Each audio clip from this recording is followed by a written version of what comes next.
Golden Age Radio is starting now.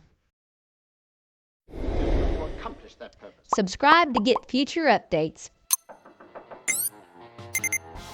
Get ready for some spy thrillers and noir detective mysteries with The Man Called X, Secret Agent K7, Dangerous Assignments, Richard Diamond, Dick Tracy, The Avengers, Whistler, Shadow, Falcon, and Top Secret. Stay tuned for Herbert Marshall as The Man Called X, transcribed. Screen stars Joan Fontaine and Herbert Marshall will appear in this Sunday's Theater Guild on the Air presentation. It's A.A. Milne's fascinating story, Michael and Mary. Another Sunday night chime favorite is the authentic Tales of the Texas Rangers, starring Joel McCrea. Remember this Sunday night on NBC4, the Theater Guild on the Air, with Herbert Marshall and Joan Fontaine, and Tales of the Texas Rangers with Joel McCrea.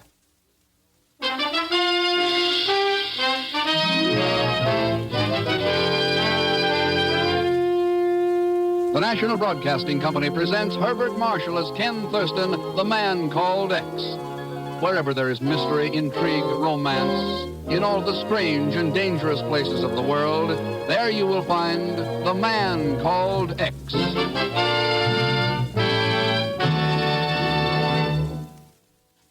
It began near the island of Zenon, off the coast of Greece in the Aegean Sea. Began when a giant transport plane came plunging helplessly down from the clouds to the sparkling blue waters below.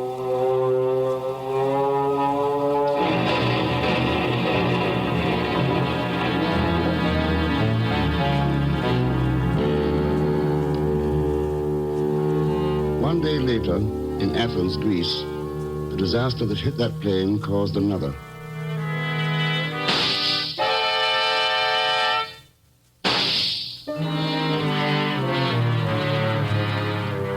And it was then that a gray-haired, simply dressed woman paid a visit to the chief and me in the offices of the Bureau, high up above the teeming streets of New York City. Now, just why did you come here to the Bureau, Mrs. Mastos?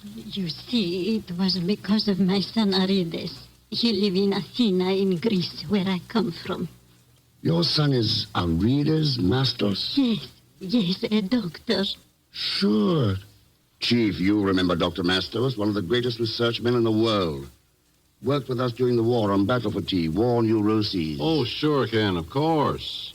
Come to think of it, I saw his name in the papers just a month or two ago, didn't I? Yeah. He's doing some advanced work on cancer research in Athens. On the track of something, too, according to the article. Yes. My son wrote me letters telling me about some medicine, miracle workers, he called them.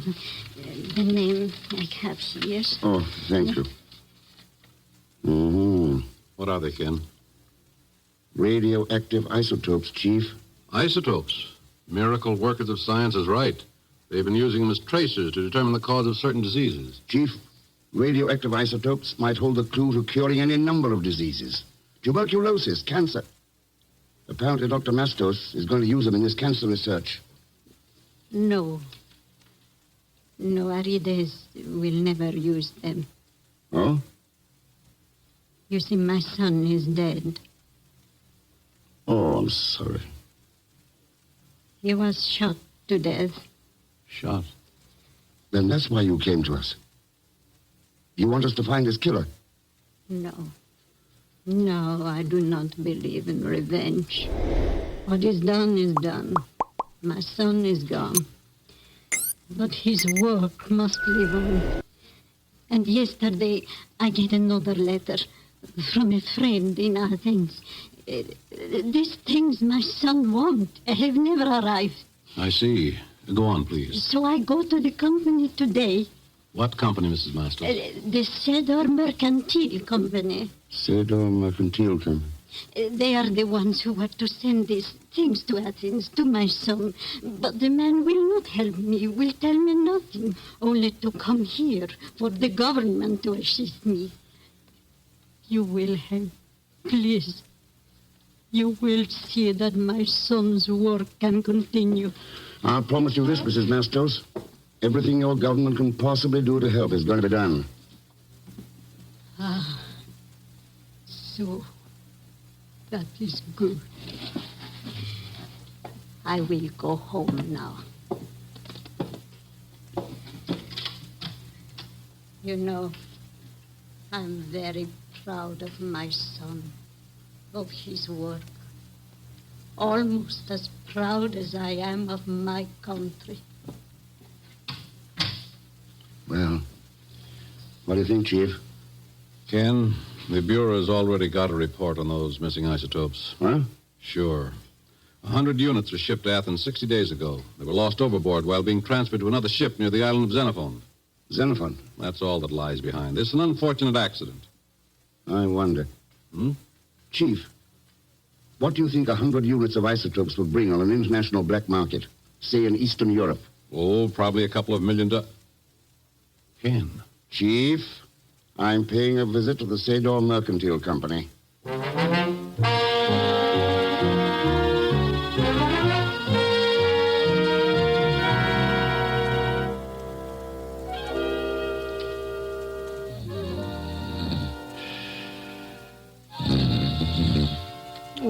Pay the man out of petty cash, Herman. It's only $2 million.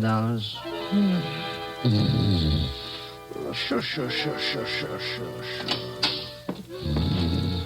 Don't be so impetuous, Prince Krapunik. You'll have to stand in line with the others. Pagan.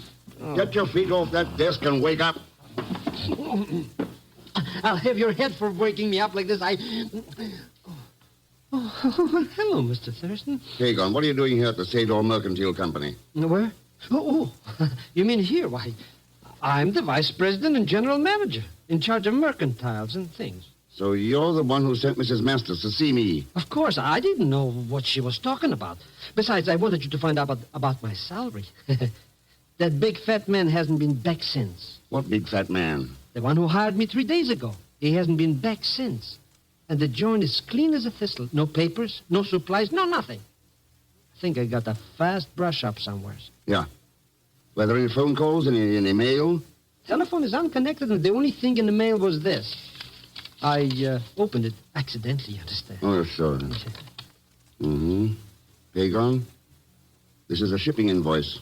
3 days ago, 50 units of radioactive isotopes were shipped air express via Rome to a Dr. Mitter of Athens General Hospital. What does that mean? It could mean that the Sedor outfit muscled in on $3 million worth of isotopes, and they're going to shoot them into Eastern Europe. But... That's right, Pagan. They flew the coop after this last shipment and left you holding a bag. Oh, Mr. Thurston, then I'm working for crooks and not even getting paid on salary. Oh, I feel sick. Yeah, so do I. And I'm going to see a doctor. What doctor? Dr. Mitter at the General Hospital in Athens.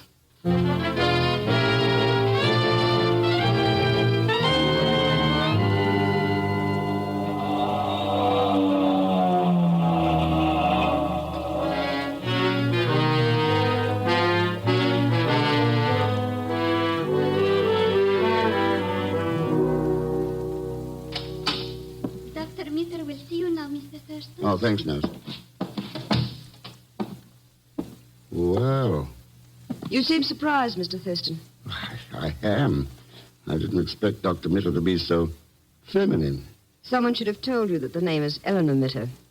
Won't you sit down? Thanks.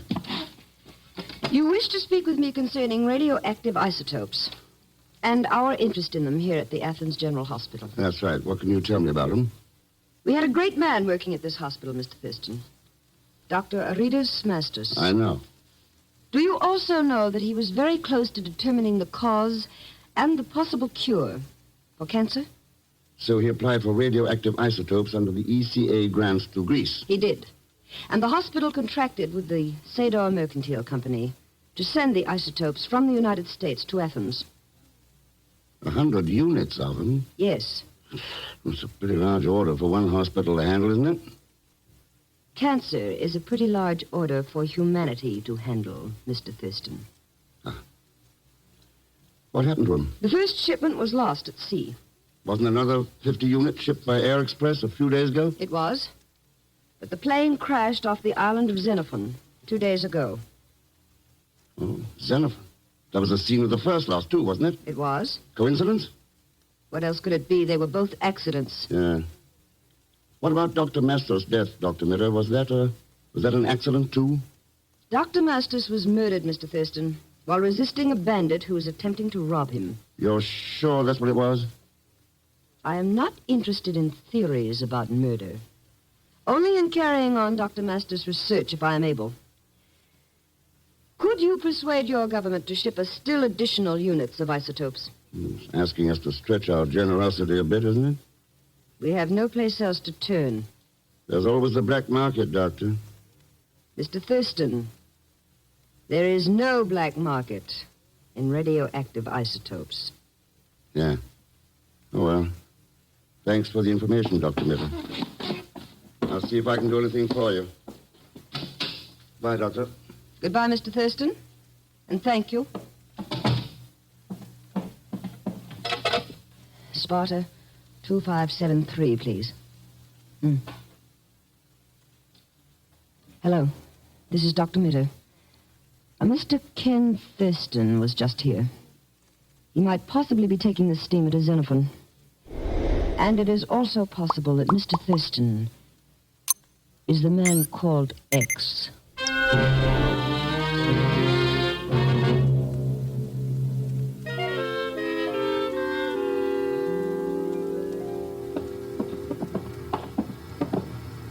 Mr. Thurston, how long do we have to travel in this cattle boat? Already my stomach is telling my nose to move away. Cheer up, Pagan. We'll be in Xenophon in 24 hours. Now, this should be our cabin. Here. Yes? Hello, you must be Colonel Creighton. And if I am? The passenger agent tells us we'll be sharing this cabin. The ship's pretty crowded and... Yes. I've already been informed of these miserable arrangements. The very idea of a member of the King's personal guard being forced to share his quarters with strangers. We're not complaining, Colonel. Why should you? Just bear in mind, please, that this enforced proximity does not entitle you to any social amenities. Now, if you'll excuse me, I shall leave for dinner. I trust the cabin shall be in an orderly condition upon my return. Well, oh, dear. What a stiff shirt. Am I going to tell him a couple of things or two? Yeah, sure. Let's put our bags away, Pagan. Yep, come here. Well, good evening, gentlemen. Good evening. Your pardon for this intrusion. My name is Dimitro Sedor. Mr. Thurston, it's him, the big fat man. Yes, you recognize me. My girth is difficult to disguise. You crooked, no good, cheating me out of my salary. I'll have the law on you. I'll punch you black and blue. Mr. Thurston, do something. That won't be necessary, Pagan. Quite right, sir. Quite right. My apologies, Smith. A cable from Greece, unexpected business emergency, no time to notify you. Perhaps this will suffice for back salary? That measly little a C-note. $100? Yes, exactly. Are we still enemies, my dear sir? Oh, how did you ever get such a silly idea, Mr. Sedor? My dearest friend. Now, if there's any little job... All right, Sedor, let's have it. You didn't come in here just to settle up with Pagan. You have a keen mind, sir. A very keen mind. No, I came here as a friend, to warn you. There is someone aboard this ship, sir, who intends to take your life. What makes you think so? My sources must remain a secret, sir. However, this much I can tell you. There is no one named Colonel Creighton connected with His Majesty's Guard. Ah. At the moment, the Colonel is dining with a last-minute passenger. The lovely Dr. Elanor Mitter of Athens. There you have it, sir. My gesture of friendship. You mentioned two names as homicidal suspects. How about adding a third? A third, sir? Yeah. Dimitro Sedor. Yes, my dear sir. You're quite right. Yes, quite right indeed. Good night, my friends. Good night.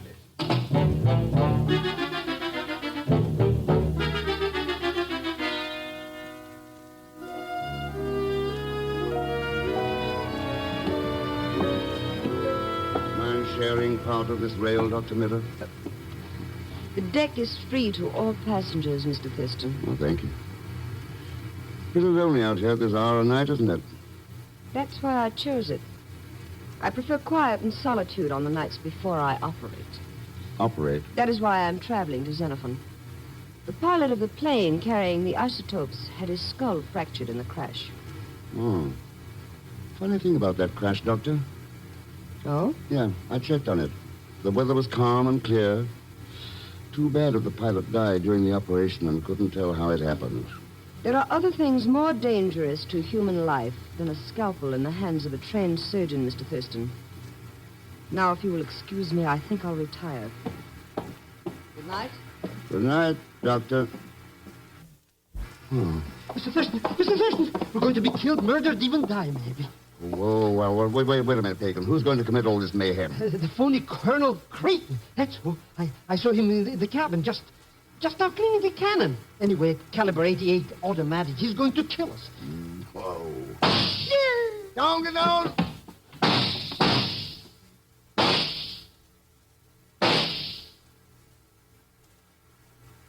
All right, Pagan, dig your nose up out of that deck. Whoever it was is gone in the shadows. Whoever it was, huh? Yeah. Who else could it be but that no-good colonel? Dr. Mitter left in the direction of those shots. Hmm? Look over there now. What do you see? That darkness? Nothing but a big shadow. Mr. Thurston, it's moving. It's coming toward us. Mr. Thurston. A pleasant journey, this one to Xenophon, is it not, Mr. Thurston? Yes, a very pleasant journey indeed.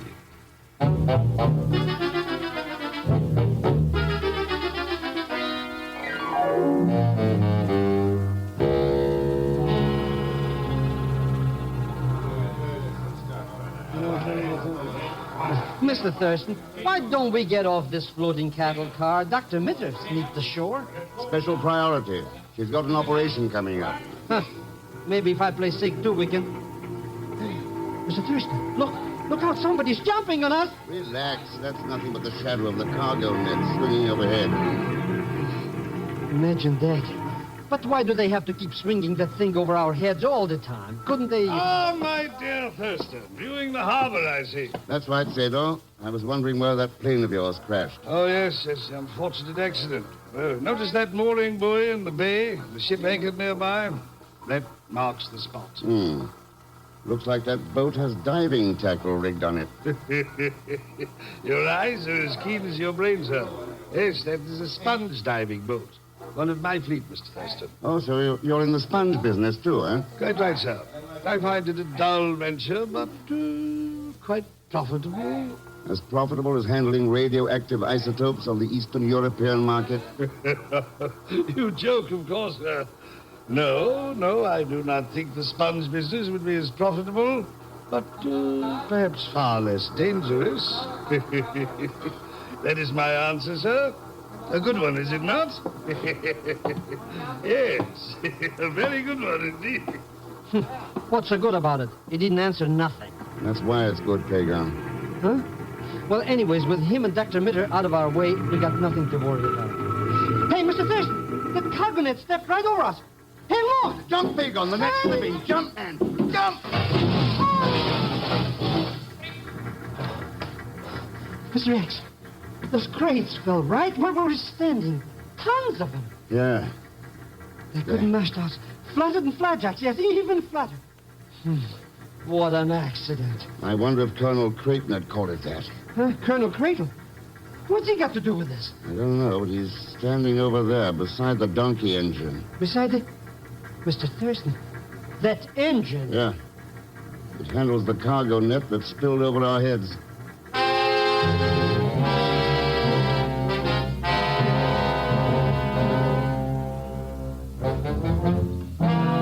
Pagan, here, take this money. Circulate around the village. See what you can buy with it. Learn if there's any black market for American goods. You know, cigarette, money, anything. Then meet me back here at the hotel. Mr. Kex, you don't depend on it. But what are you going to do? Check on an operation. Huh? I want to see how dangerous a scalpel in the hands of Elanor Mitter can really be.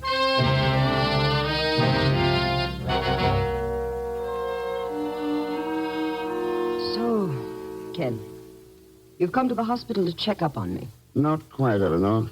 I want to talk to your patient, that pilot, about accidents to cargoes of isotopes. That is, if he's still alive. You talk like a fool. Do you think he deliberately fractured his skull in such an accident merely to make it look legitimate? No, I think the fractured skull was the only accidental thing about that plane crash. I see. And I suppose an unsuccessful operation would mean I deliberately let him die in order to seal his lips. Did he die, Elanor? The operation was successful. Come, I will take you to see him. I hope this will end these suspicions you have, Ken. This is his room. Kind of drafty, isn't it? Oh, that stupid nurse left the window open. She knows the patient is vulnerable to pneumonia. Don't bother, Elanor. He's not vulnerable to anything. What? He's dead. Ken. It must have been post-operative shock. Or an embolism. Yes. Or that knife sticking out of his chest.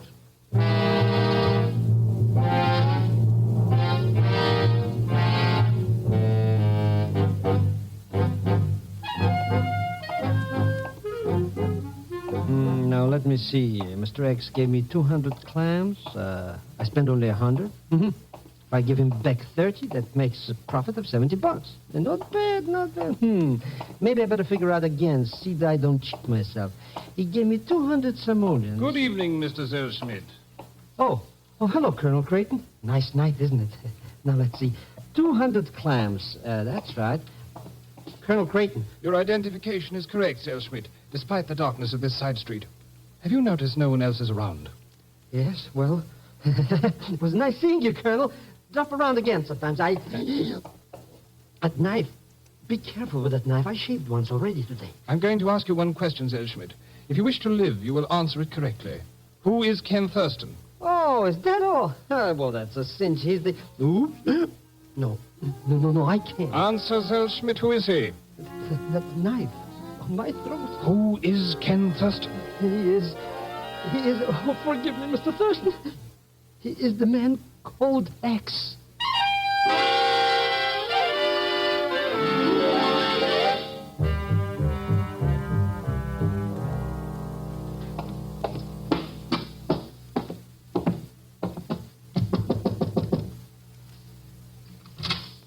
Ah, Mr. Thurston. Come in, sir. Please come in. Thanks. Welcome, surprise. Most welcome. I must confess I expected you to call. Yes, we've got something to talk over. Perhaps we have, sir. Perhaps we have. What subject did you have in mind? Radioactive isotopes. By gad, sir, I admire you. Straight to the point. No beating around the bush for you, eh? Well, what for? We both know you were behind those accidents. Why not admit it? Why not, sir? Why not indeed? The airplane pilot is dead. There are no witnesses here. I don't mind speaking frankly. Good. Then tell me if I've got the record straight. Certainly, sir. You had a two-way purpose behind those accidents, Sedor. Bleeding the ECA funds to Greece of some $3 million and seeing that those isotopes ended up in the country you're working for. I said you were a brilliant man, sir. Your deductions are quite sound. Unfortunately, I've succeeded only partially. Both shipments were lost at sea. I found it impossible to recover them. So you see, we've both lost. I have no isotopes. You have no proof of crime. Our little contest ends in a draw. Okay, Sedor, that's that. Looks like I go back to Athens. And I, sir, return to my sponge diving business. And by the way, if you're not familiar with the process, why not drop around tomorrow? I'll take you aboard one of my boats. You might find it interesting. Maybe I'll take you up on that, Sedor. Good night. Good night, sir. Good night. Well, my dear, did you hear it all? You always were a talkative fool, Demetro. Why did you mention the diving? My dear Elanor. Pleased me to be apparently frank, yet tell him nothing. Now he will leave Xenophon, and we shall have nothing further to worry about. You mean I shall have nothing further to worry about? Huh? Does that mean I have? Don't be foolish, my dear. What could it possibly be? Just this, Demetro. Just this.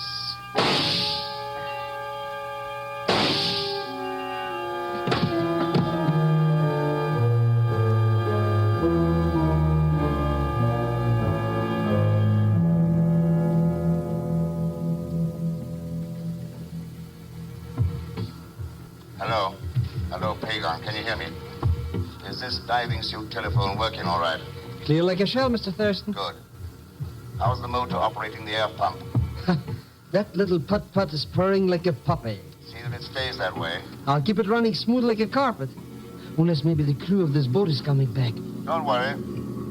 They've ordered to stay away officially. Then who's coming this way in a speedboat? Speedboat? Well, what do you know? It's that pretty little pill peddler, Dr. Mitter. there. Hello. Is that you, Mr. Zellschmidt? That's right, Miss Dr. Mitter. Welcome on board. Oh, thank you. And Mr. Thurston, where is he? I must speak with him at... The air pump. The diving equipment is working. Sure. We're learning how to be spongers. Aren't we, Mr. Thurston? Oh, I see. The diving rig phone is working. Let me have it. Dr. Mitter, you got a gun. You, Mr. Thurston. My hand is over the transmitter. He cannot hear you, nor could he hear the sound of shots. Move Shots. backward quickly and stay there. Ken? Ken, do you hear me? Elanor, what are you doing aboard? I followed you from your hotel, Ken. I have important news. Oh? You were right. Those accidents to the isotopes were planned. The Metro Sedor was behind it. He... But if you are diving out here, you know his plan. Yeah, that's right, Elanor. He had his agents dump the isotopes into the ocean to make the accidents look legitimate. Then he'd recover them with his sponge divers. As you are trying to do now. The isotopes are right below the boat, Elanor. A diver can get to them in the morning. So my work's almost over for the night. Ask Pagon to pull in the lines, will you? First, darling, I think you should know something. Demetro Sedor has a partner. I was working with him. Were you, Elanor? But now that Sedor is dead, all the profits shall be mine. Sedor dead? Yes, darling, I disposed of him. As I did with the pilot. And as I am going to do with you. Pretty confident, aren't you? Why shouldn't I be? You'll find it rather difficult to breathe down there with your air supply gone. Too bad it had to end this way, darling, but... Goodbye. Dr. Mitter, the air pump, it stopped. Mr. Thurston. Yes, Zellschmidt. And now it is your turn. Mr. Thurston, help. Oh, you fool. He cannot help you now. He has got... You're wrong, Elanor. You... Better take our gun, Colonel. With pleasure. Let me have it, Doctor. All right, Thurston. You're alive. And Colonel Creighton. Of the Athenian Secret Intelligence. Sure. You made a mistake not seeing the telephone wire going into the cabin. Oh, No, Pagon. Her mistake was trading in her physician's oath for a handful of money. She's going to pay for that mistake now. Yeah. So will all those who trade in the same kind of coin. Someone said it long ago, much better than I. Remember? What is a man profited if he shall gain the whole world and lose his soul?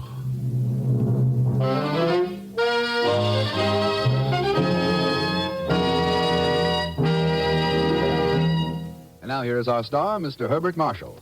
Thanks for being with us. Next week, we've planned a low-key mystery for you with a twist at the finish I think you'll find interesting and kind of startling. As usual, Leon Belasco will be along as Pagon Zellschmidt. So join us, won't you, when next I return as the man called X. Good night.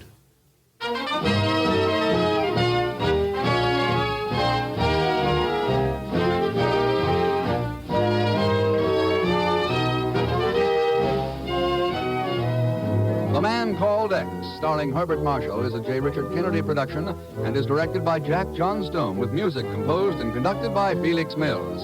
Tonight's transcribed story was written by Sidney Marshall. Heard in tonight's cast were Will Wright as the Chief, Alan Reed as Demetro Sedor, Joan Banks as Dr. Mitter, Dan O'Hurley as Colonel Creighton, and Peggy Weber as Mrs. Mastos. All characters and incidents used are fictitious. Any resemblance to actual persons or incidents is purely coincidental. And so until next week, same time, same station, this is Jack Latham saying good night for The Man Called X.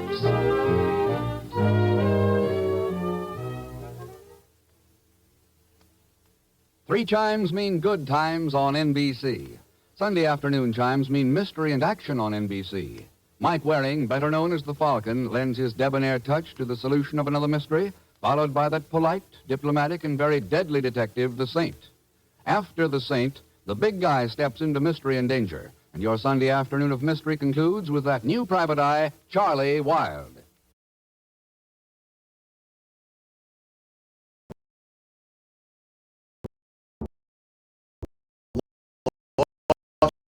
Mozilla invite Brigade every month for Cover the Sun. Click on the link in the description and embark on the ultimate Brazilian Odyssey. Subscribe for more videos.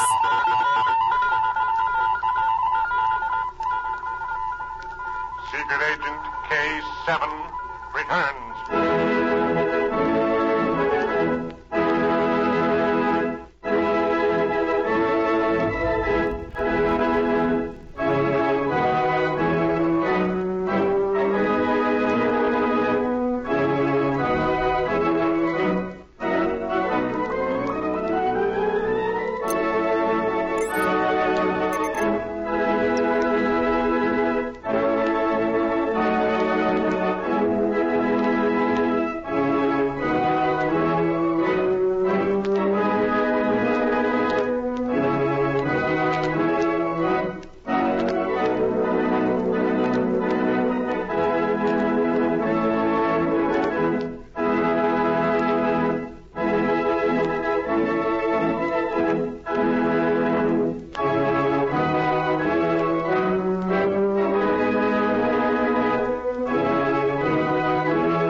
America's #1 adventurer, K7, former United States secret agent who operated in 22 countries, on land, on sea, and in the air, brings you a story of today. Here is K7. Colonies have assumed a new importance in the world of today, for many nations depend upon their colonial empires for raw materials. Recently, residents of one nation's colonies have been leaving for their homeland because of fears of an uprising. Authorities investigated and found these fears well grounded. Enemy aliens were found to be concentrated in several cities and preparing to strike while the mother country was otherwise engaged. Further investigation was found advisable, and my old friend Special Agent Z was engaged for this work. John Holbrook will take up the story at this point. Thank you, K7. Our story begins as Agent Z and his assistant, Patricia Norwood, talk with the Consul General of an important colony. They've just arrived after a long ocean trip, and Agent Z is attempting to get as much information as possible. Agent Z. Yes? I can't tell you how glad I am that you and Miss Norwood arrived at this time. Well, suppose you give us the picture as you see it. We know there's been a concentration of enemy aliens. Have they stirred up any trouble? No, they've been quiet enough. They have a feeling that it's the calm before a storm. You must have a reason. I have, Miss Norwood. Here, this report would interest you. Suppose you read it, Agent Z. Yes. It was wireless by one of our destroyers. You received it this morning, I see. Suggest you investigate ownership of fishing smack Tangier. Stopped boat yesterday. Made routine inspection of papers. About 20 minutes later, Tangier went to bottom. Sea was calm. Believed boat was scuttled by crew. Well, this message may be important. Well, Z, what do you think is the explanation? Well, Pat, I can only guess. But my guess would be that the Tangier carried contraband of some kind. If it was deliberately sunk, the action was taken to prevent a second and more thorough search. That's exactly what I think, Agent Z. But what could the fishing boats be doing? Well, they could bring in arms, Pat. Yes. I hesitated to voice that thought, Agent Z. Well, sir, I'll start my investigation at once. And the first thing I'm going to do is to find out why the fishing boat Tangier sank. And this afternoon, I want a seaplane put at our disposal. Tomorrow, I'll want a small seagoing tug and diving equipment.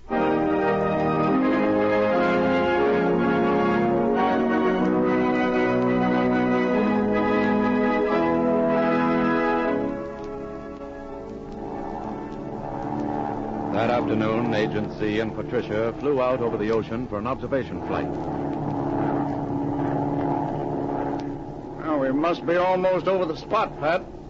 The position given by the destroyer was 34 degrees, 10 minutes north, 10 degrees west. We're almost there. I can still see the bottom clearly, Z. We should be able to sight the wreck. Yes, I was sure we could. The ocean isn't more than 40 or 50 feet deep here. The bottom is sandy. That makes it easy to see from a plane. Z? Yes? There's a boat off to the left. I just sighted it, Pat. I'm going to fly over them. Use the glasses.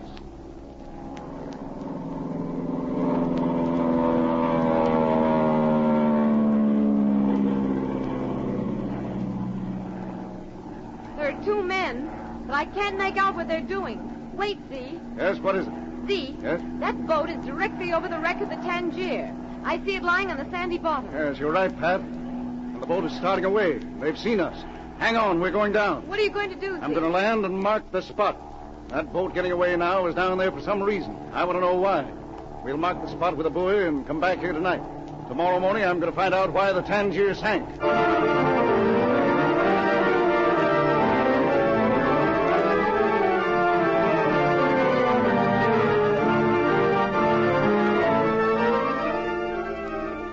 Agent Z landed over the sunken Tangier and marked the spot with a small buoy. Then he and Patricia went ashore. A few hours later, they returned on a seagoing tug and anchored over the wreck for the night.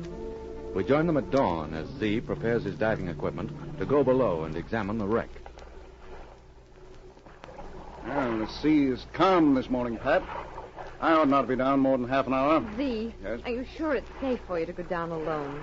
There are only 4 members of the crew on this tug, and none of them has had any diving experience. Oh, there's no danger, Pat. We've taken soundings. The Tangier's only 40 feet below the surface. I've gone down deeper than that a good many times. Yes, but suppose something should happen. Nothing can happen. I don't even need a diving suit on this job. I'll just slip this helmet over my head, and the force of the air being pumped down to me holds the water out. It's like turning a teacup over in a basin of water. The air is cupped in around my head. But what about those lead shoes you're putting on? Well, these shoes are half weight, just heavy enough to hold me right side up on the bottom. There. They're on. Now I'll slip the helmet on. We'll test the telephone lines. Put your headset on, Pat. All right, Z. The only way we can talk to each other after I put my helmet on is by telephone. I'm ready. Can you lift the helmet? Yeah, sure. Here it goes on, Pat. Is it all right? Yeah. Here comes our native captain. He knows how to man the air pump. Tell him to start. Start the air pump, Captain. Hurry. Yes, Michel. I'm ready. Don't sound so desperate, Pat. Is your telephone headset working all right? Can you hear me clearly? Yes, Z, I can hear you. All right. I'm going over the side. As soon as I'm a foot or two underwater, I'll stop for a minute and make sure the helmet is watertight before going down. You see that the air keeps coming, and don't worry. I'll talk to you every minute I'm on the bottom.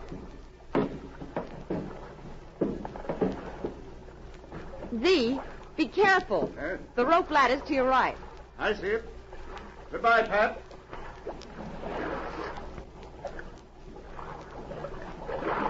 Pat, I'm under. Helmet seems all right. You sure it doesn't leak? Oh, it's okay. I'm going down. Keep talking, Z. Are you all right? Yes, Pat. Almost on the bottom now. I can see the Tangier. I'm down. The ship is lying on its side. Can you see inside? No. Wait. I'm going to climb up on the side. There's a cabin door broken off. Z, I can't see you now. I've been watching over the rail. I'm up on the side. I think I can go in, Pat. One thing I'm sure of. This boat was deliberately scuttled. There are no holes in the hull. I'm going to try and get inside. Keep the line straight up there. I'm watching them. I'm inside. I can see, too. Pat, this cabin is full of cases. Here's one broken open. Can you see what's in them? Yes. Here's the answer, Pat. The Tangier was smuggling a rifle. There are 24 cases down here. I'm going to try and... Z, can you hear me, Z? What's the matter? My lines, Pat. They're fouled. It'll be all right. Keep the air coming. Have you got them loose? Z, can you hear me? Yes, Pat. The air line is free. It's the telephone line that's fouled. I'll get it. Z, answer me. Z, answer me, Z. Z, can you hear me?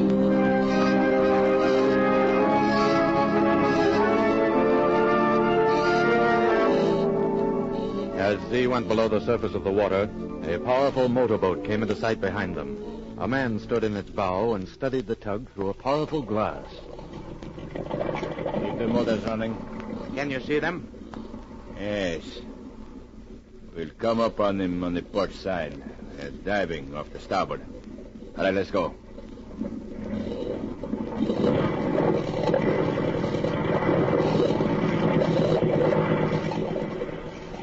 You're sure they won't see us? They're all on the starboard side, watching the man who's below the surface. We'll board them before they even know we're near. All right. They can't see us now. The cabin is between them and us. We're closing in. How many do you think are aboard the tug? 4 or 5. Probably 2 men below the deck in the engine room. 2 more in the girl or on the deck. Special agent is probably the one who was diving. Shut off the motors. Drift up on the side.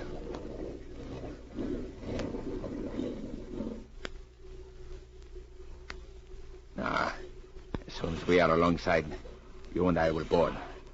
We'll take them unexpectedly. Have your gun then ready. I've got it. All right. I'll go around the bow and surprise them. You're on the stern. Come up behind them. We'll have them between us. Ready. You come alongside. Hold it. Don't let the boats bump. All right. Now one of you stay here. That one, hold the boats together. Man, roll back. Remember, have your gun ready.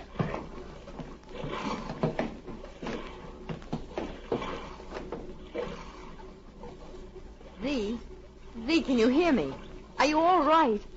Something's gone wrong. Keep the air going down. Yes, mademoiselle. Hello, Z. Z, if you hear me, answer. Hello. You're both covered. Don't try to move. Who are you? Remove that telephone headset, mademoiselle. But I... Your friend on the bottom need not know we are here. Search that one, Volbach. He has no gun. Wait, you stop him pumping. There's no air going down. He's down there. He's got to have air. We will leave him there. Cut the air and telephone lines going over the rail, Volbach. No, you can't. It is done, mademoiselle. Your friend will remain down with the Tangier. Volbach, go down to the engine room. There must be 2 or 3 more aboard. Take them prisoners. At once. You'll both stand where you are. If either one of you moves, I'll shoot. Oh, Z, you're safe. Yes, Pat, I'm safe. When my lion's fouled, I managed to slip out of the helmet and come to the surface. Evidently, I arrived just in time. Now, Pat, take their guns. I've found all the evidence I need. These men are gun runners.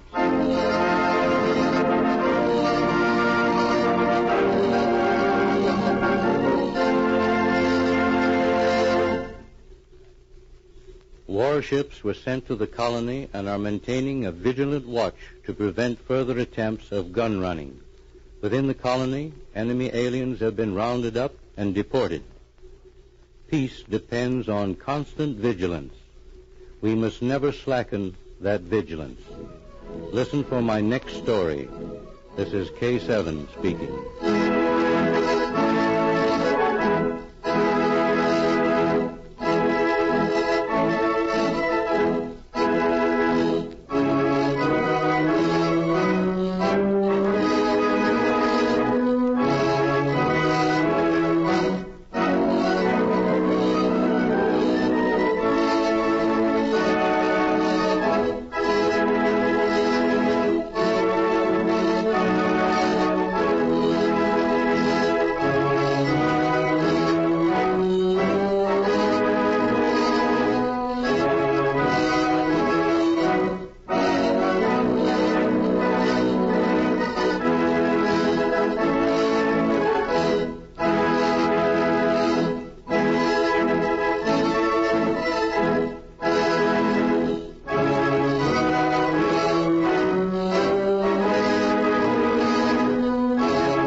enjoying the timeless classics on Golden Age Radio? If you're loving the nostalgia and captivating stories, consider supporting our channel with a tip. Your generosity helps us continue bringing you the best of vintage radio entertainment. Simply click on the link in the description.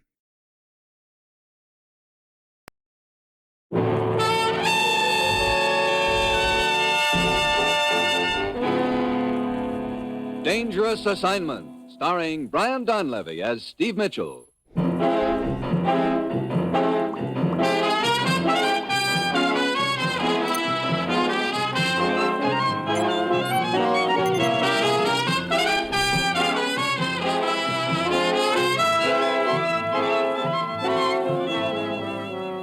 Yeah, danger is my assignment. I get sent to a lot of places I can't even pronounce. They all spell the same thing, though, trouble. But when I walk into the commissioner's office, I don't realize this assignment's going to wind up with me staking my life on a bluff and then finding out, much to my surprise, that I wasn't bluffing at all.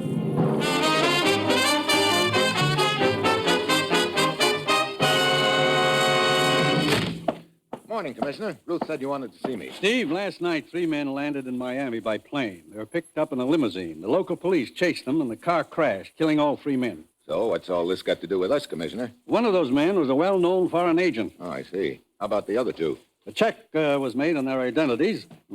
Phony, both of them. Oh, you mean they were carrying phony identification papers? No, the papers were legitimate enough, but they didn't belong to the men who were carrying them. We believe those papers were stolen from U.S. citizens who were traveling abroad, and in each case, those citizens were traveling alone and unattached. 5 will get you 10 that also, in each case, those U.S. citizens are dead right now. Exactly. Steve, it looks like we're up against a clever and vicious scheme to get foreign agents into the States. Yeah, they grab one of our tourists, bump him off, take his papers, and then slip one of their boys into the States with those papers. We've got to work fast. We don't know how many times they've pulled this trick so far, but we've got to keep them from continuing. Get down to Miami, Steve.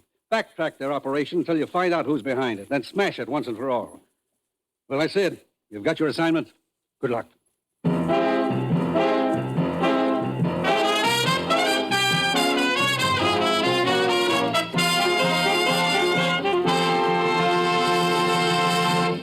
The National Broadcasting Company is presenting Dangerous Assignment, starring Brian Donlevy in the role of Steve Mitchell, colorful, two-fisted government agent. At all those places of the world where danger and intrigue walk hand in hand, there you will find Steve Mitchell on another dangerous assignment.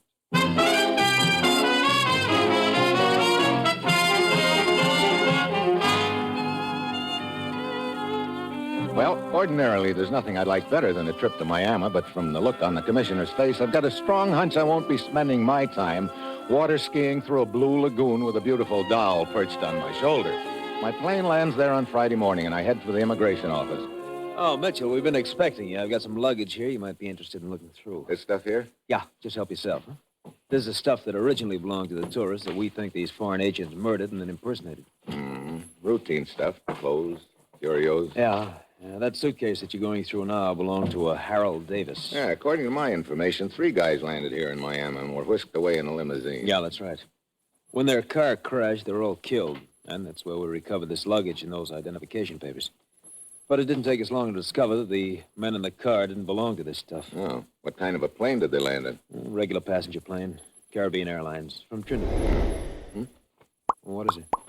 Hey, this picture here in the suitcase. Is this the real Davis? Yeah? Yeah, it's Davis, all right. Well, maybe you should say it was Davis. That girl with him in the picture, that's not bad. Not bad at all. You say the guy who was impersonating Davis flew in from Trinidad, huh? Yeah, that's right. You think that this picture was taken there? I know it was. I recognize the hotel in the background. Oh.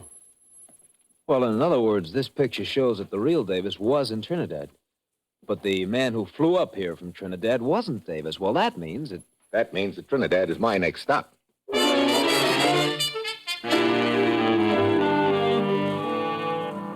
So the trail's warming up. At this point, it looks like Trinidad is the spot where the switch has been taking place. I realize I've got to operate undercover and fast. So far, we've managed to keep that auto crash in Miami a secret, but it's only a question of time before the outfit that's running the racket finds out we're on their trail, and when they do, they'll drop their quaint little habit of bumping off tourists and concentrate on bumping off the guy who's after them, namely me. My plane lands in Trinidad the next afternoon. As usual, it's hot, but I've got an uneasy feeling that before I wind this one up, it's going to get a little hotter. I scout around to find the office of the Caribbean Airlines. Back of the counter, a tall, skinny gent is sleepily fanning himself with a travel folder. Oh, good afternoon, sir. Are you the ticket agent here? Yeah. What charming and delightful spot in the Caribbean do you want to fly to? You sound bitter. Well, this morning I didn't get a job I was counting on back in the States, and I also didn't get a raise here. Instead, I got a heat rash. I should be happy. Courage, Camille. Thanks, old man.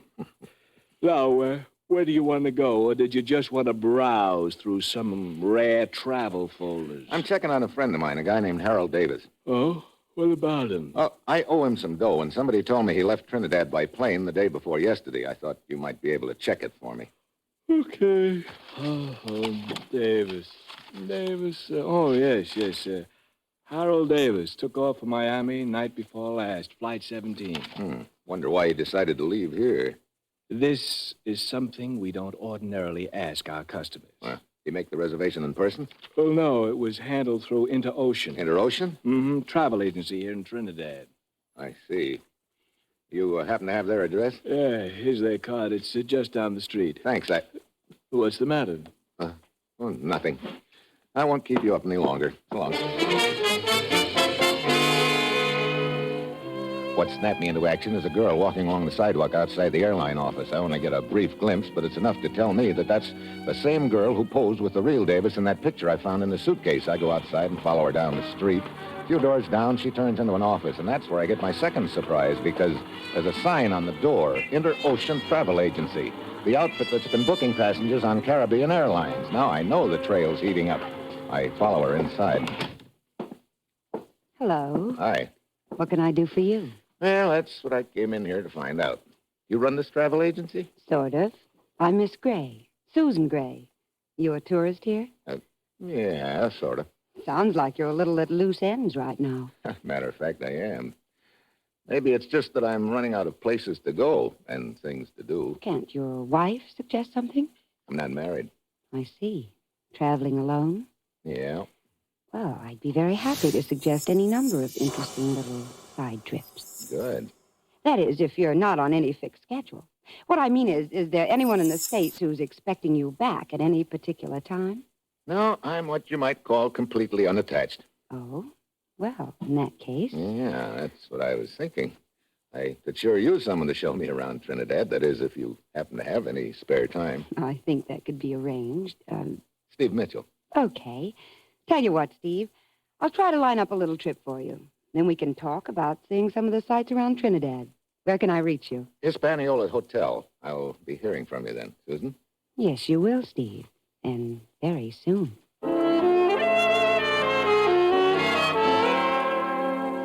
I start back to my hotel, so I dangle a little alone and unattached bait in front of little Susan's nose, and she snaps it up like an underfed cobra, which is all very fine, except that what it boils down to is that I'm setting myself up as a grade A clay pigeon.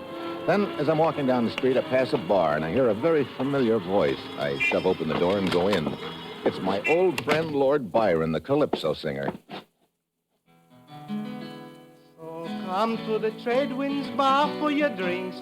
The price is right and the food, it's good too. And Lord Byron spots me at the bar, and his face lights up like a neon sign.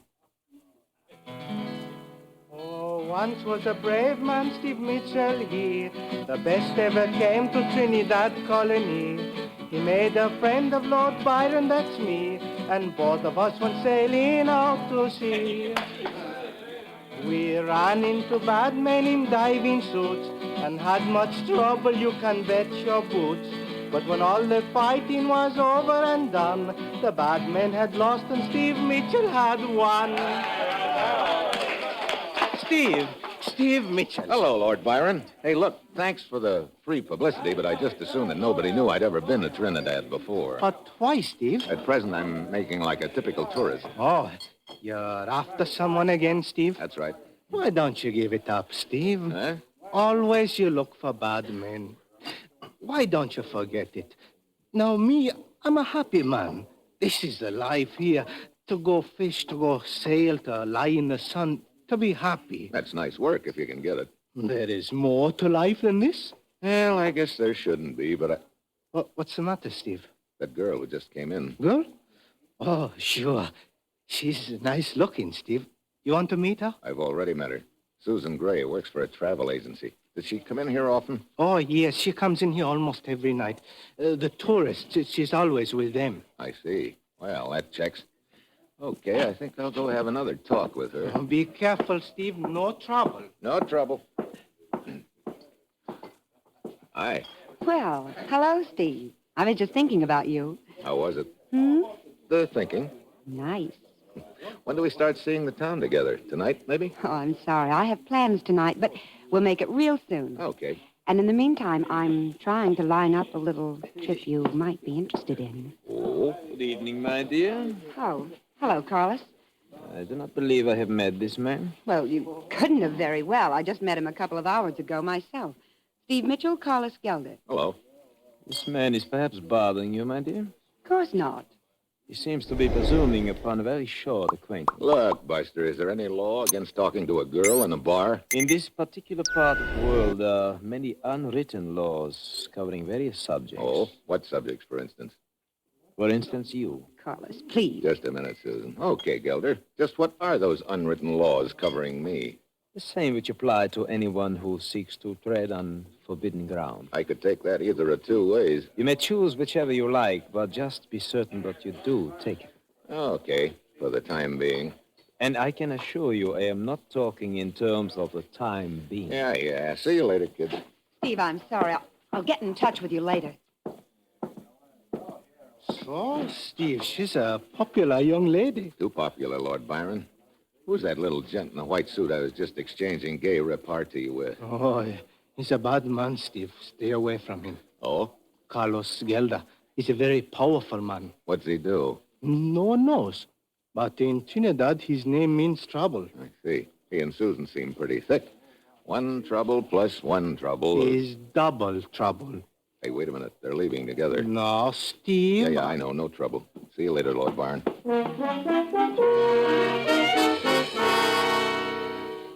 By the time I get outside, Susan and Gelder are nowhere in sight. I start along the sidewalk, and suddenly there's a guy walking beside me. A grinning native. I speed up.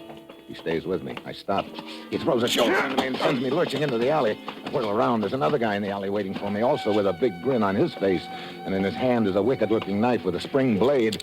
He edges towards me quietly, the knife held low and pointing up. The first guy is somewhere behind me. I flatten myself against the wall and wait, watching the knifer's eyes. He starts to jab. I swing my butt. The knife goes flying, but the guy just keeps grinning and moving in. I dive to the end of the valley, but the first guy jumps on me. I give him a left, but too late. They're both swarming all over me. One of them pins my arms. The other starts working me over. He's doing a good job on me. Body punches, enough to hurt, but not enough to knock me out. After what seems like an hour, I guess he gets tired. He winds up and lets fly with one to my face. And that does it.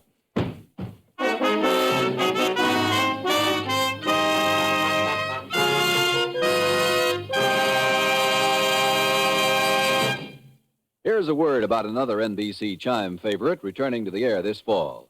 It's Chester A. Riley, played by William Bendix in the hilarious Life of Riley. Riley will be back over most of these stations just 1 week from today. Chester may not be the combination of lady killer, star athlete, and mental giant he thinks he is, but Mom, Babs, and Junior love him anyway. And you'll love them all, even the friendly undertaker, Digger Odell, when The Life of Riley returns just 1 week from tonight. The Chimes are your invitation.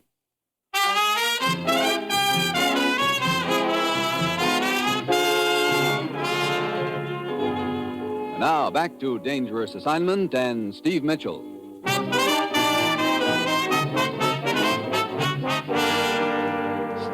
Steve. Oh, Steve. Come on, Steve. Steve. Oh, Lord Byron. What happened, Steve? Oh, I wasn't playing tic-tac-toe. I don't know. Steve, it's no good.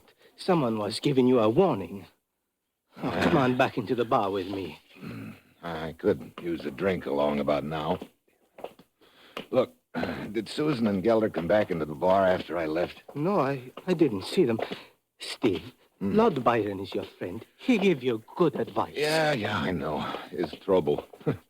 I'm afraid it's a little late in the game to back out now. Come on, let's go on over to the bar. sticks his head out and says, now get this. He says, okay, wise guy, how are you gonna get back? Yeah, don't you get it? How are you gonna get back? Yeah, that's the trouble. You guys just don't appreciate a good American joke. Scotch and soda, bartender. Hey, another American. Huh? Oh, yeah, another American. Clay's the name, friend. Abner H. Clay. Put her there. Aye. Mitchell's mine. Here, let me buy you a drink. Thanks, but I... I insist, friend, I insist. Okay, thanks. Well. It sure is good to run into another traveler from the blessed land. Huh? Yeah. Now, don't get me wrong, friend. I'm having a whale of a lot of fun on this trip, but I just haven't seen anything that compares with a little old hometown, good old Milwaukee, Wisconsin. Yes, sir. Say, I got a great idea. Why don't you and me do this town up together? Thanks a lot, but no thanks. Oh, come on. Say, I can show you places you never even dreamed about. And girls?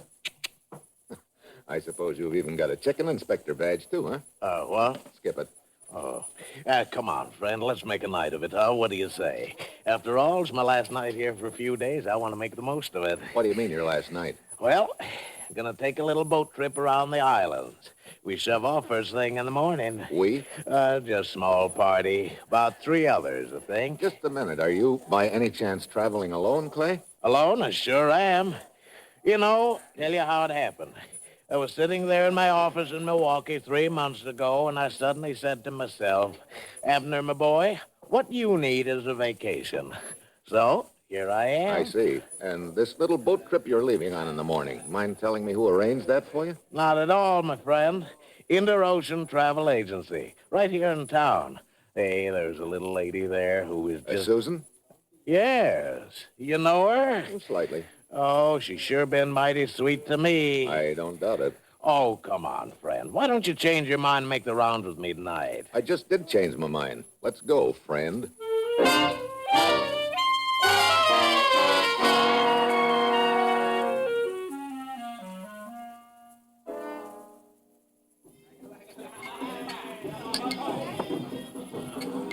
Oh, brother, is this someplace, huh, Steve? Well, it looks about the same as the last 5 bars we've been in, Clay. Look, this boat trip you're taking in the morning.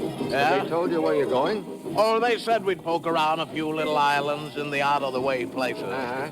I suppose you're taking all your luggage and papers with you. Well, that's right. Matter of fact, they told us to be sure and bring them. Oh? Well, they said we might stay longer than we expected if found places we like. I see. Look, Clay, What's the matter, friend? Somebody just walked in. Huh? Oh, it's Susan. Hey, Mitchell, I got a great idea.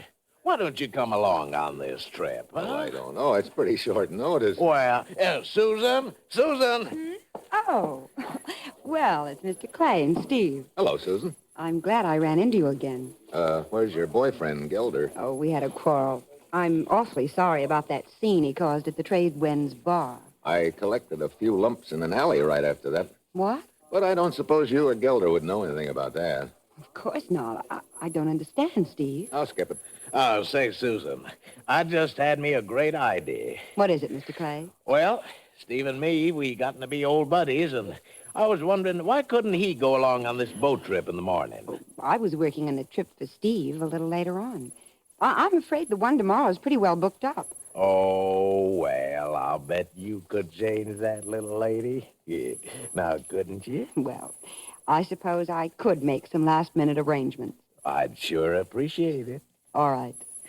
There, that's my girl. That's my girl, all right. How about that, Steve? Isn't that swell? Yeah. All right, now, I'll tell you what. Meet me down at the dock at 7 tomorrow morning, okay? All right, Clay, I'll be there.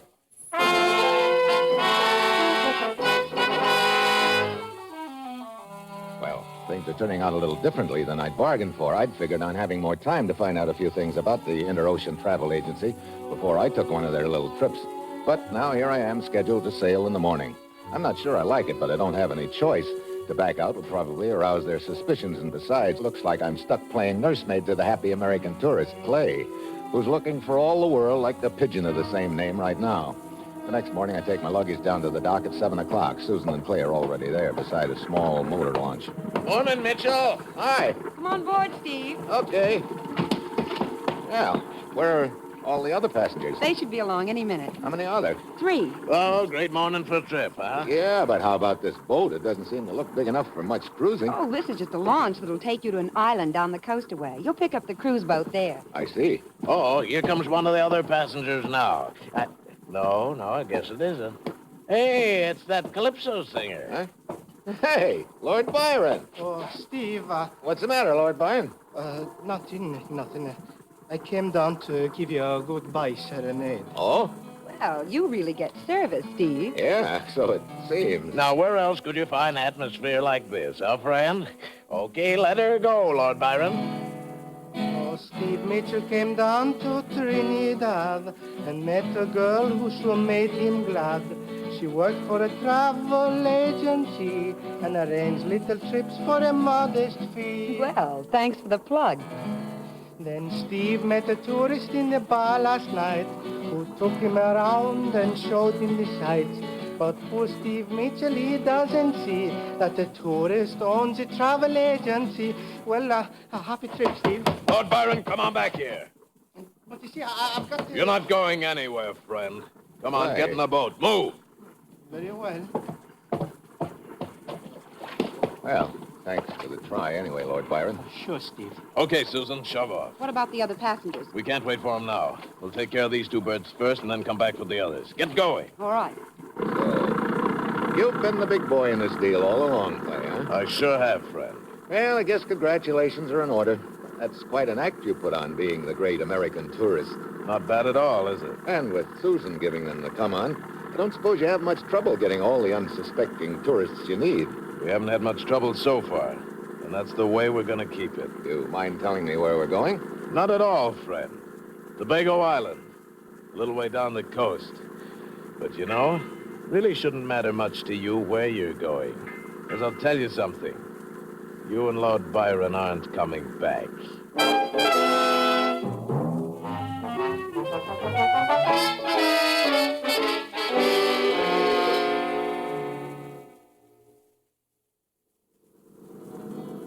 Oh, Steve and Lord Byron got big troubles now. They're locked up in the cabin of a little scow. The bad man tell them they're holding the sack. They go to an island, but they don't come back. Hey, look, will you lay off? It's bad enough being cooped up in here waiting for the axe without you making a musical comedy of it. All right, Steve. But why is he taking us to Tobago Island? That's probably where his agents are hiding out, waiting. It's probably also the tourist graveyard. Incidentally, where is Tobago Island? We've been cruising about 2 hours. There's another hour left to go. Well, wait a minute. We're turning and slowing up. I'm going to take a look out the portal. Hey, I thought you said it was another hour to Tobago Island. That's right, Steve. Well, don't look now, but there's a little island right in front of us. What? Yeah, and we're heading toward what looks like a little abandoned dock. Let me see. It's not Tobago Island. It's San Miguel. Wonder why the switch. You familiar with this island? Sure, Steve. Deserted island. I was here once. All right, friend. I'll on deck. I thought you said we were going to Tobago Island, Clay. We were. But Susan and I got to figuring. Maybe you were a little wiser to our operation than you've been letting on. I still don't get you, Clay. Maybe you already knew Tobago Island was our rendezvous point. Maybe before you came down to the dock this morning, you arranged to have a little help show up there. All right, come on ashore. Seems to me you're giving me a lot of credit, Clay. I figure it's always safer to overestimate the opposition than underestimate them. So Susan and I spotted this little deserted island and figured it'd be a convenient place to stop for a while. I will lead the way. There is no trail. All right, just don't get too far ahead of us. You've got the whole deal figured out, haven't you? I sure have, friend. Look, it seems to me you're taking care of Lord Byron and me the hard way. You could have tied us up and thrown us overboard. No. There's always a chance your bodies would start drifting around and be discovered. Much better to have you safely buried in the ground. I see. Just like you did with the other tourists, huh? You catch on quick, Mitchell. This underbrush is pretty thick. Follow closely in my tracks and you will have no trouble. Say, he's an obliging guy all of a sudden, isn't he? Yeah, I don't get it. Well, here's a little clearing. Yes, this is where we stop. All right, it's as good as any. So this is the last stop, huh? For you and Lord Byron. For all of us. What do you mean? This San Miguel Islands is a very bad place. What are you talking about? Steve, you've heard the legend of San Miguel, haven't you? Legend of it? Oh, yeah, why, sure. It's supposed to be a pretty bad place, isn't it? Yes, a very bad place. Look, bluffing's not going to do you two any good now. It's no bluff. I will tell you the story of San Miguel. Oh, once came a man to this island here. He built a house and he built a pier. Then he walked into this jungle so nice and green, and never any more was he seen. Look, what are you giving us anyway? It's the truth, Susan. I remember it all now. The ground opened up and down he went. The earth closed over him without a dent. But on some nights you can still hear him say, from San Miguel Island, stay away. All right, that's enough of your silly song. It's not a silly song, Clay, it's truth. All over the island, quicksand. Quicksand? Sure, that's it, quicksand. The whole place has quicksand under it. Every once in a while, the crust over it collapses. All right. I said cut out the fairy tale. It's no fairy tale. Look, Lord Byron's the only one who knows where to walk safely. You kill us, and you'll never make it back to the beach. Clay, what if he's telling the truth? They're not telling the truth. I tell you, they're bluffing. What was that? Probably a hunk of ground collapsing. Shut up, Mitchell. It's just an animal of some kind. Was it? There it is again. Where did it come from? Came from right over there. Thanks for turning your head away. Yeah, let go of me, Mitchell. Drop that gun before I break your arm. So, the quicksand story was a bluff. Sure, and it worked. Lord Byron's sharper than I figured. Now, drop that gun. Yeah. That's better. I'll get it. Oh, no, Susan, I'll take the gun. Clay, come back here. Let him go, Steve. Let him go, you crazy. Clay! Now he's out of sight. You will not go far, Steve. What?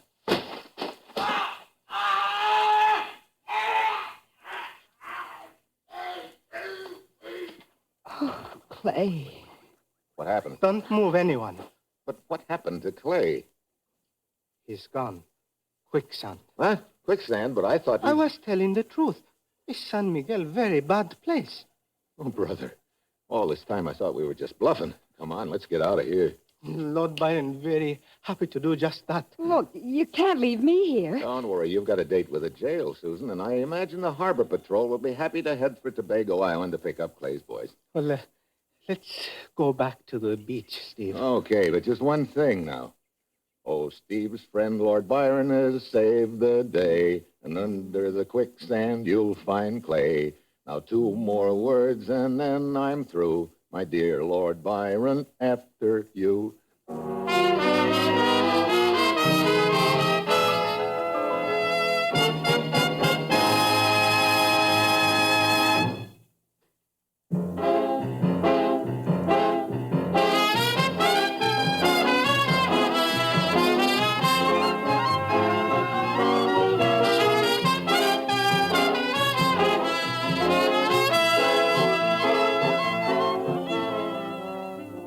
Dangerous Assignment, starring Brian Donlevy as Steve Mitchell, is written by Bob Reif and Adrian Jandot, with music by Basil Adlam, and is produced and directed by Bill Karn. Be with us again next week at this time, when Brian Donlevy, starring as Steve Mitchell, will embark on another Dangerous Assignment.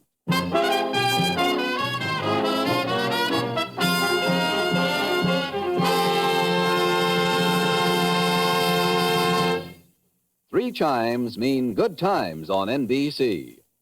Saturday night chimes mean Dennis Day and Judy Canova. Dennis Day will be back on Saturday, October 7th, just 1 week from tomorrow, with more songs and merry, mischievous mix-ups. The Judy Canova Show returns on the same day. And when Judy and her pals get together, it's 30 minutes of mountain-style music and mayhem. The chimes are your invitation to Dennis Day and Judy Canova. And now, stay tuned for Dimension X on NBC.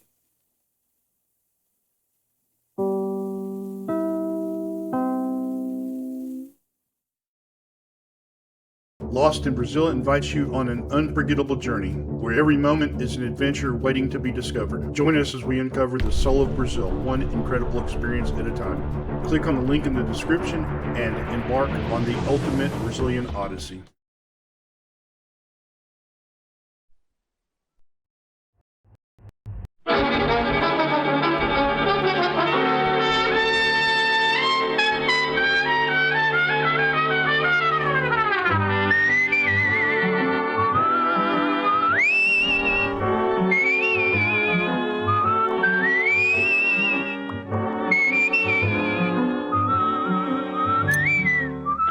Here's Dick Powell as Richard Diamond, private detective.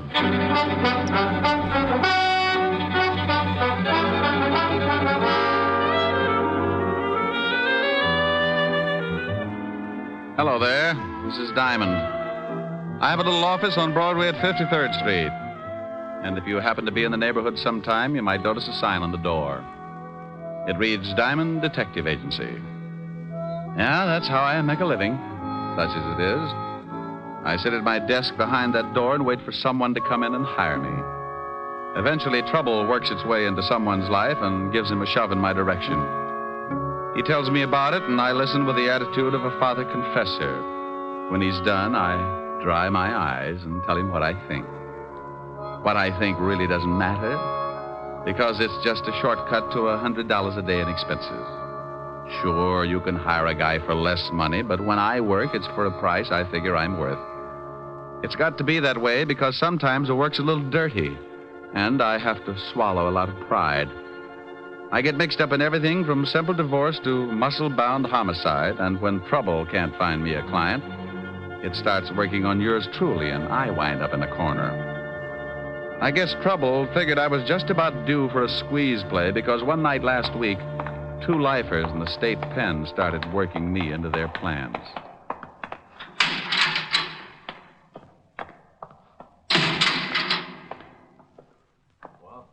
What about it, Walt? Shut up. Wait until the guards pass.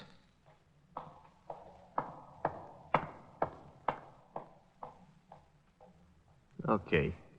Drag out the cards like we was playing. Sure. Is it set for the night? Yeah, I got the car and everything. Yeah. We'll head for Florida and get across to Cuba. Oh, well, I'd be glad to get out of this 3 lousy years. Yeah, I got 8 behind me. I used every minute figuring how I'm going to take care of a guy. Oh, Walsh, you're not going to start that again? Forget it. Be glad you're getting out. You knock off that guy and you'll never make it to Cuba. Now, look, I figured this whole thing out. I paid out a lot of dough just to make it come off. And when it does, I'm going to kill an ex-cop. And you're going to help me. Me? Yeah. Unless you want to rot here. Oh, you're out of your mind. If this break comes off, it'll be the neatest trick in years, and you want to louse it up by knocking off some guy on the outside? You can stay here and rot if you want to. The only way I take you along is you help me to get a guy named Diamond. Yeah, but you waste a lot of time in New York. They'll have the roads covered by then. Look, just because this Diamond guy knocked off your brother on that bank job, you see. You bust out of here, it's on my terms. Now make up your mind, it's getting late. Okay. Give me the layout.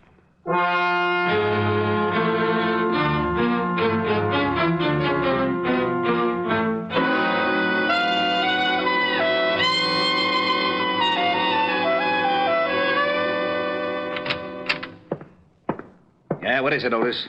We just got a call, Lieutenant. 2 prisoners busted out of Sing Sing, killed 2 guards. Who are they? Big time. Bob Wells and Charles Walsh. Charles Walsh? Yeah, lifers. I know. Diamond helped send him up before I took over this department.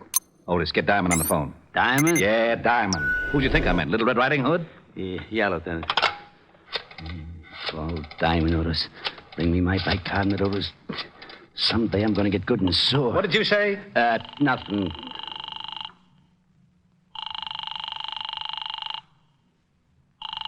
Nuts. Now what's the matter? His office don't answer. Give me that phone. We've got to find him before Walsh does. Maybe he's over at Helen Asher's house.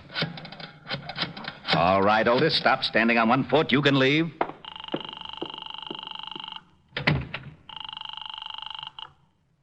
Miss Asher's residence. Hello, Francis. This is Lieutenant Levinson. Is Diamond there? Why, no, sir, but Miss Asher expects him. Oh, wait a moment, sir. Here's Miss Asher. It's Lieutenant Levinson for Mr. Diamond, Miss Helen. Oh, thank you, Francis. Hello, Walt. How are you, Helen? I was looking for Rick. Oh, I was just talking to him. He should be here in about 20 minutes. Why? Will you have him call me right away? Something wrong? No. Just tell him an old friend of his is in town, and I have to talk to him about it. Oh, all right, Walt. I'll tell him. Thanks, Helen. It'll be at least 20 minutes. He's walking over from his office.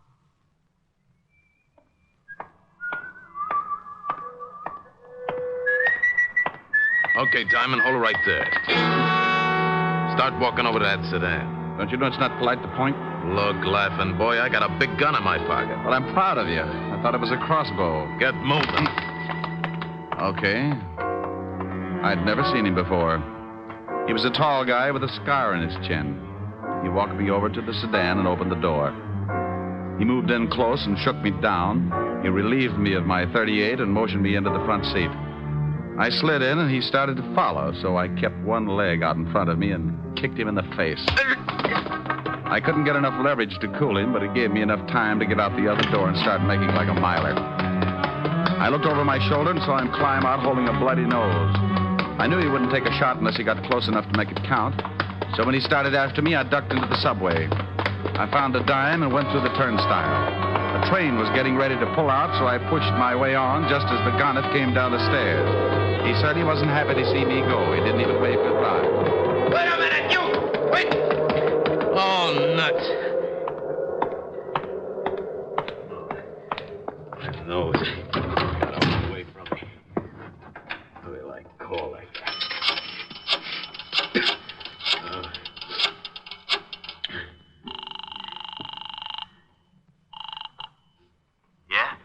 Yeah, you and your swell ideas. What's the matter? I waited for Diamond outside his office like you said. I started to hustle him in the car and he kicked me in the face. Oh. I think my nose is broken. You stupid. I told you to be careful. Yeah, sure you did. You think I like getting booted in the nose? Look, if you want Diamond so much, you get him yourself. Maybe you can tell me how you're going to get to Cuba without me? Huh? Oh. Well, what do you want me to do now? I still want Diamond. Yeah, but he jumped the subway train. How am I supposed to find her? I found out he's got a dame over in Park Avenue. Pick her up, bring her over here. Pick her up? I'd give you the chair for kidnapping. I'll use her to get Diamond. Pick her up if you want to get out of the country. Yeah, but a now, snatch. Look, I busted you out of a store. I can bust you right back in. Oh, Now pick her up. Her name is Helen Asher. She lives at 975 Park. well, what if someone else is there? What if there is? You want me to stop over, make it a fourth for bridge? Get him out of the way and bring the dame to me.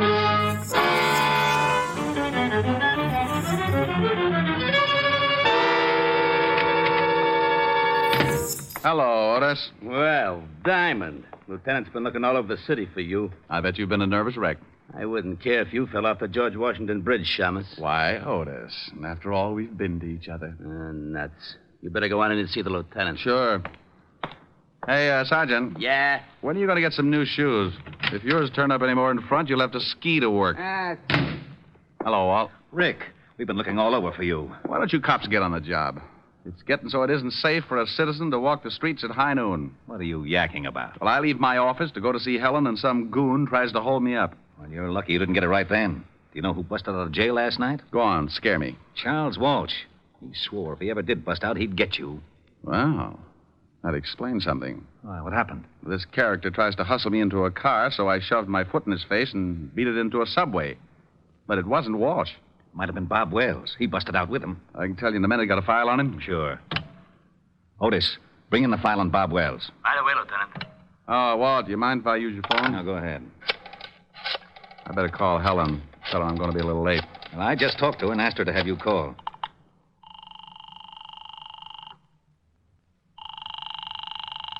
Where is everybody?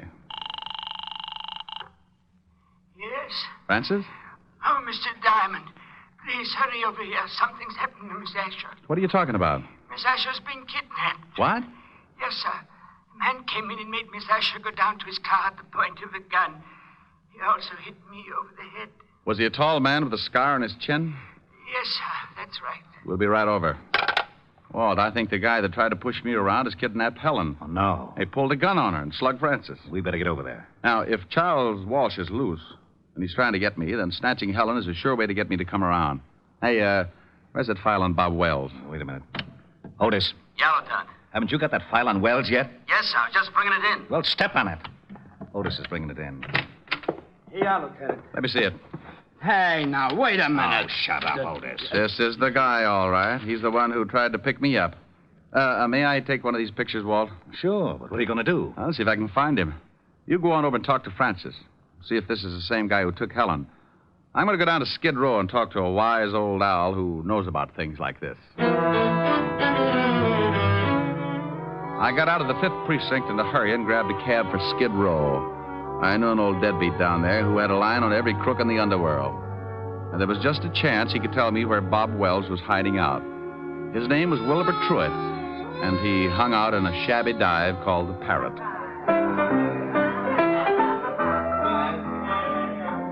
Hello, Wilbur. What? Egad, you at the piano, strike up a chorus of My Buddy, for the wandering boy has returned. Look, Wilbur, I would rise and bow from the waist as befits the occasion, but I fear that some sterno I accidentally came in contact with has rusted my spine, and I am forced to remain in a sitting position. I haven't got time to listen to the routine, Wilbur. I'm looking for someone. Here, take a look at this picture. Ever see this guy? Unless I have my morning constitutional, Buck, I can bring nothing into focus but a large bottle and a straw. Oh, waiter. Waiter, give me a bottle. You have arrived in the nick of time. I get that wonderful warm glow when you ask for a whole bottle. A snap comparison would be that of a happy mother smiling blissfully at a nursing babe. Okay, Wilbur, now tell me, do you know this man? One sip of strength, and I shall have the eyes of a carrot-stuffed feline.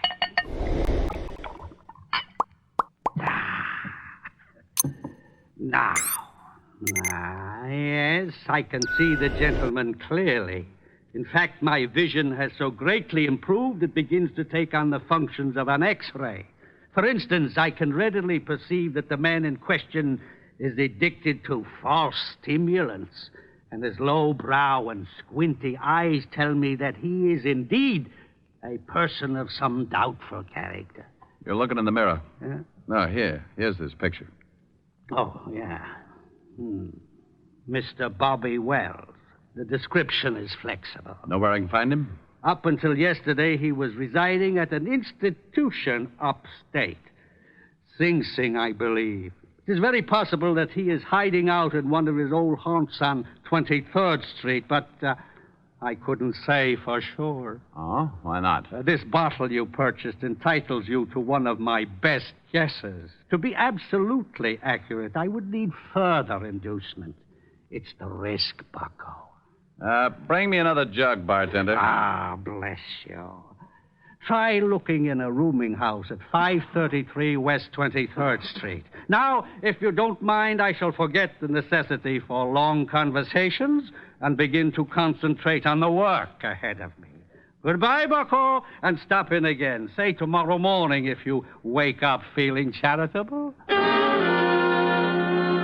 I left Wilbur trying to figure the best way to parlay the two bottles and headed for the address he'd given me. It was a typical apartment house of the district, a 4-story building with a high premium insurance policy. I asked the landlady if a Bob Wells lived there, and she told me a man answering his description had taken a room there that morning. She told me he'd gone out a few minutes before, and she'd let me into his room. I told her to keep a lookout and warn me if he showed. Then I started looking. I tore the place apart, but I didn't come up with a thing. I spotted the phone and started to call Walt, and that's when I saw it. A pad lying by the base of the phone with a heavy imprint left from the writing on the top sheet. I pulled an old trick. I took a pencil and rubbed the lead lightly over the imprint, and up came one telephone number. I dialed it and waited. Weinberg's Delicatessen. Oh, is Bob Wells there? Oh? Bob Wells. Never heard of him. Thanks. Well, it's like that. 1 minute you think you got a lead hot enough to melt your change purse, and the next you find yourself looking like a tree surgeon in Death Valley. But in my business, it takes a conventional 3 to strike you out. So I found the address of the delicatessen, and 15 minutes later, I was standing between a smoked herring and a 3-foot salami talking with Mr. Weinberg. What can I do for you, sir? I talked with you, say 20 minutes ago about a Mr. Bob Wells. Bob Wells? Oh, yes. Never heard of him. Take a look at this picture. Maybe you know the face and not the name. It's familiar. Yes, I think I've seen him somewhere. Think hard now. This is important. Are you a policeman? Detective. Oh. How about it? Oh, yeah. So long as you're a cop, sure, I remember him. He came to my store last night.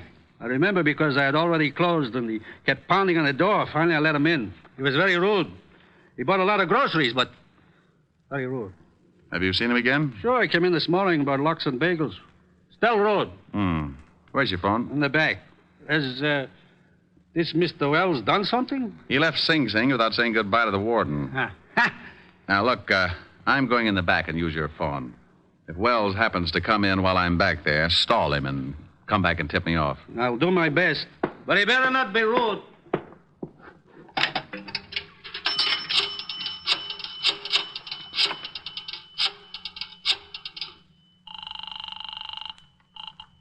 Homicide, Lieutenant Levinson. Hey, Walt. I'm in a delicatessen over on 24th Street. Yeah, Rick. I traced Wells this far, found out he's been buying food here, probably for Walsh. You think Walsh is hiding somewhere in the neighborhood? Yeah, that's my guess. They probably took separate places so they could move in a hurry if one hideout got hot. I'll be over there right away. Good.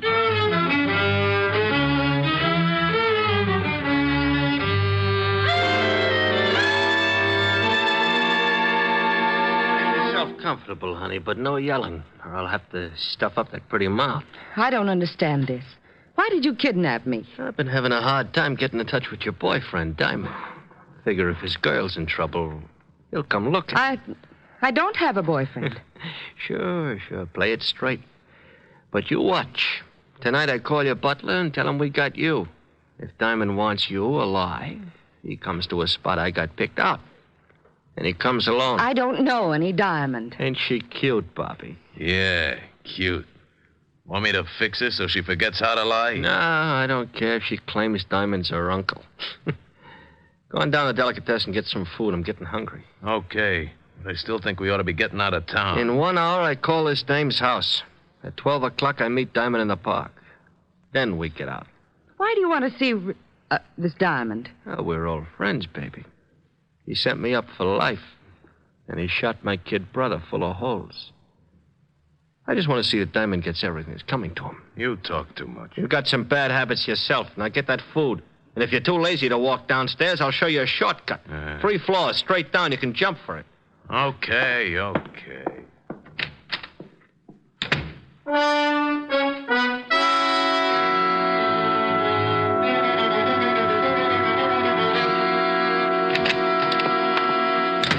Good evening, gentlemen. What can Weinberg do for you? Hey, Lieutenant, that chopped liver sure looks good. Keep your fat hooks off of that Otis. Walt. Oh, yeah, Rick? Back here. All right. The storekeeper is watching out for Wells. If he shows, he'll come back here and tip us. I parked the squad car 2 blocks over. I didn't want Wells or Walsh to think something was up. Where's Otis? Otis! I'll be right with you, Lieutenant. I'm just buying something to nibble on. His nibble would grind up a whole cow. If Wells comes in and spots a cop, he'll take off like a jackrabbit. Hold it, Walt. What's the matter? That guy coming across the street. Looks like Wells. Oh. Otis, get away from that door. Huh? I can't hear you, Lieutenant. Our man's coming in the store. Get away from the door. He is? You want me to hide? No, you idiot. Just play it smart like you didn't know him. But get away from the door so he'll come in. Oh, okay, Lieutenant. Leave it to me. Walt, duck. Good evening. What can Weinberg do for you? I'll have a couple of sandwiches.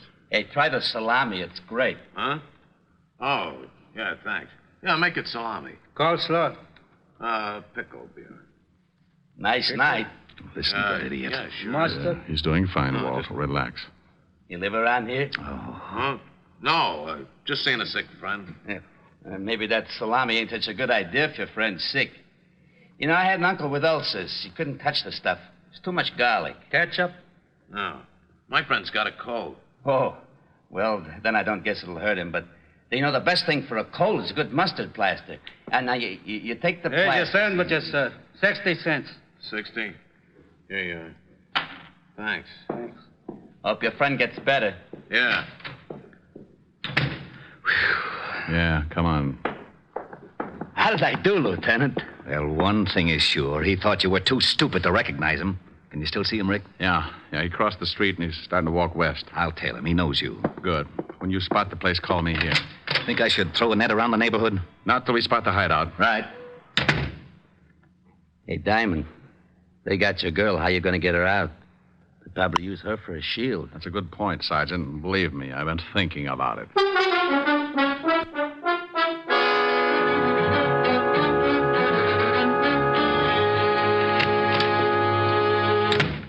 Here's the sandwiches. Swell. Hey, you only got 2. Oh, there was a cop in the delicatessen. A cop? Yeah, big stupid one. Listen, I told him I'm getting food for a sick friend, see, and he starts giving me all kinds You of sure you weren't tailed? Tailed? No, who tailed me? Cop stayed in the delicatessen. Okay. Here, honey. Have a sandwich. I'm not hungry. Oh. Suit yourself. Here, Bobby. Oh, thanks. Hey, when are you going to put in that call to this dame's butler? Right after we eat. Then we go to the park and wait for Mr. Diamond.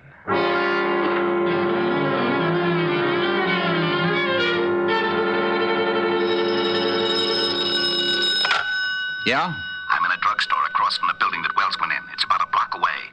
Nifty drug. Block west on your side of the street. I'll wait inside. We'll be right down. Come on, Otis. The lieutenant hasn't spotted. Okay. Thanks for the bagel, Whitebreak. That's all right, officer. Come back again when you can pay for it. Come on, Otis. Move your big feet. Okay. Hey, you got any brilliant ideas how we're going to get Helen out of there in one piece? No, I gotta admit I'm stuck. Why don't you get that bear trap mind of yours working and make yourself a hero? Well, maybe we could start a fire in the building. It'd have to come out. Oh, swell. There's nothing I'd like better than a well-done girlfriend. Well, I was trying. Yeah. Hey, wait a minute. What's the matter? Otis, remind me to kiss you on both cheeks. Hey, what are you doing? That's a firebox. I'm turning in an alarm. There. Oh, we're going to start that fire? No, but Walsh and Wells won't know there isn't one. When the trucks come and the firemen bust in the place, they'll think it's burning down around their ears. Yeah, maybe then they won't watch Helen too close, huh? That's the idea. Well, here's the nifty drugstore. Yeah. Rick, I've been worrying about something. Yeah, I know. How do we get Helen out? Yeah. Well, relax. Otis came up with a solution. Otis? Yeah, I turned in a fire alarm. And when the trucks get here, you can tell them what's up, and they can go in the building and make like it was on fire. Well, won't Walsh know it's a phony if he can't smell smoke? The chief can tell him it's blazing in the basement. When they hit the street, we can get enough firemen to shield Helen and then take Walsh and Wells. I'll call the precinct and have the block surrounded. We'll need lights if they make a break for it. Which apartment house are they in? That one, across the street. After I call the boys, we better go over and find out which room they're in. Quietly clear the rooms on both sides in case the shooting starts before we expect it.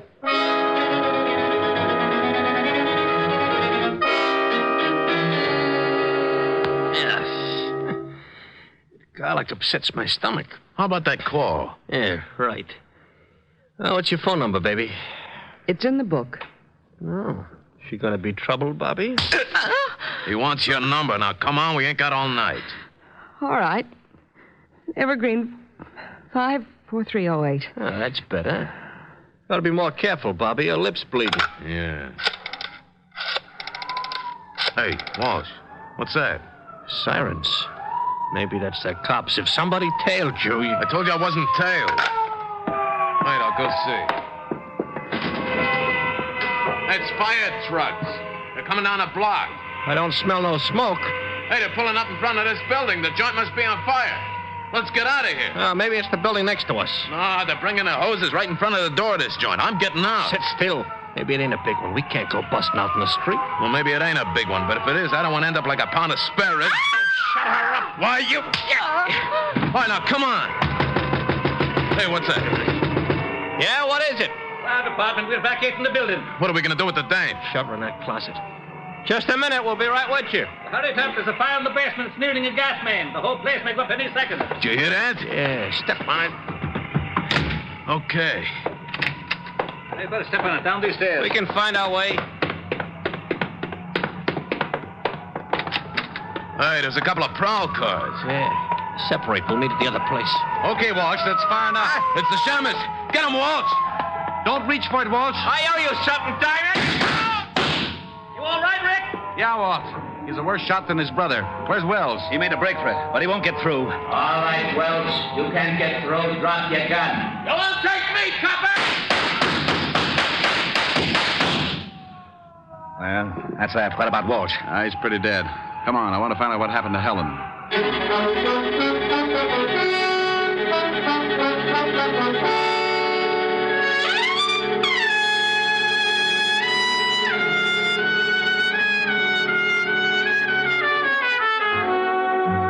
Well, Walt and I went up to the room and found Helen in the closet. We took her downstairs, and she cried a little on my shoulder. I like that. Makes me feel so protective. Walt cleaned things up and dropped Helen and me off at her place. An hour later, Helen got back to normal, and we relaxed on the couch and forgot about Wells and Walsh. How do you feel now, baby? Better. Want to get Francis to fix some dinner for you? Oh, no, I'm not very hungry. You can have some if you want. No. Want to play some canasta or something? But you always said it was a bad 200 game. Yeah, it is. Well, I forgot my jacks.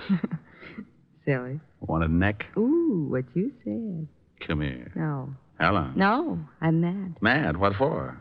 Because those two thugs ruined a wonderful evening. What's the matter? Want me to go? Oh, you idiot, of course not. I had a big surprise planned. You did? Yes. Believe it or not, I had 2 wonderful seats for South Pacific, and now it's too late to go. Oh, no. Oh, yes. Oh, well, I'm sorry, baby. I'd love to have seen it. Me too. Well, I'm not exactly Ezio Pinza, but I'll try to make it up to you. Oh, Rick, that's a wonderful idea. All right. What'll it be? Some enchanted evening? Oh, really? Me. A some enchanted evening. You may see a stranger. You may see a stranger across a crowded room. Rick. What's the matter? I was just trying to make like Pinza. But, honey, it's safer for you to make like Diamond. Oh. And somehow you know even then, that somewhere you'll see her again and again. Oh, you're not Pinza, but it's wonderful. Thanks. Some enchanted evening, someone may be laughing.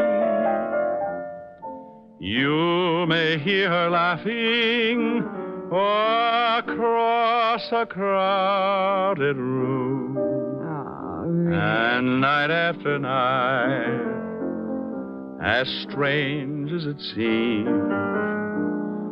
the sound of her laughter will sing in your dreams.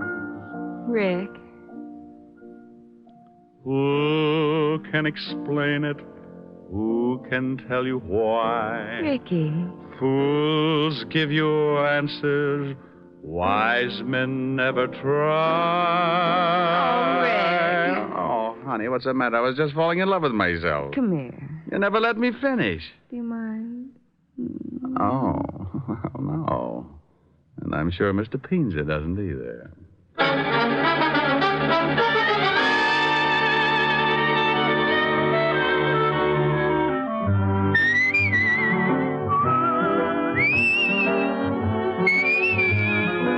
You have just heard Richard Diamond, Private Detective, starring Dick Powell.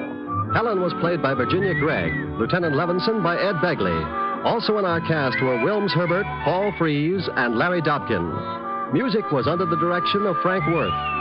Richard Diamond is written by Blake Edwards and directed by William P. Rousseau. Now, this is Eddie King inviting you to be with us again at the same time next week when we will again bring you Dick Powell as Richard Diamond, Private Detective.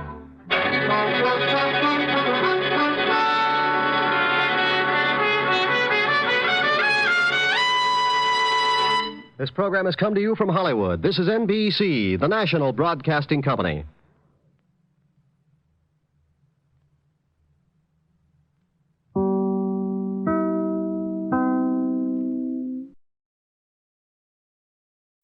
Enjoying the timeless classics on Golden Age Radio? If you're loving the nostalgia and captivating stories, consider supporting our channel with a tip. Your generosity helps us continue bringing you the best of vintage radio entertainment. Simply click on the link in the description.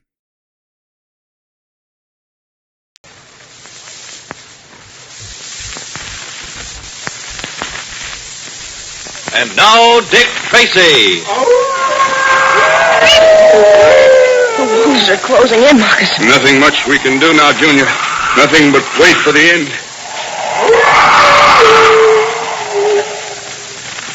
This is Dick Tracy, leading a search party on a hunt for Junior and Moccasin Joe in the case of the Hooting Owl. Yes, it's Dick Tracy, protector of law and order. Well, boys and girls, you know what a password is. That's a secret word that soldiers use to get past the sentry and up to the front. Well, here's a password that will get you up to the front in bike races, on the baseball diamond, in all kinds of games. It's energy. You see, the faster you go, the more energy you need. So if you want to win, you have to have lots of energy. And the swellest way I know to get it is just by eating delicious chocolatey Tootsie Rolls. Boy, they're cram jam full of energy. There are more energy units in 1 penny Tootsie Roll than you use circling the bases 36 times, or when you're riding your bike 3 whole miles. And it's fast energy. Why, no sooner do you pop a Tootsie Roll in your mouth than you can practically feel new strength in your muscles. And what's more, Tootsie Rolls are good, wholesome food. They're made with plenty of nourishing bodybuilding milk. So next time you have a penny to spend, or a nickel, well, if you have a nickel, get the big jumbo-sized Tootsie Roll.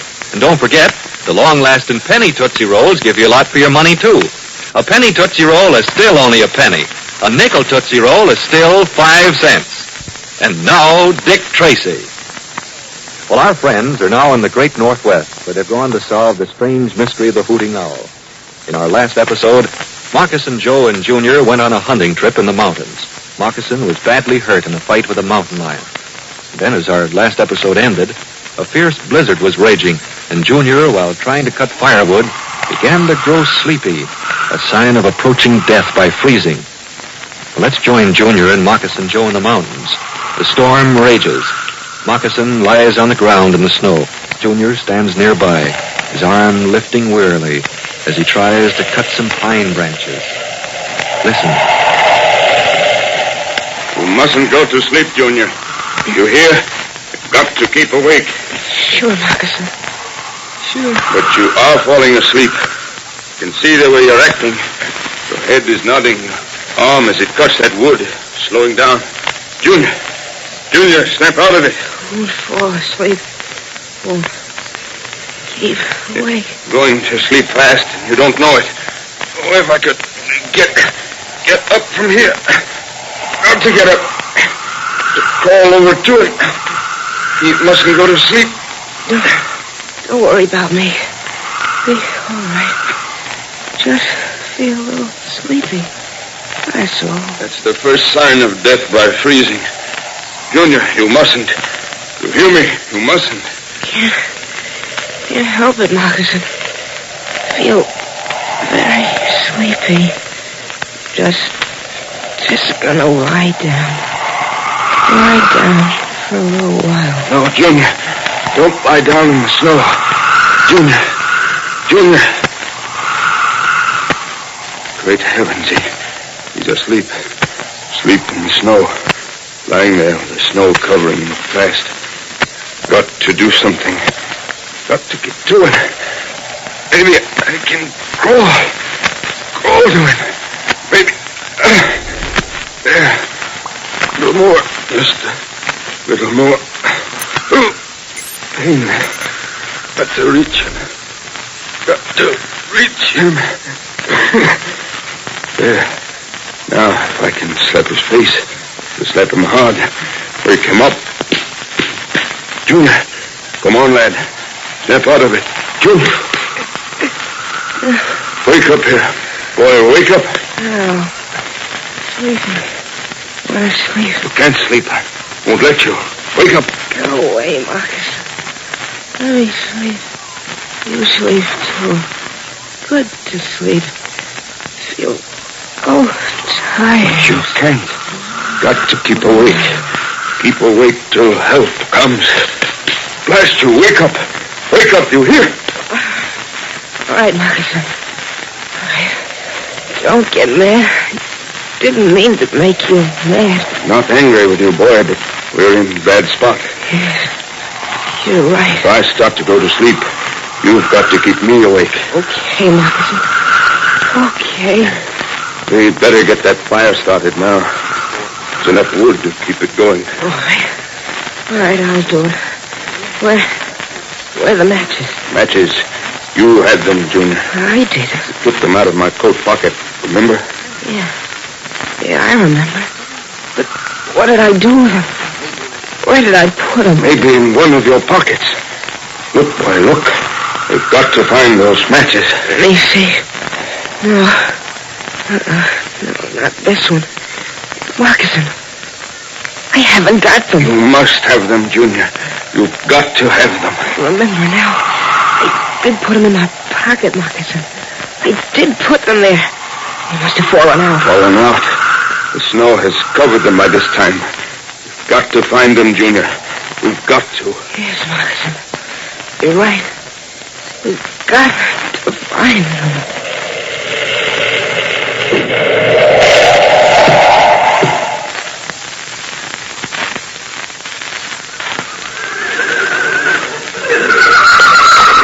All right, men, hold up. This is the base of the mountain. Hey, look, Tex. Moccassin's horse Rainbow stopped at this spot. This must be where Junior and Moccasin started in the mountains. No doubt of that, Dick. But great heavens, man, it'll be like looking for a needle in a haystack. With the added danger of getting lost ourselves. Well, we've got a chance at Tex. Oh, of course we do. Now listen, men. We've got to cover the mountain. The best way to do it is to drive as if we were driving for deer.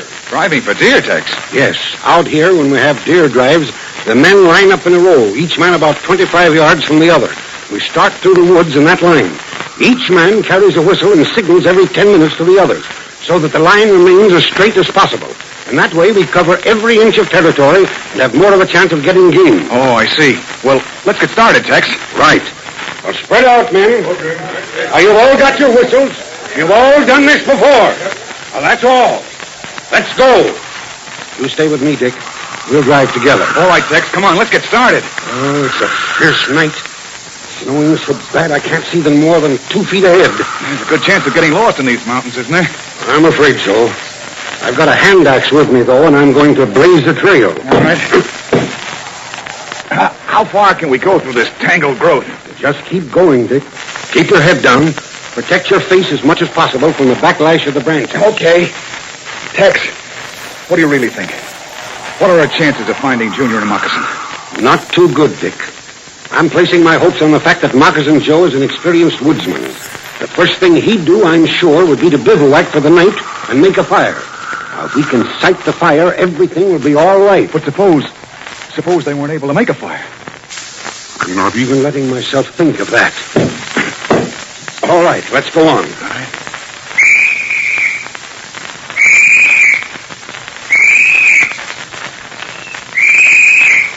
That's the boys signaling. All right, Dick. Keep moving ahead. How will we know if anybody finds something? Well, he'll blow the usual signal. 3 short, quick blasts on the whistle. I see.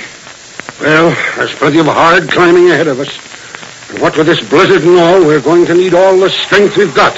Every last ounce of it. Come on.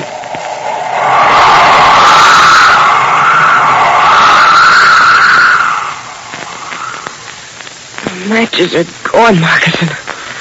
Can't find them. You sure, Junior? Covered every inch of ground. They're just not here. If I had a little strength, I'd make a fire, Indian fashion. Rub 2 sticks together, but... Maybe I could do it. Show me how. No. Takes practice. Yeah. Lots of practice. Moccasin, what are we gonna do? We're lost, boy. Lost in the blizzard. Can't make the one thing we need. Fire. That means we got a little chance of getting out. Moccasin, you're getting sleepy. Awfully sleepy, Junior. Just Let you go to sleep. No, Markison, you can't. If you go to sleep, I'll never be able to wake you. You know that. I'll wake up. Don't worry. You just let me sleep.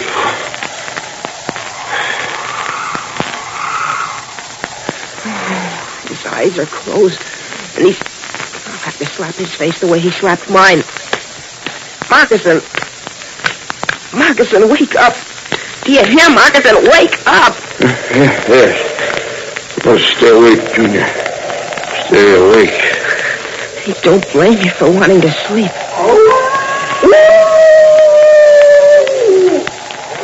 What's that? What is it, Markison? Wolves. Timber wolves. Wolves?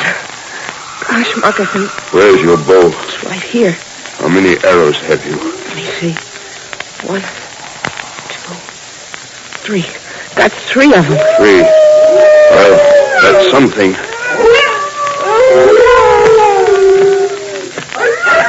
Those wolves have smelled us, and they're gathering. They found us, circling in closer and closer. Be ready for a rush. I'm ready. I think. Junior, quick. Here comes one now. Okay.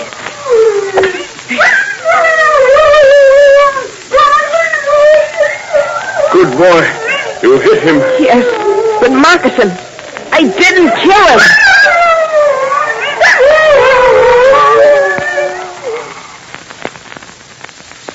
Well, the wolves are closing in, and Moccasin and Junior are short of arrows. Can they hold out until Tracy and Tex find them?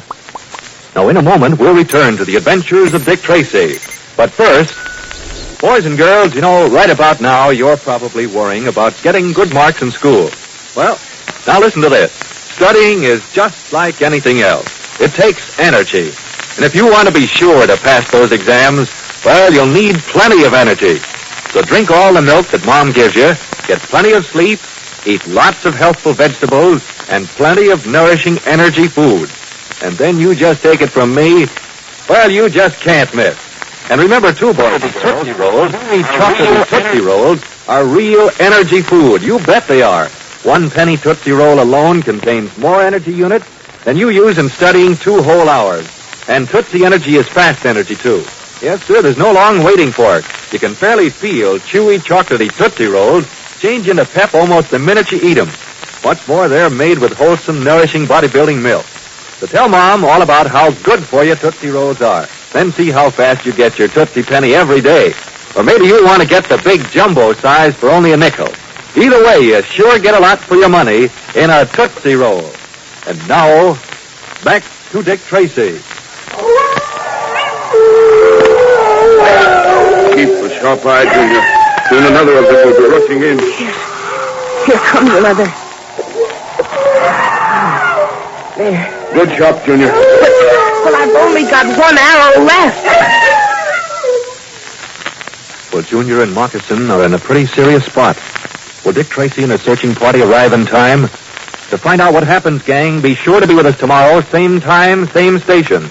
Tune in and follow the adventures of Dick Tracy. This is Don Gardner speaking. Say, mothers, when youngsters refuse to eat vegetables, drink milk, try this easy mealtime psychology. Put chewy, chocolatey Tootsie Rolls beside their plate as an extra dessert. Then notice how quickly they clean up their plates and empty their glasses. And the benefits are twofold, because Tootsie Rolls are a fine, wholesome energy food themselves, rich in dextrose and health-building milk. So get several big jumbo-sized nickel Tootsie Rolls. Nibble them yourself to help ward off housework fatigue, or put them in your husband's lunchbox. Keep Tootsie Rolls on hand for the whole family.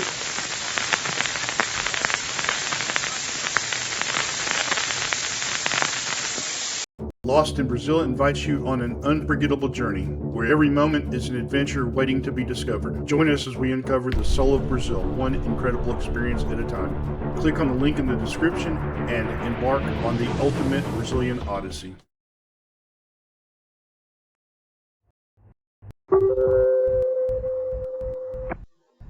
Now, from the makers of Cold Water Omo, Jason stood in the dimly lit hallway of Sir Wilfrid Pelly's country home, a worried frown on his face. He'd just received a telephone call from his boss. He says, we have to finish the job tonight, Loris. But that may not be possible. I tried to explain that, but something has happened at the hidden establishment. Something not to our advantage. Time is running out. We have 2, maybe 3 hours at the most. Not enough. Well, the boss is coming down here personally. The boss? Here? At midnight. He expects us to have broken the old boy by then. Right. Then we'd better get started.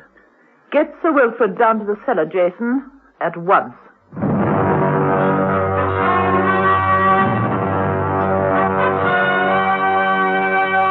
The Avengers.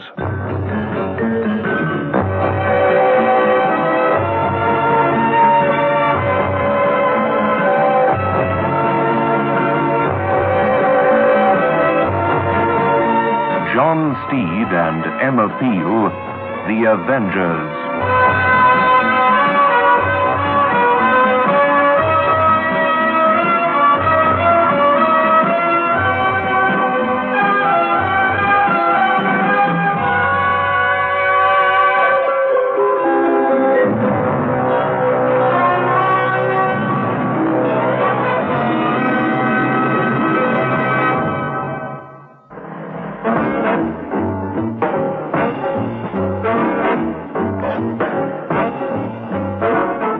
Episode 7 of this story, in which John Steed and Emma Peel take equal credit in winding up the case of who shot poor George Oblique-Stroke XR40.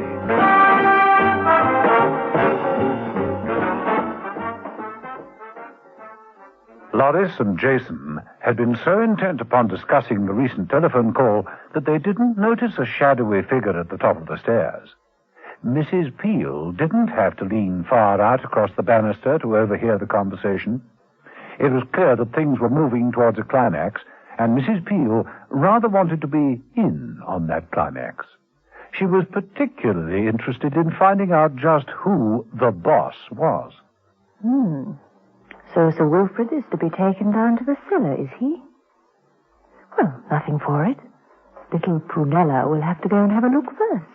So, Emma Peel made her way quietly down the stairs to where a door led to the cellar staircase. It was dark, but Mrs. Peel had done this sort of thing before. From her pocket, she produced a small torch. The spiral staircase led down to a corridor. Passing along it, she noticed a heavy iron door with a small grid. She stopped. What the? Who's that? Let me out. Let me out. Quiet. I'm a friend. Don't bother to explain. You're the real butler, aren't you? That's right. I am, Miss. I must say that in all my years of service... How many of them are there? The people who locked you in here? Just the man, Jason, and the woman, Lois. The young knight, Keller. There's a man they talk to on the telephone. They call him the boss. They bring Sir Wilfrid down here? In the other cellar, further along over there, behind the wine rack. Fine. Look, I can't let you out at the moment, but I'll find a way. Thank you, miss. Good luck, miss.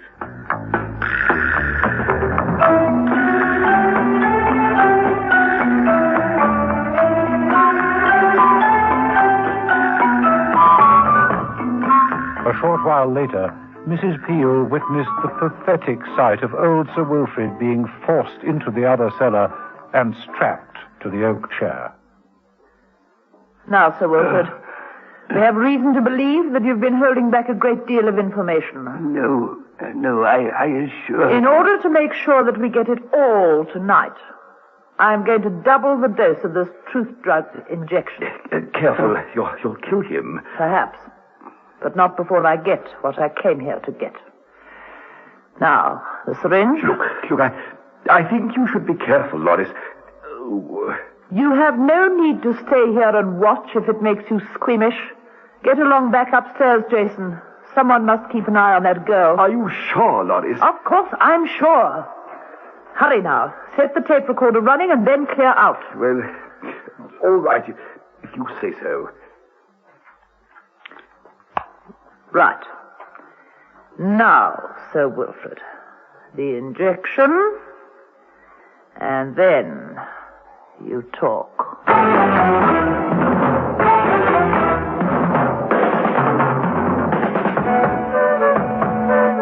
John Steed had dropped into the Heron establishment. He knew that sooner or later Mrs. Peel would communicate, and it might be necessary to obtain help from one of the staff. He found Dr. Ardmore, as usual, tinkering around with the insides of poor George.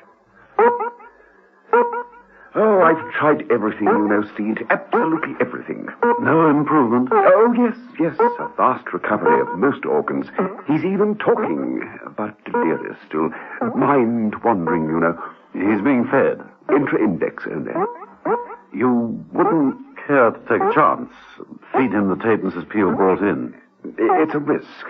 If it's too much for him, it could lead to a complete mental breakdown. On the other hand, it might be a shot in the arm, if you know what I mean. True. The heart beat is steady enough. Oh, Mrs. Steed, there's a telephone call for you. Oh, all right, thanks. Take it in my office, if you like, Steed. Straight through that door. It'll come through automatically. Thank you, Doctor. Thank you very much.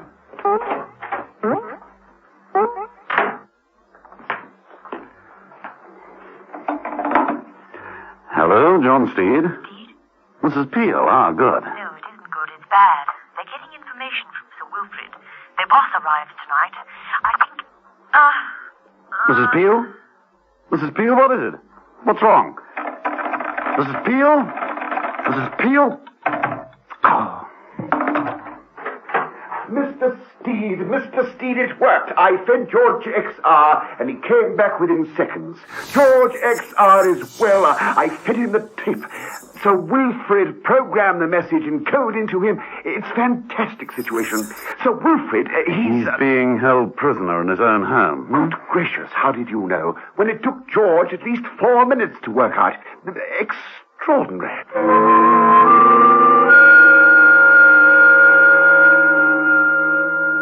Mrs. Peel lay on the hall carpet. She was out cold. Over her stood a man who'd entered the house during her attempted telephone conversation. It was the man known as Boss. Good job I arrived early, Jason. Also known as Tobin, Ardmore's assistant. Yes, Boss. Your work is satisfactorily concluded, I take it? Loris is completing the recordings right now, Boss. Good. This young lady, she is... Mrs. Peel, she knows too much, far too much. If she were a computer, we might erase the memory circuit. Unfortunately, people are more difficult than computers. We have to kill people. Don't we, Jason?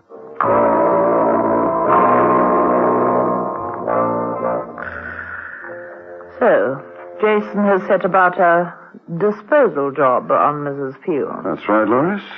Accidental death, of course. Of course. It's a dry night, after all. That summer house, wooden, dry as tinder inside. If someone were to be in there, somewhere, someone with a box of matches, a careless person... I think I understand. It wasn't a job that the squeamish Jason relished, but it had to be done. With Mrs. Peel slung over one shoulder and a large petrol can in one hand, Jason headed for the summer house. He didn't see Steed's car slide silently to a stop in the nearby driveway.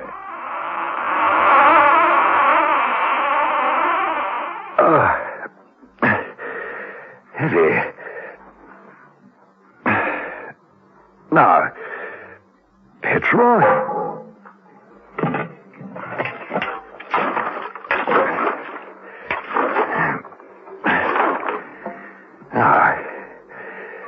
Matches. Match this. Steed hit the matches out of Jason's hand with a swift stroke of his umbrella. Then, stooping swiftly, he seized the petrol can and emptied its contents over him. Why, you... Steed stretched out a lighted cigarette lighter. No! Keep away! Well, do as you're told, then, like a good little butler. Hands behind you. That's it. Now, stretch your chin out. More. That's about it. Now.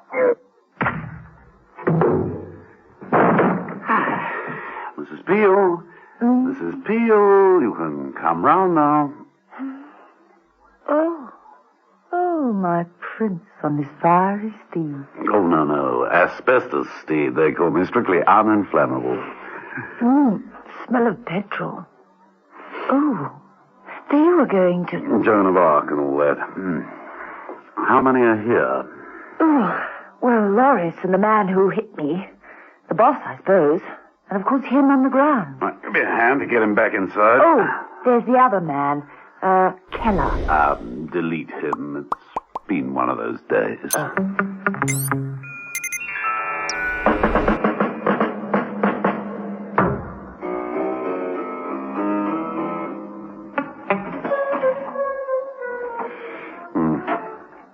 Is that the lot?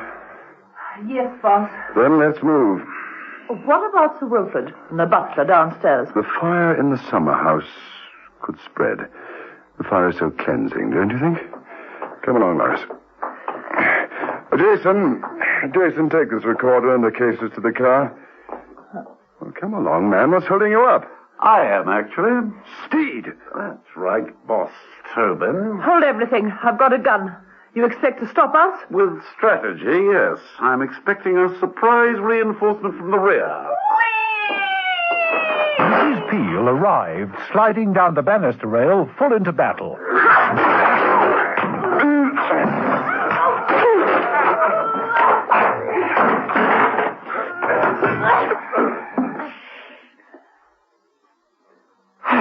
Well, that's the way to win wars. Now, let's attend to the wounded and the prisoners.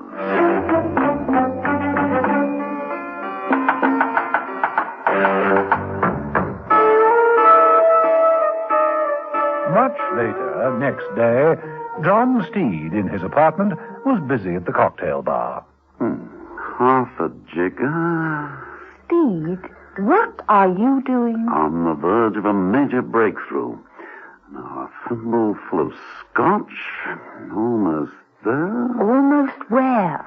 George Oblique Stroke XR40. They let me put a problem to him. I asked for the recipe for the most deliciously potent cocktail in the world. And he gave you the answer? Hiccuped it up in 4 seconds flat. Just think it'd take 500 bartenders 4 years... Licensing hours permitting. ...to accomplish what George did in 4 seconds. Now, one last ingredient. The olive. Get down.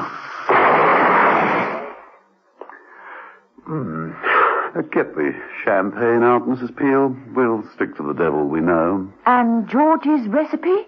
File it under top secret restricted.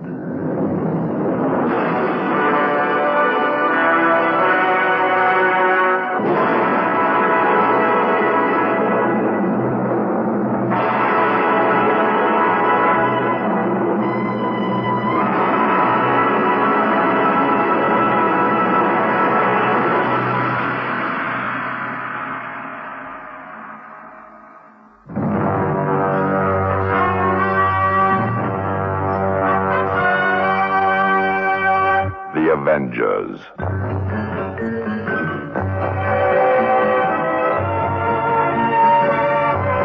Listen every evening, Monday to Friday, to John Steed and Emma Peel, The Avengers. Brought to you by the makers of Cold Water Omen.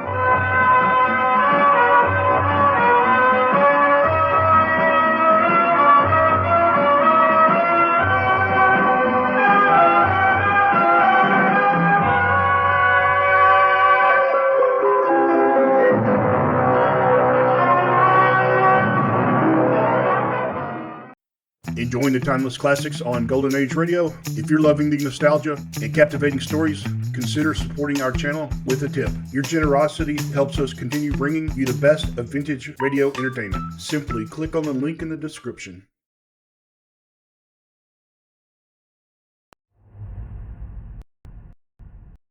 Signal gasoline. Yes, Signal gasoline is the new gasoline you can prove is superior.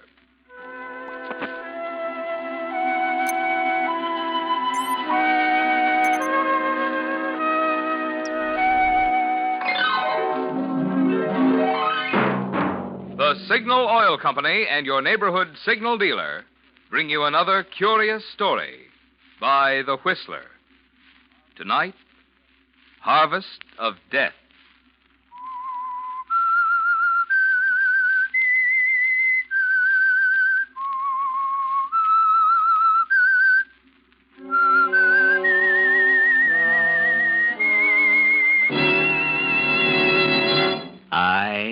the whistler. And I know many things, for I walk by night. I know many strange tales hidden in the hearts of men and women who have stepped into the shadows. Yes, I know the nameless terrors of which they dare not speak.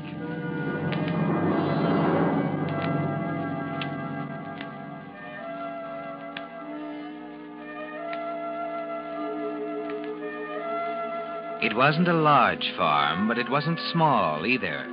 It kept 2 strong men busy from sunup to sundown taking care of it.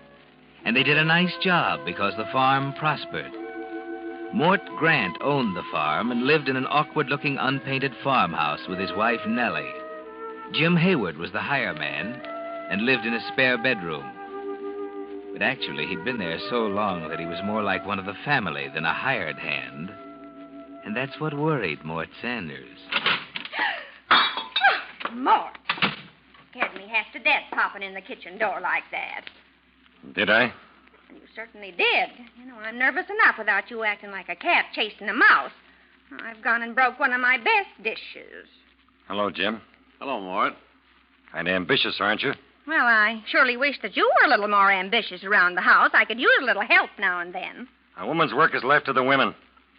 Men have enough to do with their own work. That right, Jim? Well, I guess it is, Mort, but Nellie looked a little tired, and I thought it wouldn't hurt anything if I stepped out in the kitchen and helped her a mite with the dishes. You should rest quiet a while after eating supper. I'd like to see the day when I get any rest after supper. I'm not really tired, Mort. I don't mind helping out a little extra bit. Well, if you don't mind, you can be as foolish as you want, I guess. Nobody's being foolish. I think it's downright generous of Jim to want to help. We ought to help each other more around here instead of living like 3 hermits. I don't see you out plowing. Come on, Jim. Leave the old lady to her work. If you don't mind, Mort, I'd just soon finish what I started. No, I don't mind, Jim. Not at all. Suit yourself. Suit yourself.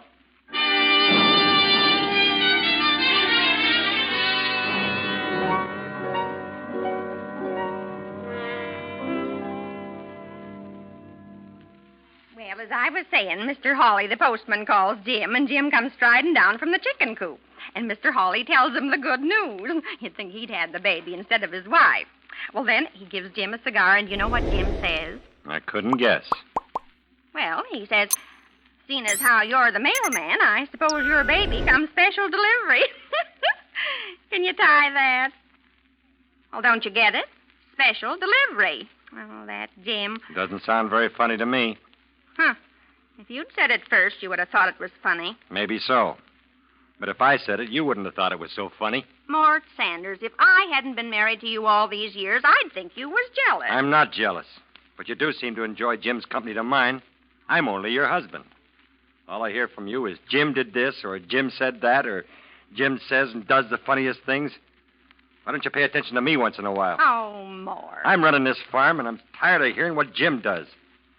So will you do me a favor and talk about something else?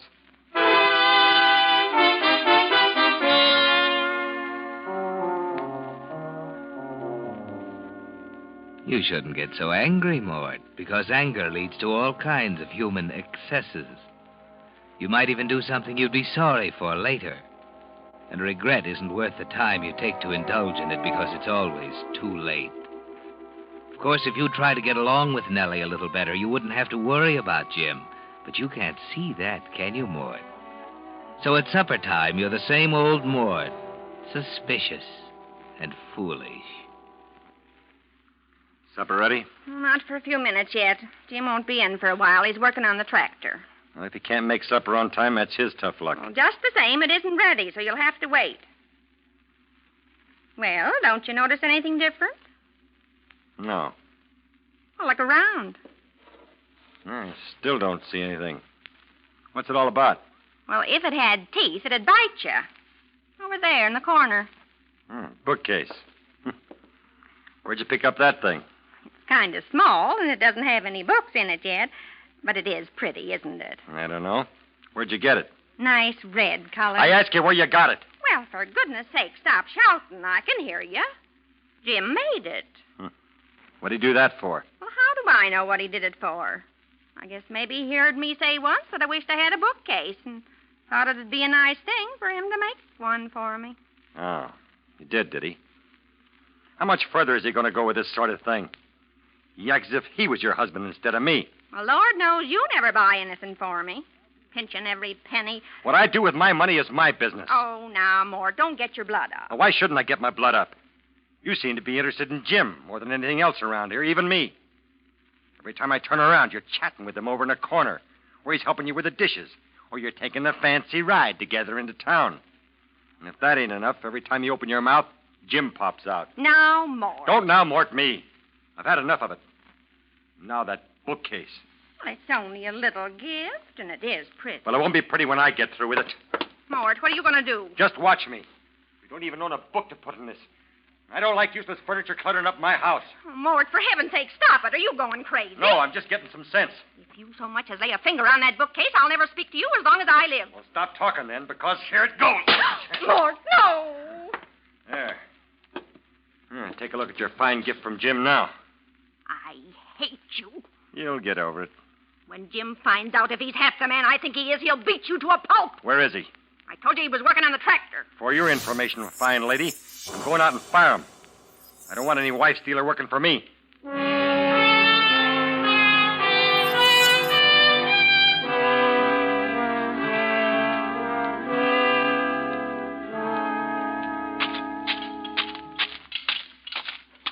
Hello, Mort. Supper almost ready? Almost. I won't be able to finish this tractor tonight, I'm afraid. Turned out to be more work than I thought. The wrist pins... Never mind. Give me the wrench, Jim.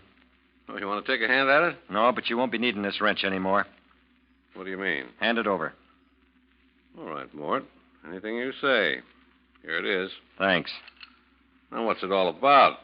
You look like you've got something serious on your mind. I just come out to tell you I won't be needing your services around here anymore. Huh? You can leave as soon as you get your things together. I'll pay it at the end of the week. Oh, you can't mean that you're firing me, Mort. That's exactly what I mean. But I don't get it. I've always worked hard.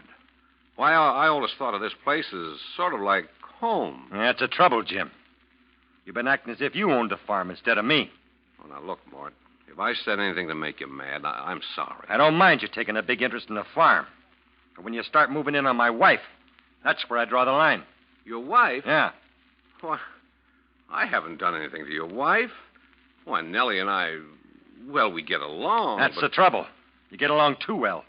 Every time I look around, you're with her, telling her stories or taking her someplace or making something for her. And I don't like it. I don't want to see any more of it. So get your clothes together and get out.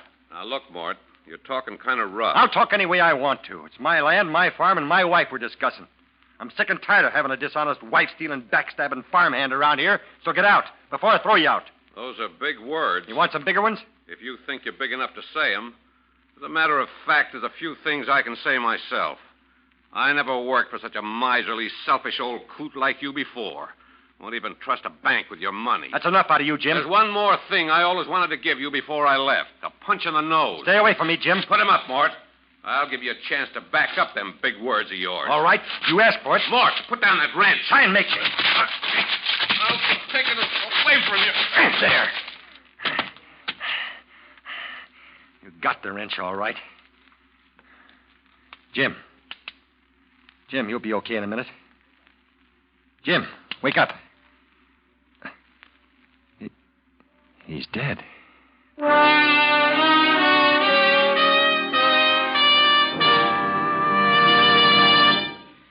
If we of the Whistler cast sound a bit on the excited side tonight, there's a good reason. This is the 100th consecutive performance of Signal Oil Company's program, The Whistler. Because of your enthusiastic letters, Signal Oil Company has continued The Whistler without interruption even through the summer when so many programs go off the air. And month after month, The Whistler's popularity has grown until for the past 8 months, it has ranked tops in popularity among all West Coast programs. We of the cast want to thank you for your loyalty, which has made this record possible. It's our richest incentive to keep every performance a top performance, so you'll continue to tune in on the Signal Oil program each Monday night for more broadcasts of The Whistler. And incidentally, next time you're out driving, we of the cast also hope you'll stop at one of the friendly service stations displaying Signal's familiar yellow and black circle sign. And try that other great Signal success, the new Signal gasoline. There's no better way to tune in top performance for your car than with today's power-packed new super fuel, new Signal gasoline. And now, back to the Whistler.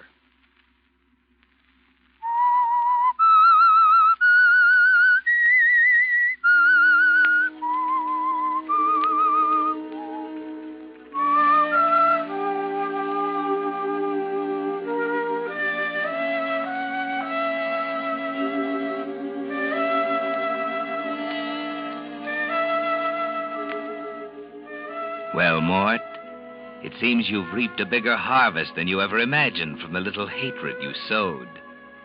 But it's not a crop to be proud of because it's a harvest of death. After you killed Jim Hayward, you didn't know what to do with his body. You had to think. But thinking takes time. So after finding a temporary hiding place in the barn, deep in the soft, fragrant haymow, you turned back to the house for supper. Supper ready? It's all ready. Sit down. Coffee or milk? Coffee. Sit still. I'll get it. Here. Well, what's the matter? Oh, yeah. You startled me, I guess. Where's the sugar? Where's the sugar? Well, land's sake, it's right in front of you. What's the matter? Can't you see? I didn't notice it. Well, isn't Jim coming in? Hmm? I said, isn't Jim coming in? Not right away. Well, he can't work much longer. It'll be dark in a few minutes. Potatoes will be cold if he doesn't come in soon. I knew you wouldn't fire him. You couldn't fire Jim, not after he's been with us all... Cut it, will you? All right, Mort. I took care of the bookcase. I finished breaking it up, and I put it in the stove. When Jim comes in, I'll say, Jim, I got some bad news for you. But I expect you can take it. Seems I fell up against the bookcase. It wasn't very big anyhow, you know, and I broke it. Mort, you're not eating a thing. Huh? Oh, I was listening to you. Well, it's about the first time you ever were. Jim should be in here by now. I think maybe I'll look out the window and wait for him to come in and eat his supper. Mort. What? It's getting dark, and I can just barely see the tractor, but I can't see hide nor hair of Jim. Can't see anything moving out there. Sit down and eat your supper. Jim's old enough to take care of himself. Well, I suppose he's putting the tools away. Jim's always the careful one. Mort, you're still not eating. I'm not very hungry. I bet Jim's got a big appetite tonight. Will you stop talking about Jim? Well, for heaven's sake, Mort, what's got into you? You don't have to shout like that. You're scared the living daylights out of I asked you before to stop talking about Jim. I was just trying to be sociable. With you sitting there like a mummy, a body could go crazy for something to do. Well, if you want to know, Jim won't be having supper tonight, so you can stop waiting for him. Why won't he have supper tonight? Because I did what I said I was going to do. You mean that you fired him? Yes, I fired him. Well, of all the Nellie. selfish... I don't want to hear one word out of you about it. It's done, that's all, and there's nothing you can do to change it. All right, Mort, if Jim's fired, he's fired, but I don't... Shut up. Well, at least he can have one more meal before he goes. Can't he? Jim's gone. Gone already? Yes, he's gone already. How many times do I have to say it? Well, it seems funny he didn't say goodbye to me. He didn't even come after his clothes and things. Oh, he can't be gone yet. I told you he was gone. Gone for good. He won't be back. Did he ask you to send his clothes to him? No. Well, didn't he tell you where he was going? Look, he just left. He didn't tell me anything. Was he angry? A man who gets fired isn't exactly happy. Well, aren't you going to give him a character reference or something so that he can get a job someplace else? Where he's going, a reference from me isn't worth a thing. Oh, then you do know where he's going. You said before that you didn't. I don't know. All he said was that he thought he might go north, maybe to Canada. That's all he said. Well, it's funny he left late in the day like this. You'd think he'd wait until morning and get a fresh start. Can a man do what he wants with his own life without you analyzing the whole thing? But I thought I knew Jim. I thought I could tell just what he'd do. Well, you couldn't, so forget it. Well, it seems to me the whole thing's all very funny. It's all very funny.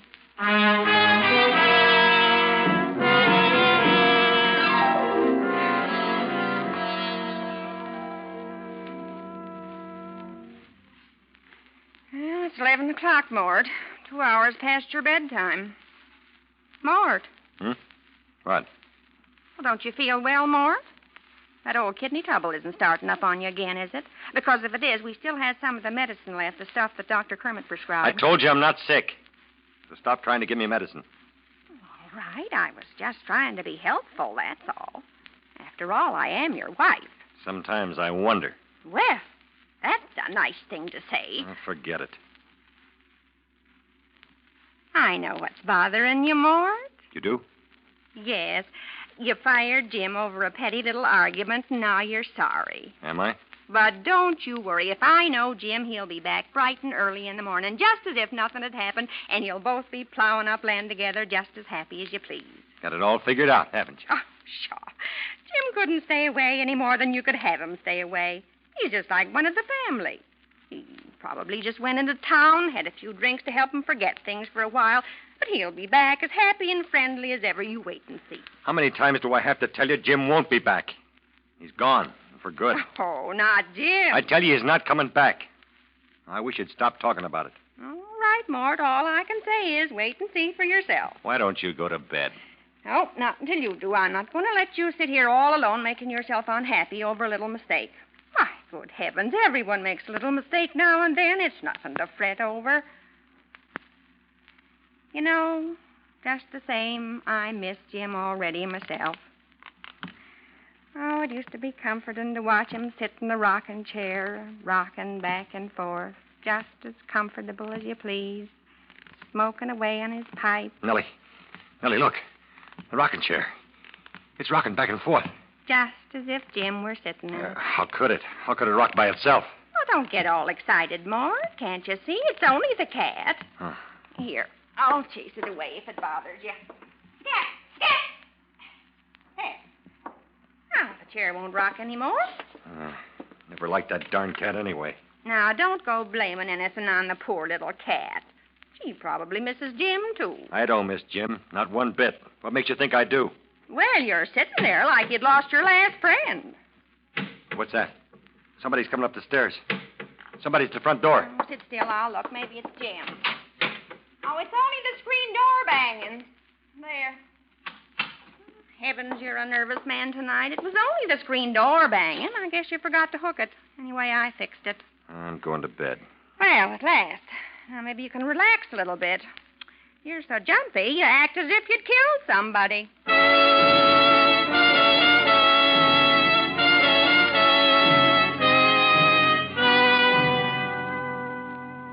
Nellie comes awfully close to the truth sometimes, doesn't she, Mort? Uncomfortably close. But never mind. She doesn't really know what happened to Jim Hayward. So you go upstairs to try to sleep and forget the whole affair. If you can. Perhaps you'll even think of something to cover up your tracks forever.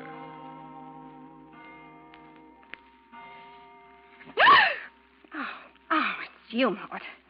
Oh, you give me a start. I just opened my eyes and thought I saw somebody standing over me. What are you sitting up in bed at this hour of the morning for? I can't sleep. Oh, just lay back on the pillow and relax. You'll go to sleep. I can't. Tried. It's too hot or something. Want me to get up and get you some coffee or something? No, I don't want anything. Let me put the light on. Well, no wonder you're so hot. You're fully dressed. When did you do that? Got up and dressed about an hour ago. I think I was cold. What in the world's got into you, Mort? First, you're as jumpy as a thoroughbred. Then you can't sleep. Then you turn cold, and now you're too hot. Are you sure you're not sick? I told you there's nothing wrong with me. Well, you surely must be hot. The sweat's pouring right off you. Now, there's no need to get so worried about Jim that you make a nervous wreck of yourself. He'll be back, I tell you. If you mention Jim once more to me, I'll strangle you to death. All right, Mort. I didn't mean to get you mad, but you're beginning to worry me now. I'll go back to sleep. Where are you going? Mind your own business. What you lighting that lantern for? If you got to be so nosy, I'm going out to the barn.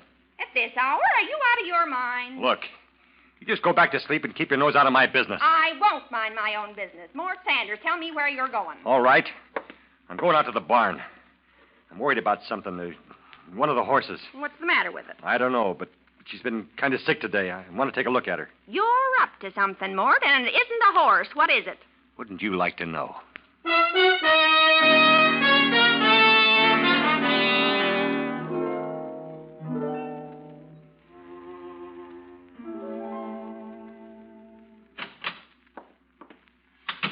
It took you long enough. So you're up. Well, I couldn't lie up there in bed while you're gallivanting around the farm at 3 o'clock in the morning. Get back to bed. Well, I put some coffee on. We might as well have a cup now that we're up. I don't want any coffee. Where's the lantern? Do you always have to ask him any questions? I haven't got it with me, have I? I left it in the barn.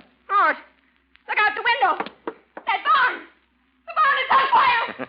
Pretty, ain't it? Well, do something. Don't just stand there as if you weren't enjoying it. The horses, they'll be burned alive. There are no horses in the barn. They're all out in the pasture.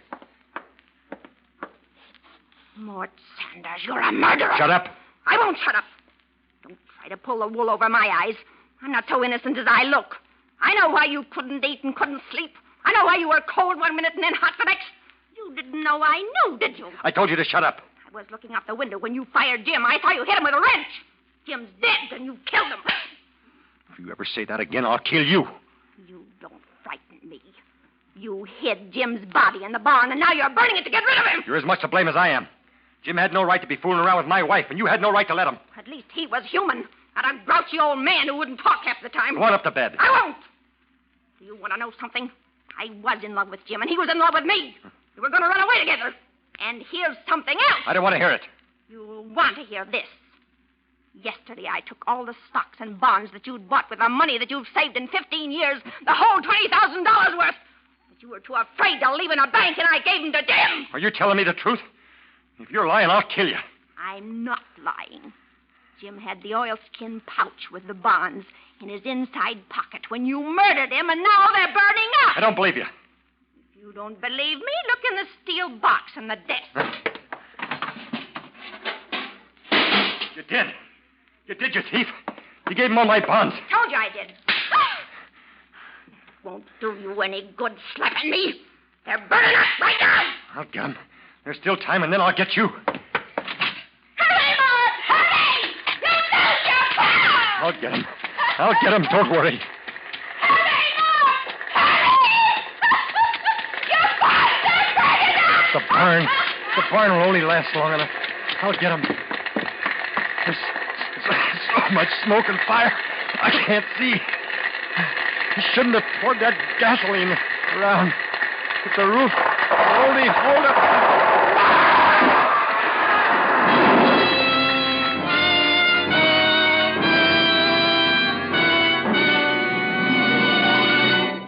The Whistler will return in just a moment with the strange ending of tonight's story. Meantime, because the gasoline you use has so much to do with the performance you get from your car, I think you'd be interested in knowing how a new scientific development has put amazingly increased power into that great new super fuel, new signal gasoline. You see, science has long known that the way the atoms in gasoline molecules are arranged determines how much power you get from the gasoline. Well, in old-style gasolines, the atoms were left just as nature arranged them. But recently, certain chemists found how to rearrange the atoms in gasoline molecules in an entirely new way. The result is new signal gasoline with amazing new power. Power so immediately apparent you can feel it, see it, hear it. It's because of this superior performance you can actually recognize the moment you step on the accelerator that we urge you to let one tankful of new signal gasoline talk for itself.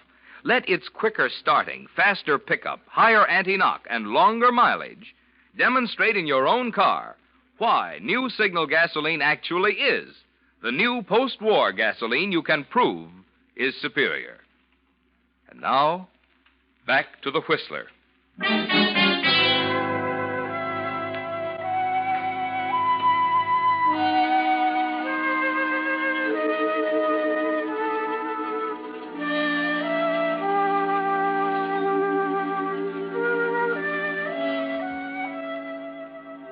So for once you listened to your wife, Mort.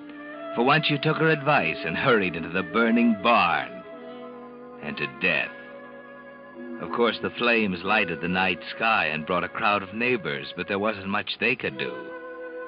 They stand outside the house watching the last glowing embers, talking in hushed tones. But you can't hear them, can you, Mort? It's awful. Awful. Both of them at once this way. Constable figures Mort must have gone in to try to save Jim. Jim was almost like one in the family, you know. Yes. What about Nellie? Is she all right? She's just sitting in there in the rocking chair by the window. Stunned, I guess. Oh, poor soul. I'd best go in and see if I can comfort her.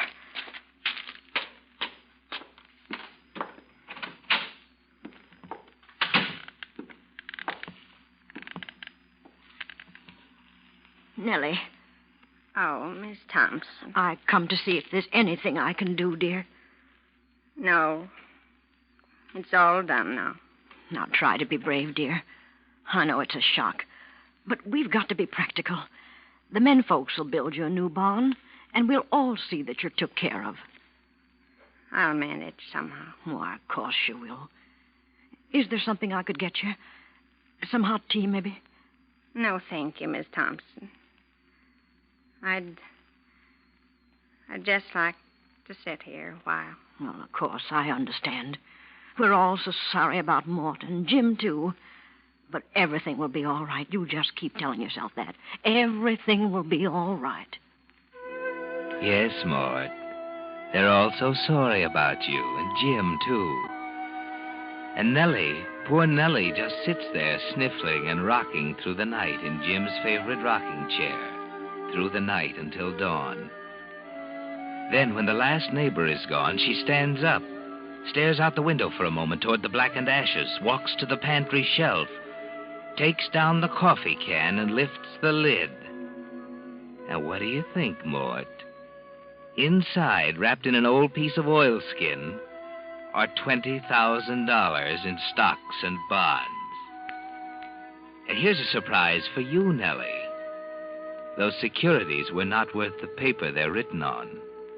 Mort wasn't a very smart investor.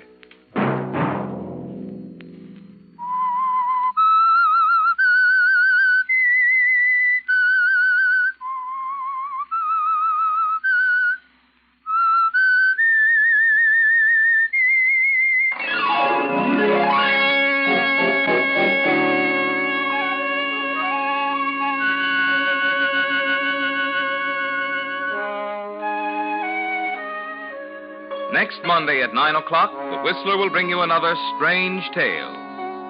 The Whistler is broadcast for your entertainment by the marketers of Signal gasoline and motor oil and fine quality automotive accessories, and by your neighborhood Signal dealer. This program, directed by George W. Allen, with tonight's story by John Hayes, music by Wilbur Hatch, is transmitted to our troops overseas by the Armed Forces Radio Service.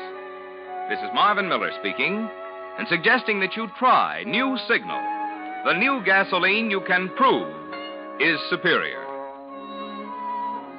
This is CBS, the Columbia Broadcasting System.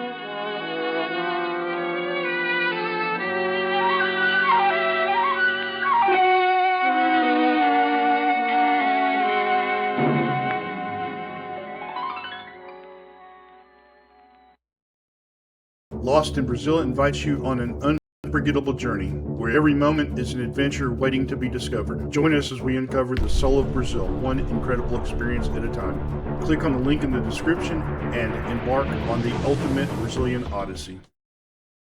Old and young alike, that crime does not pay.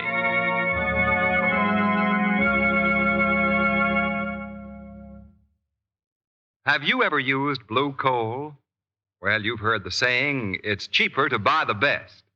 Good fuel and the correct size to fit your furnace is real economy. If you've never used blue coal, plan to give it a trial now. You'll notice the difference in more even, healthful heat, and you'll be pleasantly surprised at how economical it is to use. So finish the winter with blue coal. Prove to yourself that you get more for your money. Get in touch with your neighborhood blue coal dealer right away. Tomorrow.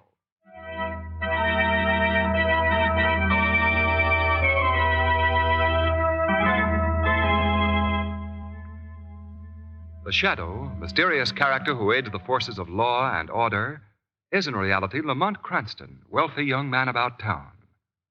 Several years ago in the Orient, Cranston learned a strange and mysterious secret. The secret of hypnotic power to cloud men's minds so that they cannot see him.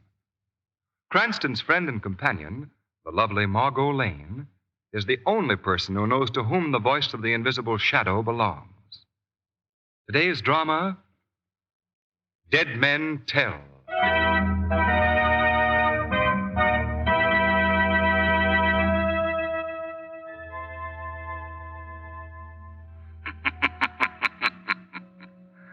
That everlasting sleep, that bourne from which no traveler ever returns, that eternal rest called death. How often men have attempted to close the mouth of the accuser, seal their lips forever, and how often have they failed? For dead men, in spite of the legend, do tell. Yes, they speak and point with a bony, fleshless finger at their murderers.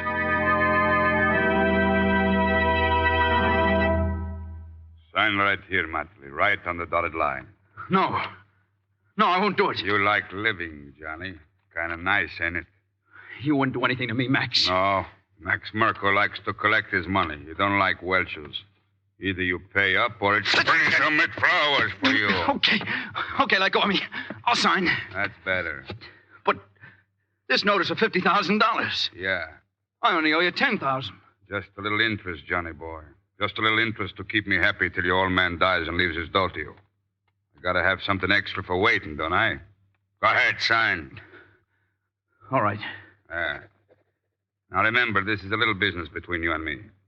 One word from you to your old man about this, and, I collect my money that much sooner. You get it? I collect my money sooner than you expect. Now get out. Okay. Okay, I'll go. All right, he's gone. You can come out. Get it, Max? Sure he got it, Gilly. The old master never fails. Thank you, Gloria, for the vote of confidence. Where is it? Here. Hey, what is this? Certified check for $10,000, Gilly. Stop me if I'm wrong. You can stop. You're wrong. What? Max, you let him get away without getting... Not without, baby. Read what the paper says, Julie. I promised to pay Max Merkel the sum of $50,000. 50? When, Max? When he's got the money. When his old man dies and leaves it to him. And you let him get away with this? His old man is good for 20 years yet. Yeah, but will he live that long? That's the question. Now listen, Merkel. My cut of that $10,000 was $2,500. I want it now. And I say you can get it. I'll get it or I'll... You'll what, Julie? He's dead. You killed him. Yeah. Let that be a lesson to you, Gloria. Max Merkel does things his own way.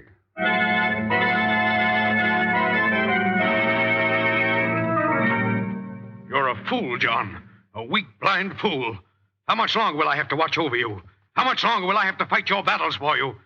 Last year it was that singer, Gloria Kingsley, and now... You said it'd kill me, Dad, if I didn't sign that note. $50,000. How much did you actually lose at Merkel's crooked gambling house? $10,000. And you signed for 5 times that amount? Why?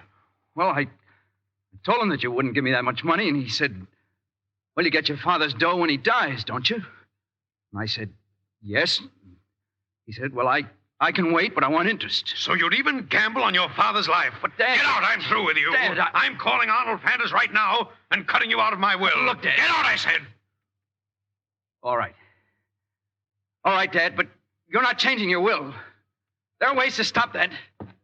More ways than one. So my son would even threaten me, huh? Threaten me. Well, we'll see about that. Hello? Oh, hello, Arnold. Is that you? Yes, Gustav. What is it? You sound upset. Oh, it's that son of mine again, Arnold. I've decided to disinherit him. Now. This Gus. time I'm serious. I've never been... Look, how soon can you get here? Well, I'm right next door. I can get there in 5 minutes, but can't this wait till tomorrow? No, I'm changing my will tonight. I want you to bring... Oh, what's that? Bentley. My head... It feels like fire. Well, what is it?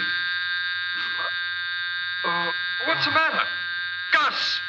Gus!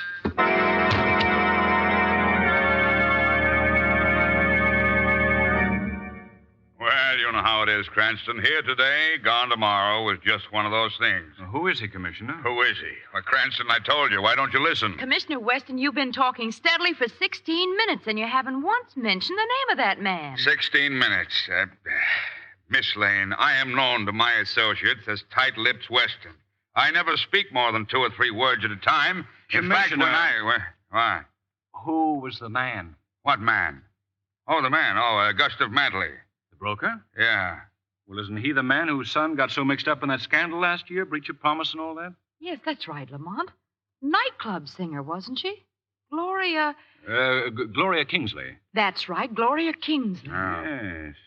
And if I remember correctly, that wasn't the first time that John Matley has been in trouble. Always had his father to buy his way out of scrapes. All of which means... That the father's death looks very suspicious. Hold on to your hats, boys. Here we go again. Now, look, Cranston, there were no marks of violence on Gustav Matley's body. Medical examiner says there was no evidence of poison, no foul play, and you're making a murder out of it. Mr. Weston? Yes? I'm John Matley. Oh, yes. You told me on the phone that you wanted to see me. Yes, Matley. Sit down, boy. Thank you. This is going to be something of a shock to you, but you... My father. It is about my father, isn't it? Yes. He's dead. I knew it. I knew it would happen. You did? You knew it would happen? Well, my father was a very violent man. He flew into such terrible tempers. The doctor warned him that he would die of heart failure someday. Heart failure? Well, it might interest you to know that the medical examiner found no indication of heart failure. No evidence of anything that might have caused your father's death. Well, what did he die of? That, Mr. Matley, is the mystery. I was just wondering... Huh? Say, what is my office? Grand Central Station? Arnold Fantis. Yes, John. I heard that the police had sent for you, and I came here to help you. I don't want your help. Why, you young... Wait a minute. Where do you two think you are? I'll have no more of this. I'm sorry, Commissioner. You see, I'm Arnold Fantis, the deceased Gustav Matley's attorney. Why did you come here, Mr. Fantis? I felt it was my duty to help John defend himself against this murder charge. Murder? What are you talking about? The murder of your father, of course. It's strange that you say that, Mr. Fantis, because as yet the police are not even sure that it was murder.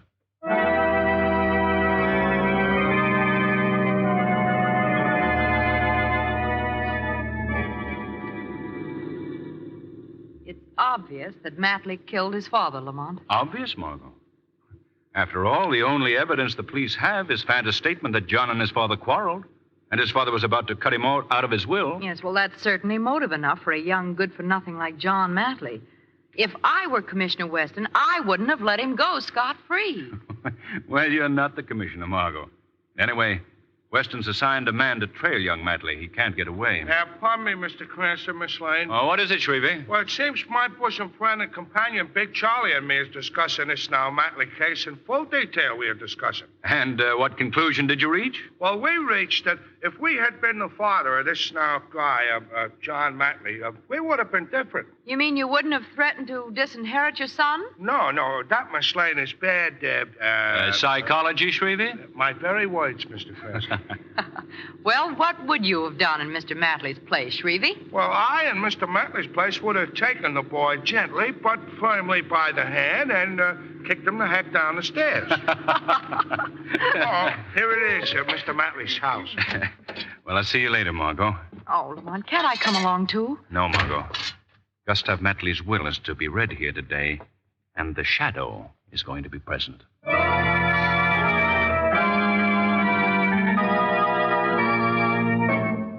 Arnold Fantis will be here any minute now to read the will. You both better go. Oh, no. Don't forget, I got a 50 grand interest in that will, Johnny boy. I stay. Me? What about me, Johnny? You were paid off, Gloria. My father gave you $5,000 for those letters I wrote you. That's right. Now that I think of it, they were worth much more than that, Johnny. You get out of here right now, both of you. Listen to him. He ain't very polite, is he? After all I've done for him. What have you done for me? Much more than you know, kid. More than you know. I don't understand you. Maybe he bumped off your old man for you so you could get his money. Shut up, you. Shut up. Ooh, look what little Gloria turned. So it was you, Max. What? Well, now I'm really going to be paid off from both sides, and good. Well, now, that throws a different light on things. How'd you do it, Max? Who are you kidding, Johnny boy? I talked you into it the other night so you could get his money. Even if I had, you can't prove it. You can't prove it. Now get out of here. Get out of here. I'm staying. Well, we'll see about that. We'll see. Nice little act of yours, Miss Kingsley, but I'm not buying. You're going to cut me in, Max. I know too much. Look, you're a nice girl, but I don't like partners. It's unhealthy for any partner of mine. Like it or not, Maxie, I'm in.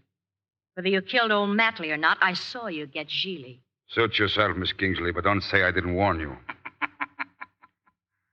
the vultures gather. Who said that?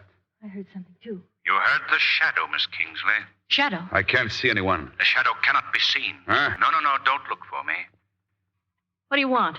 I want to know how Gustav Matley died, and you, Mr. Merkel, can shed some light on that subject. No, I don't know anything about it. You murdered Gustav Matley. That's a lie. Sure. That's it.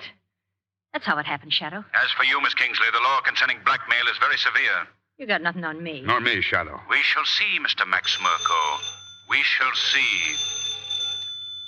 Phone on that desk there. It's ringing. So what? Well, answer it. Why? It ain't for me. I heard the phone ringing. Answer it for me, will you, Merkel? Answer it yourself. Oh, it's the reporters again. I don't want to talk to them. Can't stand to hear a phone ring without answering. Why don't you, then? Sure. Why not? No, Gloria. Hello? Hello? No one on the wire. Hello? Someone probably got the wrong. Oh, ahead. Gloria. Fire. Burns. My head. Drop that receiver, Miss Kingsley. What's wrong? My head. Gloria! What's the matter with her? She's dead, Max. What? Dead, huh? I told her I didn't like partners.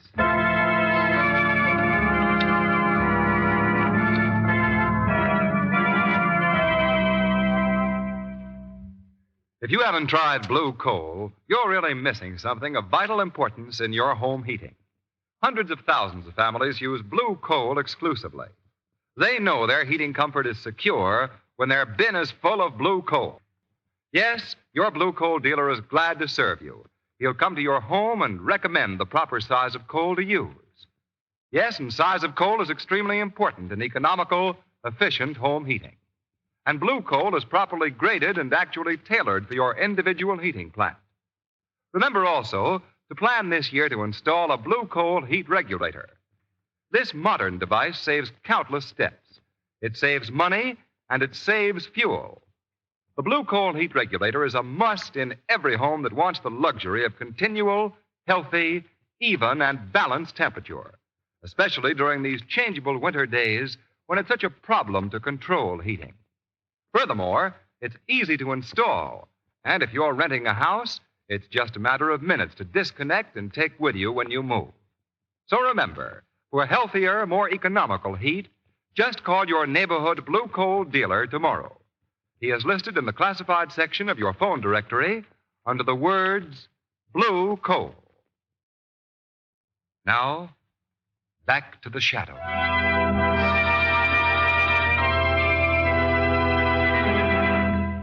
And there it is, Cranston. The telephone people say definitely that the phone had not been tampered with. Well, then why did this Gloria Kingsley die when she picked up the receiver? Margot, my dear, she didn't die as a result of picking up the receiver. Something else caused her death. Well, what? Yeah, that's a good question. A good question. Cranston, will you take Miss Lane out of here? She's slowly but surely driving me out of my mind. Margot, stop asking so many questions. Not the questions that bother me, it's the answers. Commissioner, what sort of an autopsy was performed on the body of Gustav Matley? I don't get you. Well, was it thorough? Look for yourself. Here's the report on my desk here. Thank you. No marks of violence, no poison. Commissioner, can you get an order to exhume the body of Gustav Matley? Yes, but why do you want it? No mention is made in this report of a brain examination, and I would... Pardon me, Commissioner Weston. Mind if I come in? Not at all, Mr. Fantis. What can I do for you? Oh, hello, Miss Lane, Mr. Cranston. How do you do? How do you do? As you probably know by now, Commissioner, the DA has secured an indictment against John Matley for the murder of his father. I just heard about it an hour ago, Mr. Fantas. Well, I've decided to represent John Matley. Decided? But I thought that you and young Matley didn't get along. He didn't want your help. Mr. Cranston, I assure you that I've no respect and very little affection for the boy, but after all, he's still the son of my best friend. Mr. Fantas, do you believe him innocent? Now, is that a fair question to ask the boy's legal representative, Miss Lane? Well, he's right. Well, then here's something that you can do. Sign an exhumation order for the body of Gustav Matley. That's impossible, Mr. Cranston. Impossible, huh? Well, let me tell you, Mr. Fantas, we can have the body exhumed with or without your approval. Well, you don't understand. Gustav Matley's body was cremated. Cremated? Who ordered that? I did. It was Gustav Matley's wish.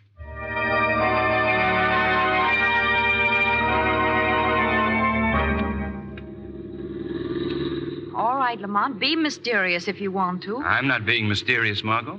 You wanted to come along, and you said you didn't care where I was going. 746 3rd Street. Yes, sir. Well, this can't be it. It can't be. But it is. What are you talking about, Shrevey? Well, you said that we was going to call on a young lady, Mr. Cranston. Young lady? At this time of night? Lamont, who is she? Not a very live number, if you should ask me. This is our undertaking parlor. A what? An undertaking parlor, Margot? The young lady happens to be Gloria Kingsley. But Lamont, she's dead. Yeah, that's what I've been saying. She's dead. What am I laughing at? Worried, Shrevey? In a word, yes. Going, Margot? Well, yes. Well, what can you find out here, Lamont? Margot, Gloria Kingsley has something that she can tell the police. Something that they've overlooked. Tell the police? I don't even like to hear you talk like this. I don't even like it. Yes, Margot, the dead have a way of speaking. I don't get it. I don't like it. Coming, Margot? Yes, I'll come. If it's all the same to you, Mr. Cranston, I'll wait right here. I'll wait. With my engine running. See you in a few minutes, Shrevey. Make it a very few. Oh, doesn't look like there's anyone inside the undertaking parlor. That's why we came at this hour, Margot. We're going to bring Miss Kingsley's body back with us. Oh, Lamont. Is that necessary? Yes. Here. Let's try the door. It shouldn't be locked. I guess undertakers are one group of people who aren't afraid of burglars. Come on. Let's go in. Lamont, I can see a light burning there in the back room. That's strange. Hardly expected to run into anyone at this hour. Seems to be two men back there. Undertakers certainly keep strange hours. I don't think they're the undertakers, Margot. Well, who are they? I can't quite... Oh, wait. The light's just gone off. They must have heard us. Yeah, they're gone. Come on, Margot. See if you can find the light switch. All right. Wait a minute. Here, I've got it. There. Oh, Lamont. Now, Margot, just the back room of an undertaking parlor, that's all.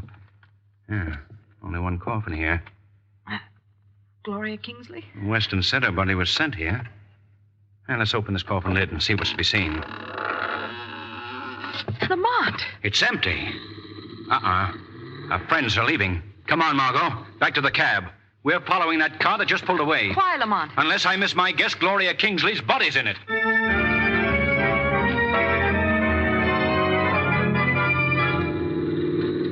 Keep your foot down on the gas, Shrevey. I think we're gaining on them. Yes, sir. Hang on. We're turning. Oh, another corner on two wheels. If this keeps up, we'll all be cornered. Down on the floor of the cab, Margot. They're shooting at us. Where do you think I am, Lamont? Me too, Mr. Cranston. Make room for me. No, not you, Shrevey. You're driving. Yes, sir, but I'm not enjoying it. I'm not enjoying it. Oh, there goes my windshield. I'll buy you a new one, Shrevey. Keep after them. Hey, they're slowing down. They're slowing. Look. They've just tossed something out of their car. Stop, Shrevey. It's a pleasure, Mr. Cranston, a pleasure. Oh, let's see what it is. You stay here, Margot. For the first time in my life, I have no curiosity. Come on, Shrevey. Me? You want I should come with you, Mr. Cranston? You're not afraid, are you, Shrevey? No, I'm just shivering because it's kind of chilly tonight. Let's go. You first. This big bundle must be it. Wrapped in a sheet, it's wrapped. I'm going to open it. Maybe I ought to go back to the cab and garden this lane. Stay here, Shrevey. Good heavens. Oh. Gloria Kingsley's body. And the head is missing.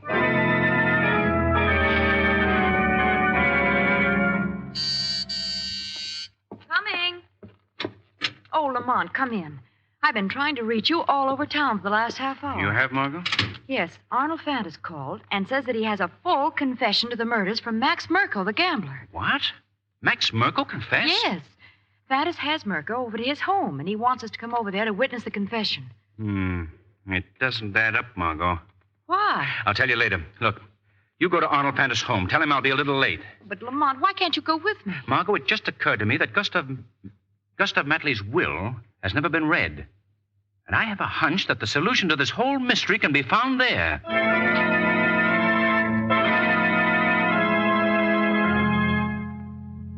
Well, let's not wait any longer for Mr. Cranston, Miss Lane. If you'll follow me, we'll have this over with in a minute. You know, Mr. Fenton, I didn't realize that your house was right next door to the Matley home until I came here tonight. Oh, yes. We've been neighbors for years. Right this way, please. Yes. Step in, Miss Lane. Yes, thank you. Well, there's nobody here. I know. I merely wanted you to see the evidence before you heard the confession to the murders. Evidence? Last night, Gloria Kingsley's body was stolen from the undertaking parlor and decapitated. The head was stolen. You know that? Yes, Miss Lane. Here. Look at this. In this box. Oh. Gloria Kingsley's head. Yes, Miss Lane. Not a very pretty thing to keep in one's house, but you see, that head can convict the murderer. How do you happen to have it? Because, Miss Lane, I am the murderer. What? You? Does that surprise you, Miss Lane? How stupid of me. I wouldn't have had to kill you after all, would I? But you see, I thought you and your friend, Lamont Cranston, were onto me last night when you went searching for Gloria Kingsley's body. And it was you who stole it, not Max Merkel. No, Miss Lane. We both had a hand in the theft of the body, but unfortunately, Max had a violent dislike for partners, so there was nothing I could do but cure him of that dislike permanently.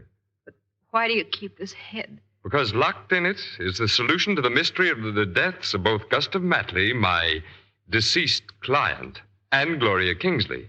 You see, the brain is burnt to ashes. Why are you telling me all this? Because you're going to die too, Miss Lane. No. Oh, yes. Yes, it's quite painless. No. Just an unpleasant, burning sensation in your brain. No! No! The door locks automatically, Miss Lane. You can't escape. No. Now for my machine and my little ray of death. You see, you can't escape. My ray can penetrate brick and steel. It can kill up to a distance of 300 feet. That's how I was able to kill Gustav Matley and Gloria Kingsley from my house. My ray was trained on the desk chair in the study of Matley's home. When the phone rang, I knew that whoever answered would then be sitting in that chair. Simple? Not simple enough for you to escape punishment for your crimes, Arnold Pantis. Shadow. Who said that? Where is that voice? Right beside you, Arnold Pantis. The voice you hear is the voice of the Shadow. The Shadow? So, you murdered your good friend Gustav Matley to keep him from discovering that you had falsified his will, so as to leave everything to you. Yes, Shadow. And in attempting to murder his son, you killed Gloria Kingsley. Yes, now you know. You couldn't have defended young Matley in a court of law, Pantis, and you know it. You were disbarred for illegal practices years ago. So, you know all my secrets, Shadow. Did you believe that you could escape paying for your crimes? Yes, Shadow, because only you and Miss Lane here know my secret, and you're both going to die. There. Now my death ray is ready. I can't see you, Shadow, but my ray can find you. It doesn't have to see. Pantis. I'm going to turn it slowly and spray the room with it. Nothing can live in its path. It burns internally. Shadow, stop him! Nothing, no power can stop me now, Miss Lane. There. Now, slow, every part of the room. Shadow! It's pointing toward me! Shadow!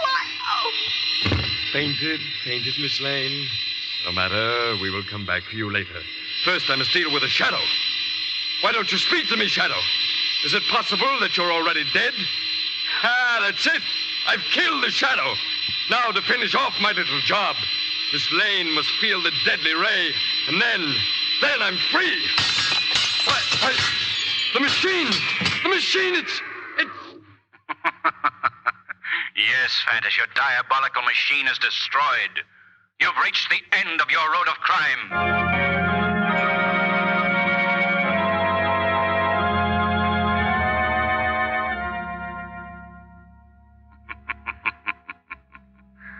That everlasting sleep, that bourne from which no traveler ever returns, that eternal rest called death. How often men have attempted to close the mouth of the accuser, seal their lips forever, and how often they have failed. For dead men, in spite of the legend, do tell. Yes, they speak and point with a bony, fleshless finger at their murderers.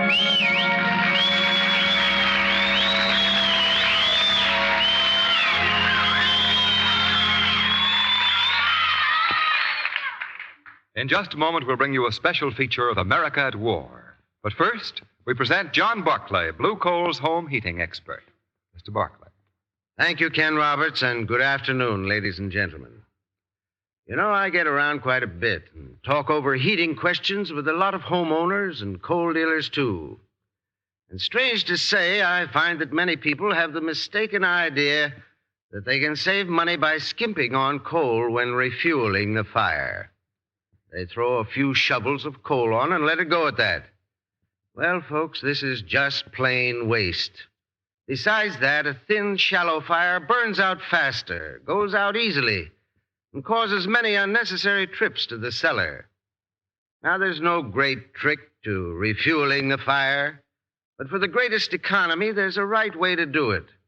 And it's the easy way, too. So if you're not sure, call your neighborhood blue coal dealer. He'll gladly send his John Barclay serviceman around to set you right. This man can tell you how to get the most heating comfort at the lowest fuel cost and with the least attention. Remember, your friendly blue coal dealer offers this service free. Use it. It'll save you plenty of time, trouble, and money. Thank you.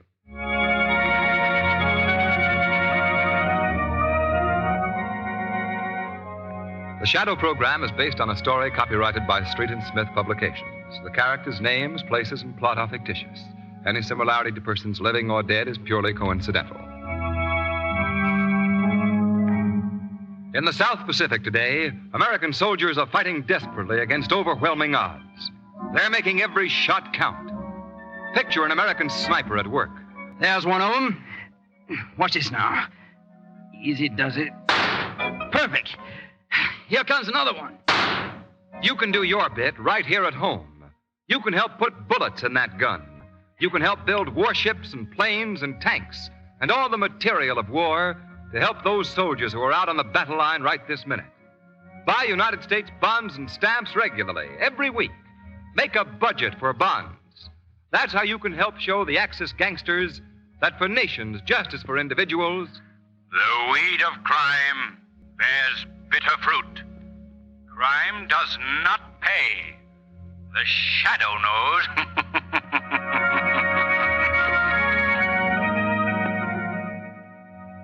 Next week, same time, same station, your friendly blue coal dealer brings you another strange and thrilling adventure in the Shadow's daring battle against the forces of evil. Be sure to listen. And be sure to phone your neighborhood blue coal dealer for greater heating comfort at less cost. Remember, keep the home fires burning with blue coal. Enjoying the timeless classics on Golden Age Radio? If you're loving the nostalgia and captivating stories, consider supporting our channel with a tip. Your generosity helps us continue bringing you the best of vintage radio entertainment. Simply click on the link in the description.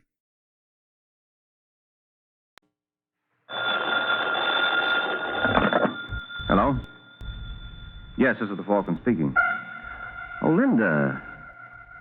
Thanks for calling, Angel, but I can't make it tonight. The fellow was caught playing with matches, and it made him so mad I have to get to him before he gets all burned up.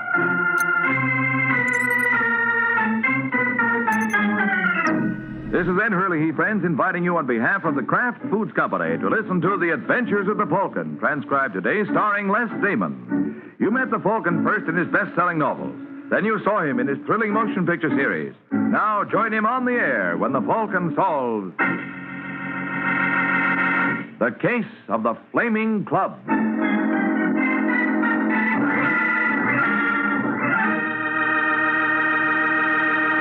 Before we join the Falcon for his latest adventure, here's exciting news from Kraft. It's more news about a new salad oil, Kraft Salad Oil, the first salad oil ever offered for your home use by the makers of all those wonderful Kraft-prepared dressings. Wait till you use this new oil in one of your salad dressings or baking recipes. For Kraft salad oil is more than just a new oil.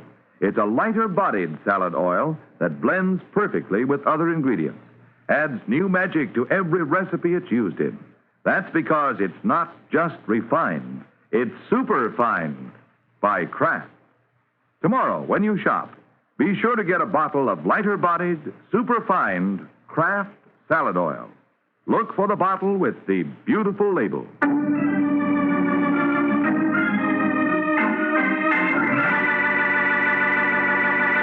And now, the case of the Flaming Club.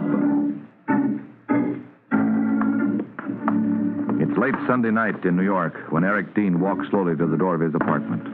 He looks through the keys on his key ring for the one which fits the lock. He tries one. And after a couple of tries, gets it in the lock, but finds it won't turn. He's fumbling for another key when he hears someone on the other side of the door. Eric? Nah? Is that you? Yeah, it's me, Georgia. Who are you expecting? Just a minute. Come on in. Yes, ma'am. No. You've been drinking. Is that a fact? Well, who wouldn't be? Went over the books with Larrabee tonight. We keep getting further in the red. In fact, we're broke. Now, isn't there any way to cut expenses? Cut expenses? Cut expenses? What are we going to do? We fired the band. Got to keep a bartender and a piano player. Oh, there must be something. We can stop eating. Cut expenses at home. Cancel my life insurance. Sure, we can cut expenses. No, there's no use talking about it now. I can see that. But tomorrow... I don't want to talk about it tomorrow. Just want to sing and dance. Come on, Georgia. Oh. Let's dance. Stop it. All right, what's the matter? Don't you want to dance? Nobody wants to dance. Nobody wants to have fun. I want to have fun. Lots of fun. Laughs.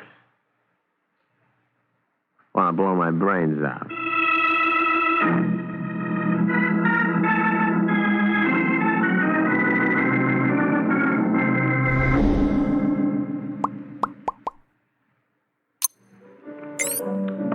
$10:30, and we got 6 couples. Well, Dean, it was your idea to chuck the band. My idea? They wanted to be paid. There's only one out. You mean there still is an out, Larrabee? One. What? Come on in the office. Okay. Don't tell me you found a sucker we can unload on. No, nothing like that. Well, Larrabee? We could have a fire. What? You heard me. A fire. We have insurance. Are you crazy? It's been done. Yeah, people are going to jail for it, too. Their only chance to get out from under. Can't you see that, Dean? I don't like it. There's a bottle. Now, wait a minute, pal. Nothing to drink until we get this settled. It is settled. No fire. Why not? A can of gasoline, a match, and we collect. I said no, Larrabee. You talk too much. You'd be sure to shoot your mouth off. You think I'm crazy?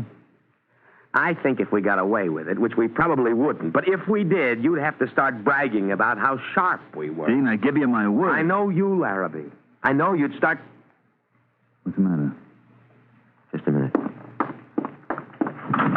I thought so. All right, Morgan, what's the idea? Let go, Mr. D. You were listening at the door. No, honest. Then what were you doing here? You're supposed to be at the bar. I just wanted to ask you something. There's a phone at the bar. There's a phone here. Dean's right, Morgan. What are you doing here? Well, Mr. Larrabee, believe me, I You've been snooping. No, Mr. D. A snooper and a liar, too. Well, that's all for you, mister. You're through, as of now. Not so fast, Dean. What about my back pay? You owe me 3 weeks. Sue us. Now, you can't do this. Don't tell me what I can do. You're fired. Don't be a fool, Dean. Get back to the bar, Morgan. I'll straighten this out with Dean. I'm not sure I want that. Now be reasonable. Dean's upset, that's all. He doesn't realize what he's saying. Oh, don't I? No. Well, Morgan? All right, Mr. Larrabee. If you say so. That's it, Morgan. I'm sorry about Dean, but we've been having a lot of trouble. And... I'm not surprised with him asking for it. And believe me, if he keeps on like that, you haven't seen anything yet.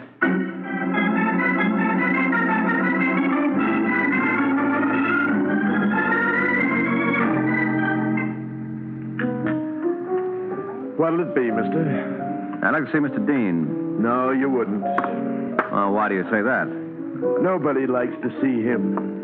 Okay, then let's say he'd like to see me. He phoned me. Oh. Well, try that door back there. I think he's in the office. Thanks.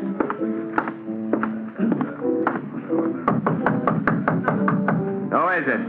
Mike Waring. Oh, yes, Waring. Come in. Oh, good of you to come, Waring. Sit down. Thanks. Oh, what do you want with the detective? Tell me, how good are you at shadowing? Good enough that I don't waste my time at it. If that's all you want, why pay my fee? This is something special. I got a partner, Mark Larrabee. I want a record of all his movements. Why? Does it matter? I want him followed. I'm willing to pay. You're willing to pay too much. I want to be sure nothing goes wrong. That's why I want the Falcon.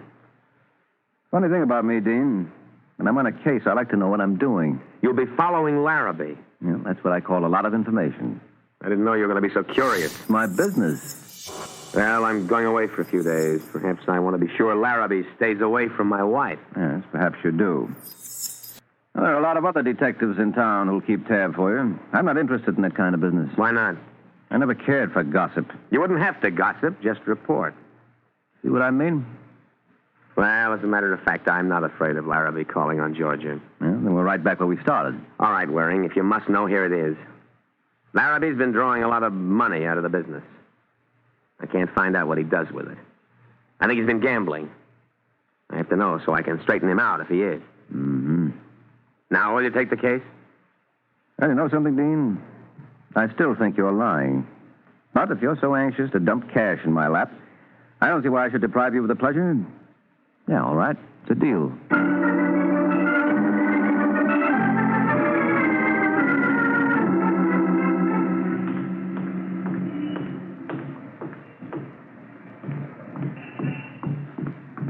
Here I am, mister, in this doorway.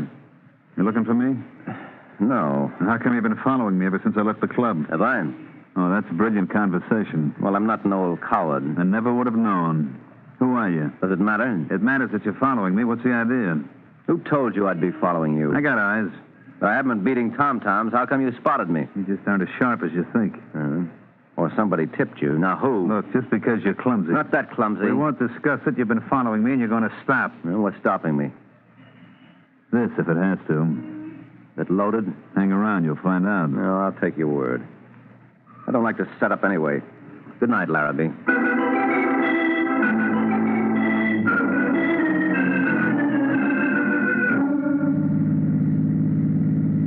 Hey, mister, I just noticed the time. You're out of luck. No, not necessarily, driver. Yeah, but it's after 2. The club will be closed. Well, I'm not going for entertainment. Just want to talk to the bartender. He may still be around. Okay, just thought you might want to know. Oh, thanks. Some guys raise holy Ned if you don't... Uh-oh. What's the matter? Fire engines.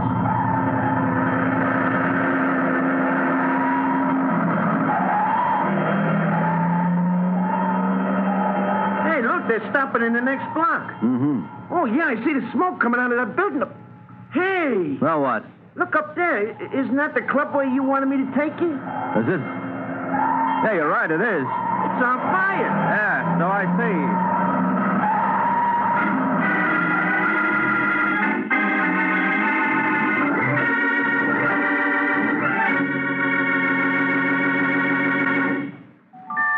It's lighter bodied.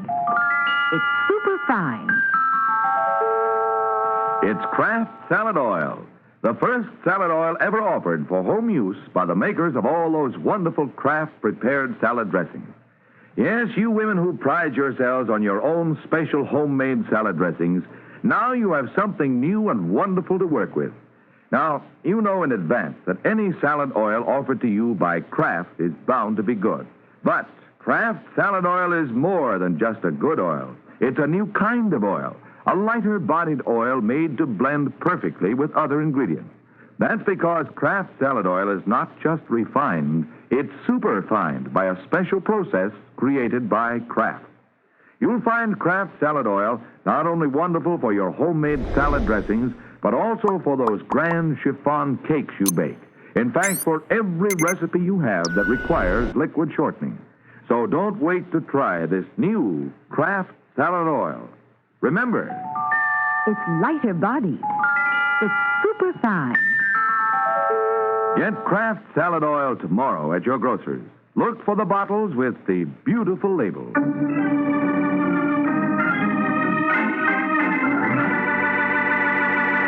Now, back to the adventures of the Falcon. It's a few minutes since Mike Waring discovered that his client's club could briefly boast of the hottest show in town. Now the Falcon is pushed through the crowd and into the burning building. He makes his way through the smoke and flames to the basement steps, hurries down until he's stopped by a fireman at the bottom. Hey, where do you think you're going? I wanted to see what started this. Well, get out of here. You want to get killed? Fake like I'm a fireman, too, huh? I got no time for games. Look, it's just that I've got a hunch there's something phony about this fire. I want... Hey, there's a lot of smoke. What do you expect? Well, if I could just see a little... Hey, look over there. Where? Here in that pile of boxes. Aren't those a man's legs sticking out from behind there? I don't see any. Oh, yeah, you're right. Come on. Yeah, here he is. That's Dean. Who? One of the owners of this place. Well, help me get him out of here. We can get him to the respirator. I'm afraid artificial respiration won't do him any good. Well, you never can tell. In this case, you can't. Look at his chest. He's been stabbed to death.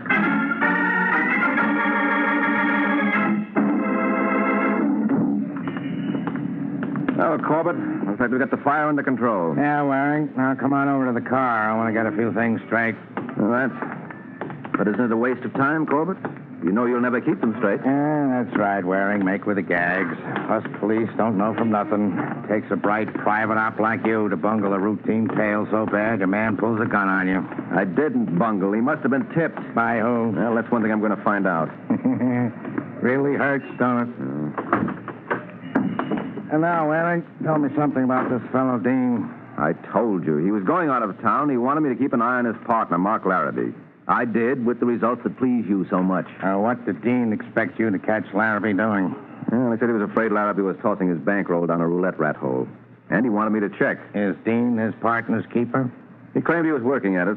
Did you swallow Dean's yarn? Would you? You kidding? But I'm not smart like you, Waring. Well, Dean's stories smell, but I played along to see how things lined up. And the fire coming right at this time seemed too much of a coincidence. You think Larrabee started it after he shook you? Well, that's something to check. Along with, how come Dean winds up in the basement of his club when he claimed he'd be out of town? He planned to leave. He hadn't gotten around to it. Well, how do you know? You're not the only one who can make brilliant deductions, Waring. I found an airplane ticket in his pocket to Pittsburgh on the 4 a.m. plane out of LaGuardia, from which I deduced he was planning to fly to Pittsburgh this morning. Corbett, you're a genius. Now, if you're through with me, I'll be running along. There's some angles I still want to look into. Why bother, Waring? Your client's dead. Look, I'm going to prove somebody tipped Larrabee about me tailing him. You don't have to prove it, Waring. Somebody did tip him. Yeah? Sure, Waring. You did.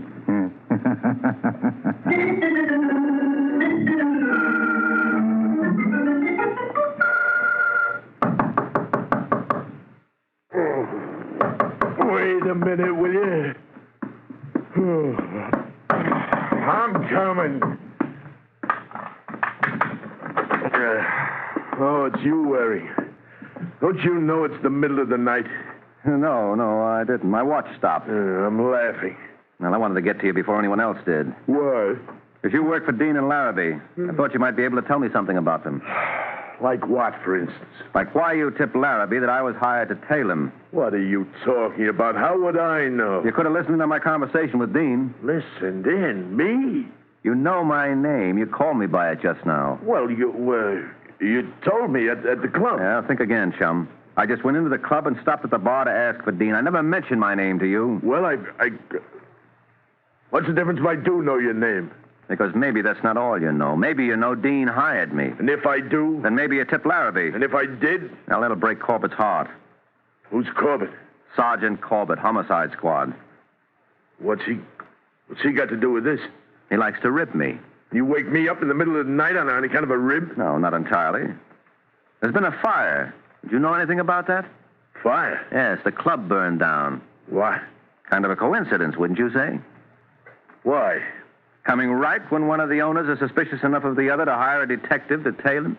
You think Larrabee or Dean, the fire? Yeah, Larrabee or Dean, the fire. It didn't start itself. But they couldn't have done it? Why not? Well, you were following Larrabee, you say, and Dean was on a train to Chicago. Train to Chicago? Where'd you get that idea? Well, he told me. Dean, when? When he left the club last night around 6.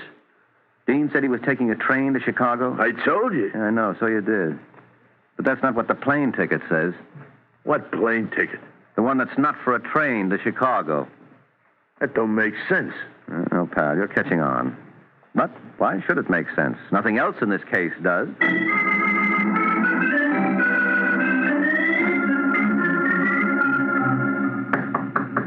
Oh, no. Now what? All right, all right.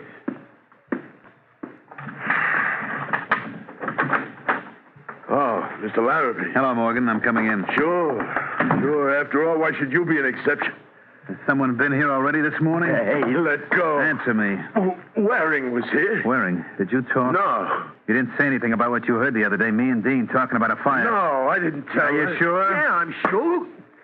Hey, what's the idea? I asked you a question. I answered. I want to be sure you're telling the truth. I am. You better be, because that was just a warning, Morgan. If I find out you've been shooting your mouth off, maybe that's not all that'll get shot. Think it over.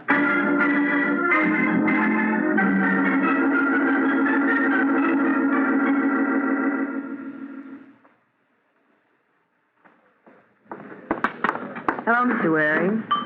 You mind if I join you? Why, what a question, Angel. Sit down. Thank you. You wonder how I know your name? Do I? Sergeant Corbett told me about you. He told me you eat in this restaurant quite often. Well, bless his little heart. I'm Mrs. Dean. Oh? The sergeant tells me you're suspicious about last night's fire. Mm-hmm. So I understand there's going to be trouble getting the insurance company to pay off. Yes, I wouldn't be surprised. You were following Larrabee, so you know he didn't start the fire. How do you know about that? Corbett? No. I talked to Morgan, the bartender. Ah, you're a busy little chicken for someone who's just lost a husband. Well, I'm on my own now. I have to look out for myself. Mm-hmm. But didn't your husband have life insurance? Yes. Then you looked after him. The fire won't affect that. I know. But I have a right to collect on the fire insurance, too. My husband wouldn't have started the fire. He wanted to prevent it. That's why he hired you. Yes, that's what I figured. But how do you know about it? He told me. He and Larrabee had an argument about it. Larrabee wanted to burn their place, and Eric was against it. You realize you're admitting that Larrabee had arson on his mind. Yes. But you were following him, so you know that he didn't do it. How do you know I didn't see him start the fire? Because then there wouldn't be speculation. You'd have had him arrested. All right, I didn't see him. But here's something Morgan didn't tell you. Larrabee shook me before the fire, so he could have done it after he left me. I don't believe it. Don't believe. It's the truth. Oh, dear. I didn't know that changes things. Yes, it certainly does. So I'm afraid I can't help you. But maybe you can help me. How? Your husband told me he was going out of town. Do you know where he was going? Of course. And do you know how he was going? Train or plane? Well, train. He doesn't like planes. He gets sick. I see. So I guess he missed the train. Yes, so it would seem. He had plenty of time. He left the apartment at 8 and said the train didn't leave until 9. Then he did intend to take the 9 o'clock train to Chicago. Chicago? Well, yes. What's the matter? Well, he wasn't going to Chicago. He was going to Palm Beach.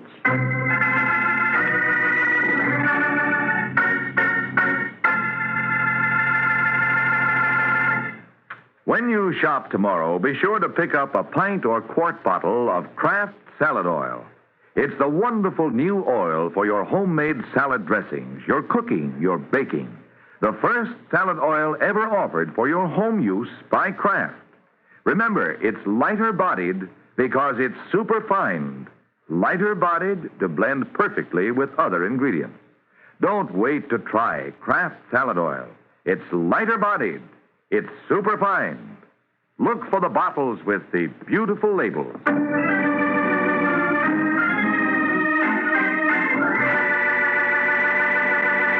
Now, back to the Adventures of the Falcon. Half an hour has passed since Mike Waring learned that his client apparently had tried to dash off in all directions only to wind up where he started, with a knife in his chest. Now the Falcon is at headquarters. Has tossed the confusion to Sergeant Corbett. Wait a minute, Waring. Wait a minute. Sure, Corbett. I'm not going anywhere. Let's get this straight. Dean tells the bartender he's taking the train to Chicago. Then he tells the wife he's taking the train to Palm Beach. If they're telling the truth. And when we find him in New York, he has a plane ticket to Pittsburgh. Mm-hmm. Well, I think I finally figured it out, Corbett. Yeah, I know. He really intended to go to Kennebunkport, Maine. No, I'm not kidding, Corbett. You see, I checked with the Weather Bureau. Weather Bureau? Where do they fit? They told me there was a bad storm in Virginia. Very interesting. There was also an earthquake in Peru. So what? So I checked with the railroad. Dean got on the train to Chicago last night. Then I suppose he got on a train to Palm Beach. Well, I wouldn't know. Gets clearer all the time. Well, if we can get that bartender to talk, it will. Yeah? Yeah. He had a fight with Dean a few days ago, and Dean tried to fire him. Oh, so you think this makes the bartender so sore he murders Dean and burns down the club? No. He'd hardly go that far just over the loss of a job. Check. But he knows something. And he's one up on me. Well, in that case, let's go catch up with him, shall we?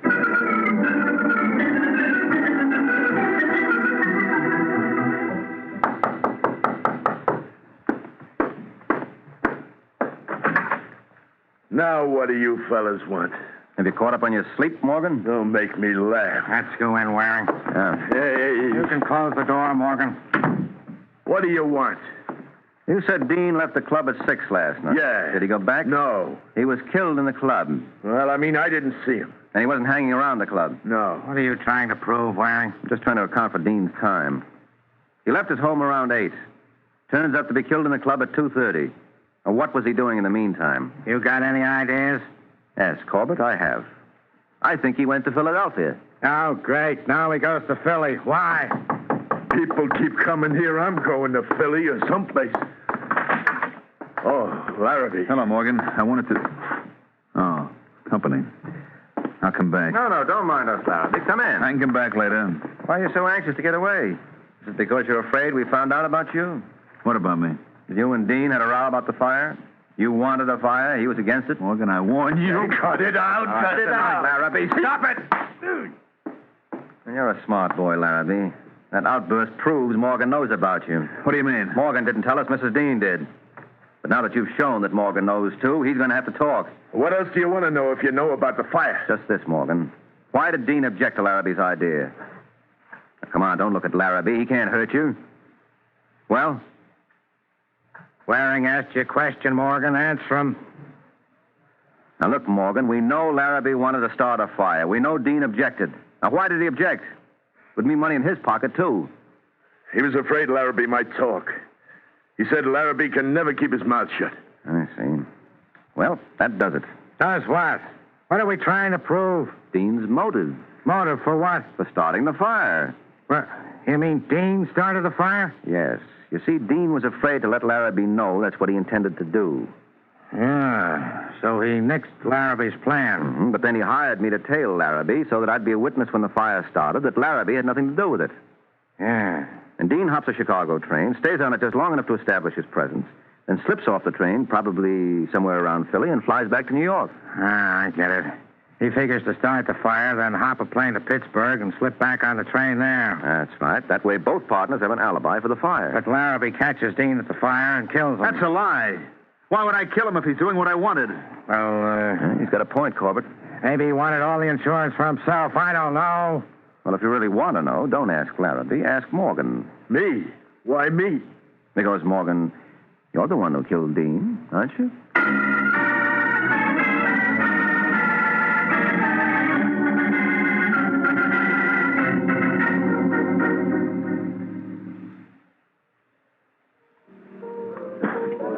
Yeah, you were right, Waring. Well, wipe your eyes, Corbett. Maybe I'll pull a boner next week. Morgan confessed. He caught Dean starting the fire, and Dean threatened to frame him. He was going to use that row they had when he tried to fire Morgan as a motive and claim Morgan started the fire for revenge. Mm-hmm. Larrabee and Dean would have alibis, and that would leave Morgan holding the match. Right. It panicked Morgan, and he killed Dean. Oh, there it is, Waring. I'll just run along. Oh, no, wait a minute, Corbett. What kind of a straight man are you? Huh? You haven't asked me how I knew Morgan was the murderer. All right, go ahead. Well, Dean told his wife he was going to Palm Beach. Say, that's right. I forgot about Palm Beach. Yeah, well, so did Dean when he heard about the storm in Virginia. His original plan, apparently, was to work his alibi on a Palm Beach train. But bad weather made it risky, counting on a plane to get him back to the train. So he switches to a Chicago train. That's right. And Morgan said Dean told him he was going to Chicago. But Dean left the club at 6, and Morgan claimed he hadn't seen him again. Still, when Dean left home at 8, he told his wife he was going to Palm Beach. So he hadn't switched plans by 8, which means Morgan was lying. He must have seen Dean again after 8. All right, Waring. You feel better now that you got that off your chest? Oh, yes, much better, Corbett. Thanks. Well, that's good, Waring. You need something to cheer you up. Do I? You will when I tell you. Morgan has confessed to the murder, but he still denies tipping off Larrabee about you tailing him. So it looks like it was just your own bungling. Good night, Waring.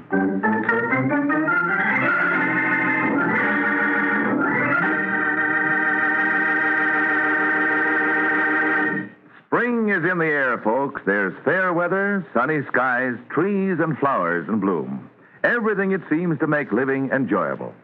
One sure way to add pleasure to living these balmy days is to enjoy the wonderfully good taste of delicious Kraft Dairy Fresh caramels.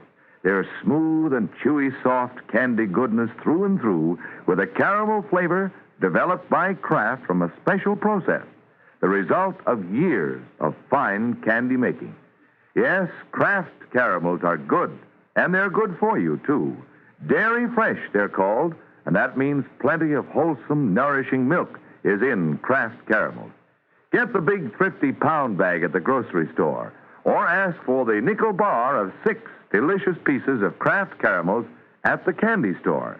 When you taste them, I'm sure you'll say, these are the best caramels I've ever tasted. Kraft Dairy Fresh caramels.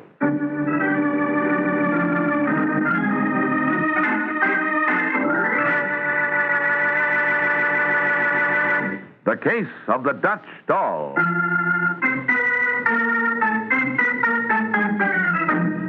The Case of the Dutch Doll. That's the title of next week's adventure of the Falcon, when Mike Waring learns that little boys who play with the wrong kind of dolls never live to grow up. So be sure to listen at this same time next week to another exciting adventure of the Falcon, brought to you by the Kraft Foods Company. The Adventures of the Falcon, transcribed today, are based on the famous character created by Drexel Drake, produced by Bernard L. Schubert, written today by Jerome Epstein, and directed by Richard Lewis. Music was by Arlo.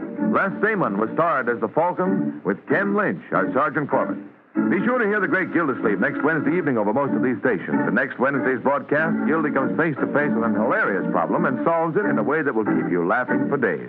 Remember the show, the time, and the place, the great Gildersleeve, next Wednesday evening over most of these stations. Check your local newspaper for time of broadcast. Ed Hurley speaking for the Kraft Foods Company.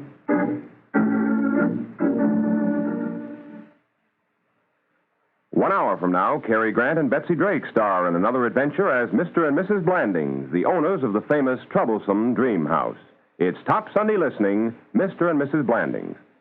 Hear Groucho Marx and Ginger Rogers on The Big Show later on NBC.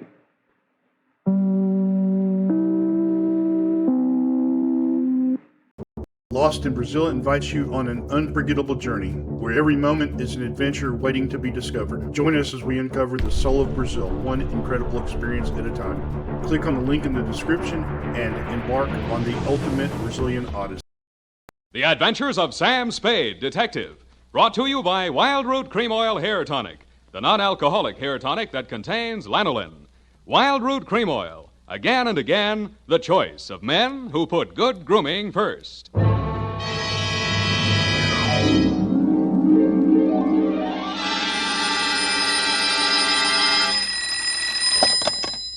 Office of Samuel Spade, Private Investigations. Good morning. Evening. Effie? Miss Perrina's on a vacation. Perhaps I may be of assistance, no doubt.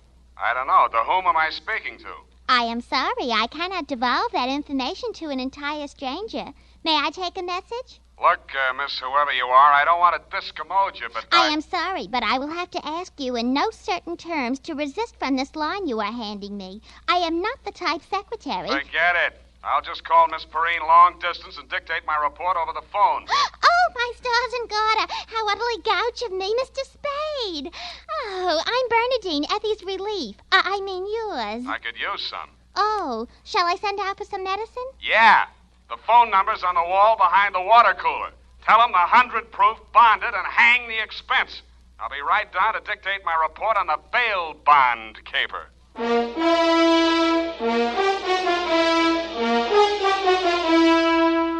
Dashiell Hammett, America's leading detective fiction writer and creator of Sam Spade, the hard-boiled private eye, and William Spear, radio's outstanding producer-director of mystery and crime drama, join their talents to make your hair stand on end with the adventures of Sam Spade.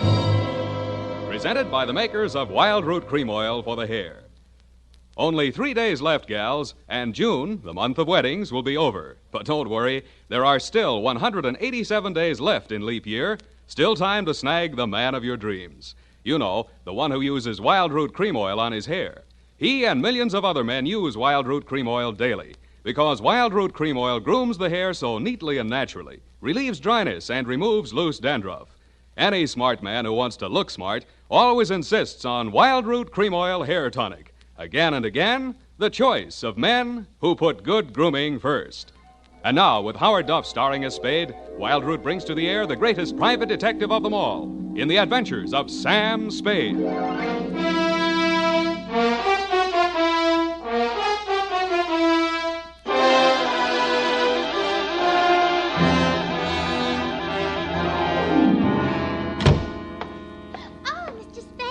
You are Mr. Spade. You just gotta be. Yes, but why? It was fate.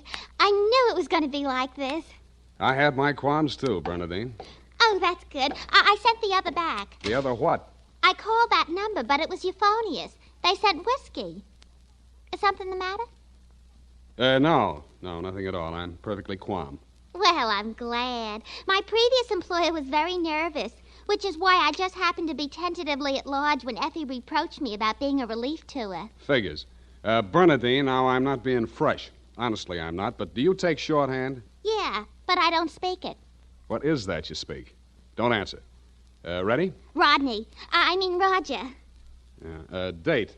I'll have to ask my mother. Down, Bernadine. Date, June 27, 1948, to Miss Effie Perrine, care of Perry's Lodge, Kanab, the Pearl of the West, Utah. What? Oh, wrong letter. I'll get to that later. Date, June 27, 1948, to Leo M. Scarlett, care of Leaf Branch, Root, Knox and Wood, attorneys at law, 333 Pine Street, San Francisco, from Samuel Spade, license number 137596. Subject, the bail bond caper. Dear Leo, I'm sorry things turned out the way they did, Leo, and I'd like you to know how I got into it. It wasn't for the reward. I don't take rewards. I'm not in love with your wife, no matter what she says, and I wasn't sore at you about anything. I was just sitting in my office, minding my own business, when the door opened, and Vivian walked in. She looked every bit as beautiful as she did when she lived under me in Ma Tuttle's boarding house in 41. In fact, I didn't recognize her until she slithered out of her mink. Hello, Sam. Surprised to see me? Yeah, but I'm trying not to show it. What's on your mind? Is that all you've got to say to me, Sam? Well, you're here on business, aren't you? All right, I don't blame you. It all happened pretty sudden, Leo and me. I should have written or phoned you, I suppose, but somehow... Forget it, Vivian. Now, what do you need a detective for? You, thinking of divorce already? Oh, please don't, Sam. If it was a mistake, I'm the one who has to live with it, and I made up my mind when I married Leo. This time it's for keeps. No matter what. Mm-hmm. What's the what?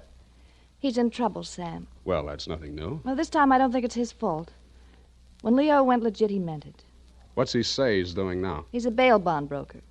Judging from your new look, I'd say he's a success. Sam, a man called him on the phone today. I answered. He said his name was Holliday, but I recognized his voice. It was an old friend of Leo's, Charlie Rosenfoy. Charlie, huh? When did he get out? A couple weeks back. He was paroled. I don't know what he said over the phone, but Leo looked scared and sick. I don't wonder. The word around town was that Charlie took the rap for Leo. Well, I don't know anything about that. All I know is Leo's on the level now, and Charlie never will be. He did plenty on his own during that time he served. Well, I won't argue that, but from where I sit, it looks like Leo better start wearing a gun again. He has. That's what I'm so frantic about, Sam. You hear any of the conversation from Leo's end? He didn't say much. But I did hear him say, "All right, 10 tonight. I'll meet you there." That wasn't very smart of him. I know, but that's the way he is. It might be only for a payoff. I thought of that, too. But Leo hasn't got that kind of money. He's been dropping a lot at the racetracks lately. And even if he had it, he's not the type to pay blackmail. I don't like it. Why should I stick my neck out? Why did you have to come to me anyway? 'Cause I trust you, Sam. I know you were jealous of Leo. I was? Sam, if we ever meant anything... If you meant half the things you said to me when we... Stop it. That's blackmail. Oh, I feel so lost and alone. I don't know where to turn. Okay. I'll see what I can do. Oh, Sam, I'll make it up to you somehow. You see if I don't. Sure you will. And tell Leo to stop dropping his money at Tan Ferran. This is going to cost them plenty.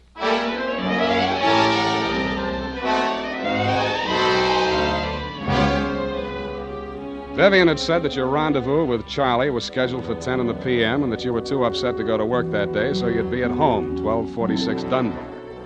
I took a plant in your apartment building from a Sleepy Lagoon-type cocktail bar across the street called, you guessed it, the Sweet Leilani.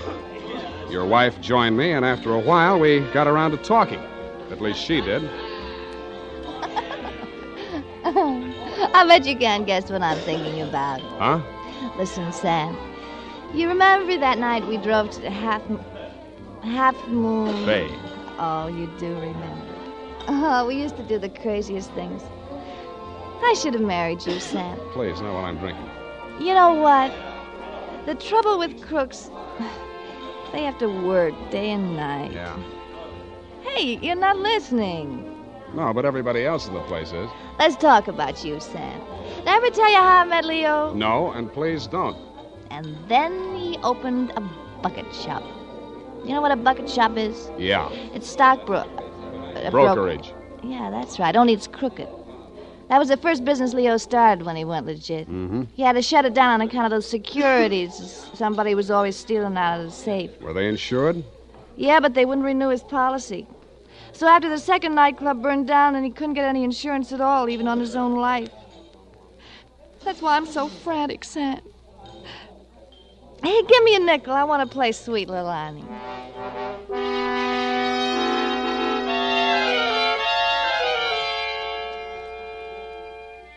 $50 and 2 hours later, Sweet Leilani broke under the strain, so we had Princess Papuli to leave, and that gave out, and we were starting on the Hawaiian war chant when she disappeared through a door marked Wahines, Hawaiian for powder room, and never came back.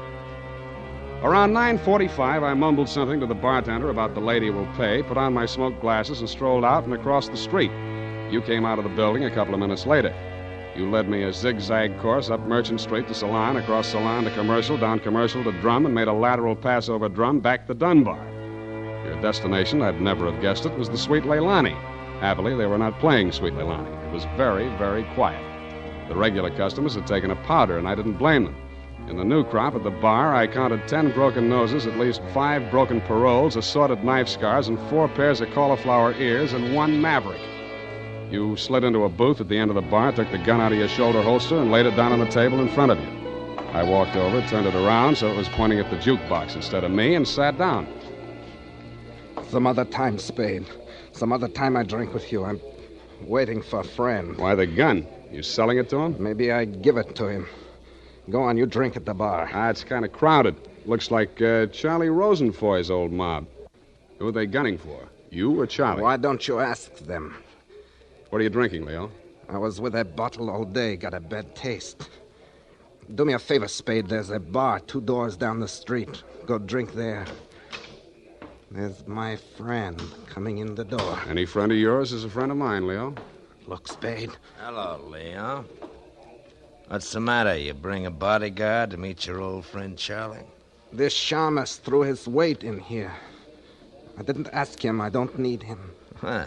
That sounds like the old Leo Scarlatti I used to know. The name is Scarlet. Oh, pardon me. I've been on the rock for so long, it's hard to catch up on all the changes. There's been a war, Charlie. Anyone tipped you to it yet?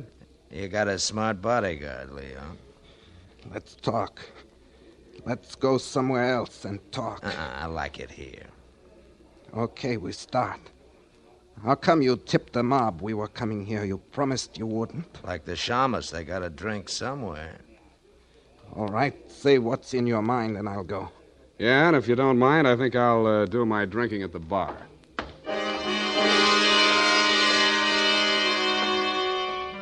Both of your guns were on the table. It didn't look as though you were going to use them on one another, and I figured that neither of you was going to do much talking in front of me anyway, so I strolled back to the end of the bar to look at the television. The 10 o'clock news roundup was on, and the ticker tape that was moving across the screen said ... in Atlantic City today, period. I ordered a highball, and then the ticker tape started again.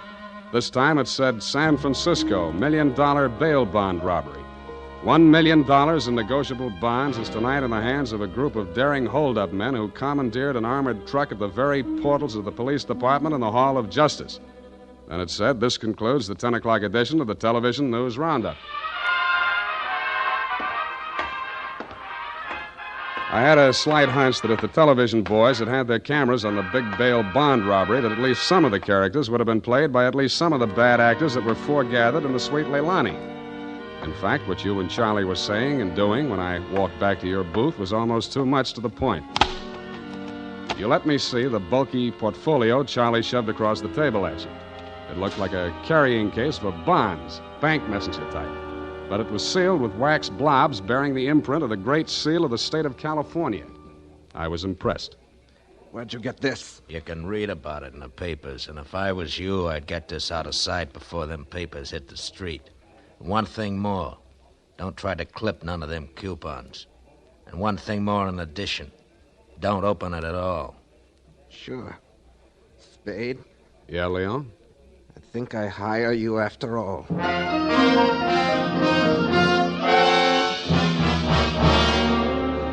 I took the job and you handed me the portfolio. Outside, we flagged the taxi and you gave the driver an address on Portsmouth Square. Your office, I hate to remind you, was behind one of a bunch of neon-lighted storefronts across from the Hall of Justice. The sign on the door said, press the button and let freedom ring any hour, day or night. The only bell in sight was a stop-press-type burglar alarm. You unlocked the door and we went in. You paused in front of a big green safe with a combination lock and started twirling the knob. The tumblers clicked into place. I picked up an inkwell and waited for the safe to open. All right, Spade, give me it. I did, with both hands. With my left, I handed you the portfolio, and with my right, I pitched the inkwell at a well-wired slab of plate glass window. When the burglar alarm went into action, so did you. You dropped everything and were out of the door and out of sight before you could say, let freedom ring. While I was waiting for the cops to arrive, I helped myself to a $500 bearer bond I found lying loose in your safe. I had a feeling I might be needing some bail myself.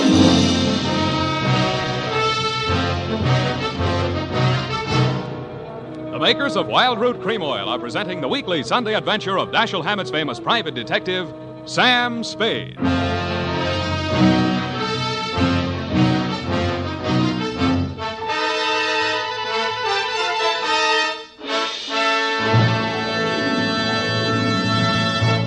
Now, here's important news on good grooming.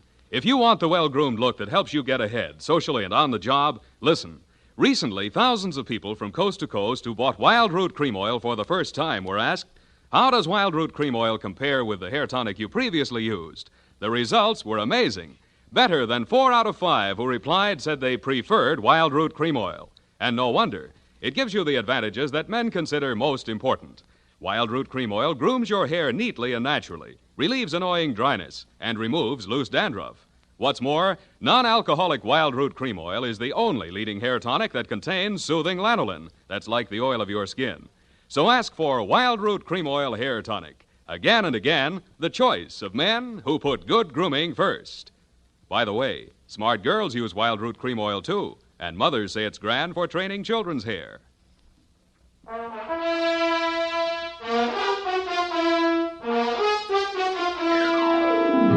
And now, back to the bail bond caper. Tonight's adventure with Sam Spade.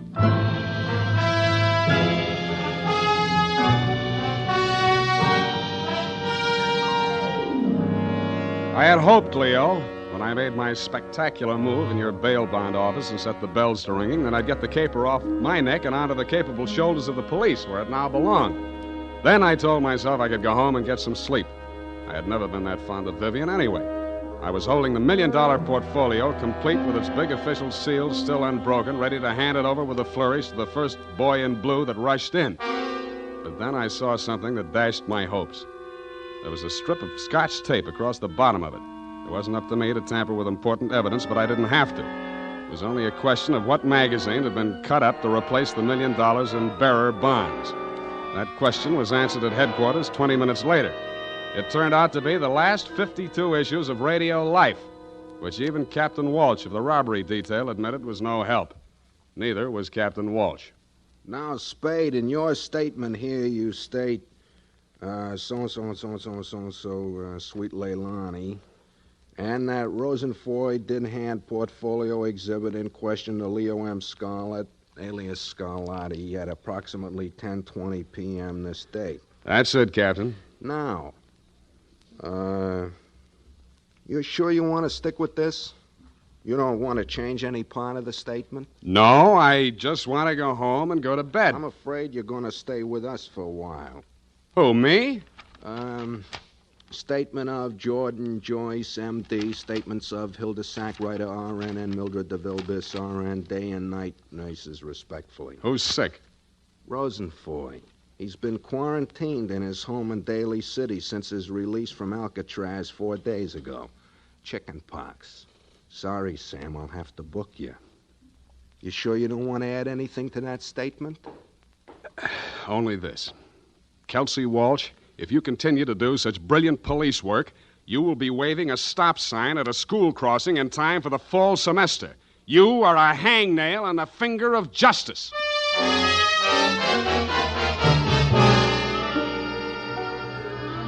I thought I had been courteous and cooperative, but even so, it was the middle of the afternoon by the time they set my bail. $1,500. That made it life. But I hadn't had time to hang the curtains in my cell when I got even worse news. My bail had been posted by who? Vivian, a banana peel, and the steps of progress. She met me outside. Well, aren't you going to thank me? What for? Getting me in jail or getting me out? Getting you out, of course. It was all the money I had in all the world. Leo's money was impounded, you know. But, Sam, when I thought of what you and I once meant to each other, and maybe we still could... Yeah. Well, you'll get your money back. I'm not really guilty. Oh, I know that. What else do you know? I guess it's safe to talk. Leo phoned me today. Where is he? He wouldn't say. Some pay station. He kept putting in nickels. Sam, you've got to talk to him. You've got to convince him it's best to give himself up. Now you're beginning to make sense, sweetheart. But how can I get to talk to him? I've arranged it. He's to meet us at the Club Leilani. You know, where we had our reunion yesterday. That place on Dunbar? Yeah. Oh, that's great. A crowded saloon less than a block from the police department. Besides, the place has lousy memories for me. By the way, did you ever get out of the ladies' room? If you don't mind, I'd rather talk about something else. Okay, let's talk about how do we bring this big secret meeting off in a crowded cafe. Is Leo coming in a false beard? You really think I'm stupid, don't you? I didn't say so. Well, it so happens that the place is closed on Tuesday. See that sign in the window? Closed Tuesday? Mm-hmm. Now, how do we break in? I was counting on you. You're a detective. Can't you use a glass key or something? Did you say that bail bond you bought for me was all the money you had in the world? That's the truth. Then get ready to forfeit it. It's a risk I've got to take. You've got to take. Sam, please, if we ever meant anything Yeah, to... I know. Half Moon Bay. But sometimes I wish we hadn't been childhood sweethearts. Wait here. I'll case the alley.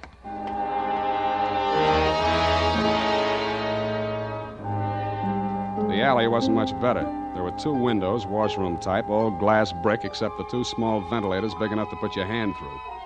The only hope was the kitchen skylight. I didn't have any trouble getting up to it, but once I was there, things didn't look so good.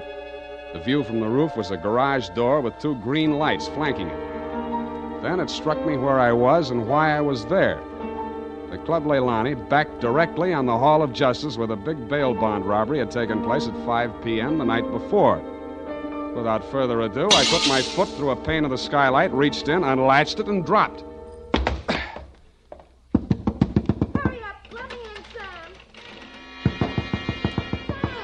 Up at the front of the building, I could hear Vivian clamoring for admittance. I decided to let her clamor for another minute or two.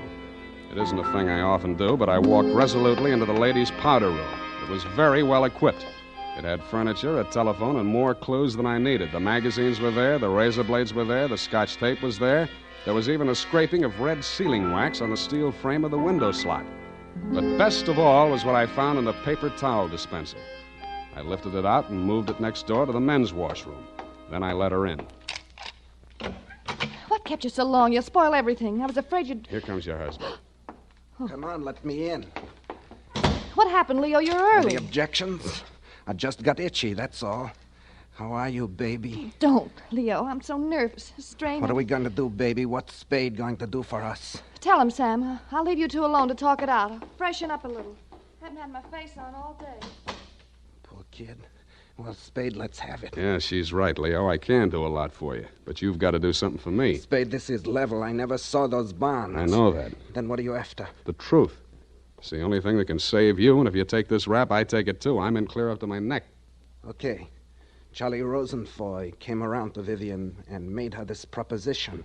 He was going to pull this bail bond job and plant the goods on me to get even for the rap he thought he'd taken for me. Mm-hmm. Vivian pretended to play along with him, only she got hold of the package long enough to take the bonds out and put the old magazines in instead. Yeah. The idea was the mob would think Charlie had double-crossed them, taken the goods for himself, and delivered a phony packet to their banker, which was supposed to be me. Cute. Only you had to get smart and set off that burglar alarm. Now I'm getting the squeeze on all sides. The mob, the law, Charlie are all gunning for me at once. Don't worry about the mob and the law, and don't worry too much about Charlie. What are you driving at? That'll be him now. Who tipped him I was here? Get back in the corner. It's dark in here. He'll never see you. I'll take care of him. All right. Hello, Charlie. Oh. Come on in. Oh! Good boy, Spade.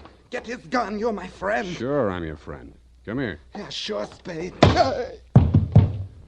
Pleasant dreams, fellas. Now I act. Hey, Charlie! No, Leo!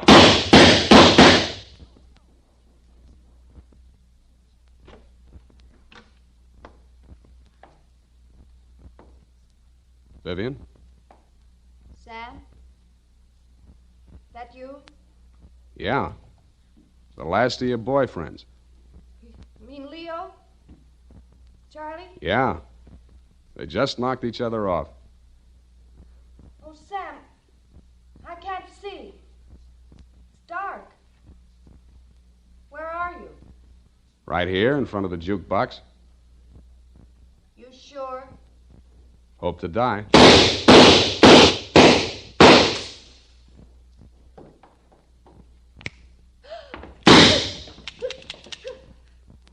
Drop it, Vivian. It's empty. Sam, Sam! Vivian, how could you? After Half Moon Bay.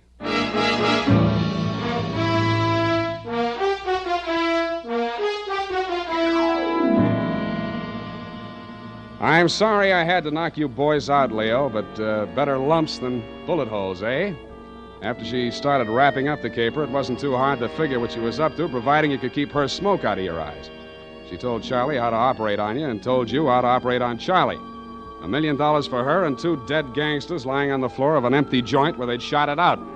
The secret of the missing bonds would have to be written off by the police as having died with either one of whichever of you ever had them. Period. End of something. Pardon me, Mr. Spade. I know you're tired, and if you chew brush, please feel free to allude the whole matter. But Yes, okay, let's do that. thank you. Effie said that you were always glad to qualify any little points that she didn't understand. Mm-hmm. She said that, did she? Yeah, but she also said that quite accidentally that you sometimes leave things out that should be left in. Bernadine, times are very bad. They're cutting salaries everywhere. But where were they during the whole nefarious affair, if you'll pardon the expression? The bonds? In the paper towel dispenser. Didn't I say so? Oh, that's what you moved to the men's. Mm-hmm. But how did they get there? In the Walreenies, if you'll pardon the expression. Simple. When the thieves whizzed through the alley after the heist, Vivian had her well-manicured little lunch hook thrust through the window slot to receive them. Oh, that's how the red sailing wax got there. Bernadine, you're spectacular. Now go and type this up. You're making me nervous.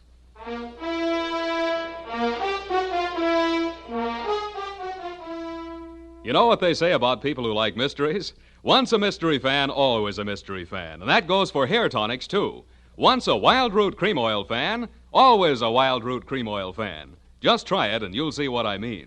Wild Root Cream Oil grooms the hair neatly and naturally, relieves annoying dryness, and removes loose, ugly dandruff. So tonight, or first thing tomorrow, step up to your drug or toilet goods counter and ask for Wild Root Cream Oil. Get the big economy bottle and the handy new tube that's easy to pack when you travel. Also, ask your barber for a professional application of Wild Root Cream Oil Hair Tonic. Again and again, the choice of men who put good grooming first. Well, here it is, Mr. Spade. I hope it's not too erroneous. Oh, I'm sure it's quite offensive. Don't you mean inoffensive, Mr. Spade? Have it your way.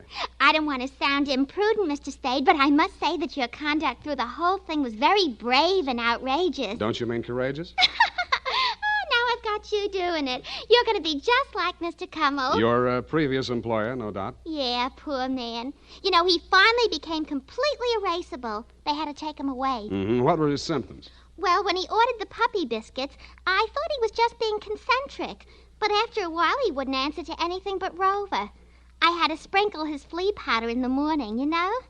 And then he had his little tricks. He always wanted to show off, you know, sitting up and rolling over. He could shake hands, too. What's so great about that? Any dog can shake hands. Yeah, but can you scratch your ear with your foot? If I set my mind to it. Now go home, Bernadine, or I'll report you to the SPCA. You can't frighten me. Effie told me that your bark is worse than your bite. Good night, Mr. Spade. Effie, in far-off Kanab, come home, sweetheart.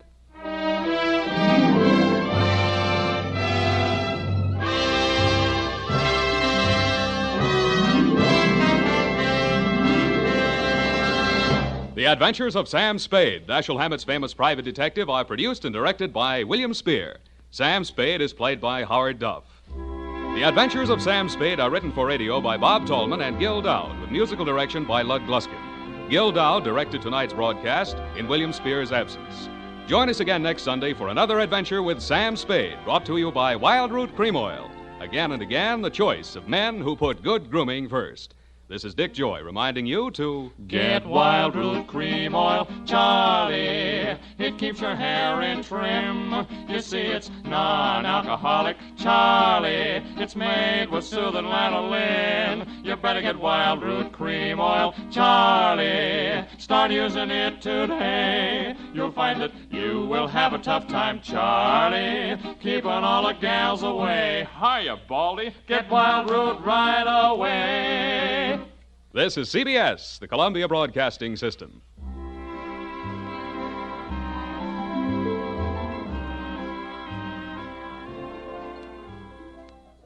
Lost in Brazil invites you on an unforgettable journey, where every moment is an adventure waiting to be discovered. Join us as we uncover the soul of Brazil, one incredible experience at a time. Click on the link in the description and embark on the ultimate Brazilian odyssey.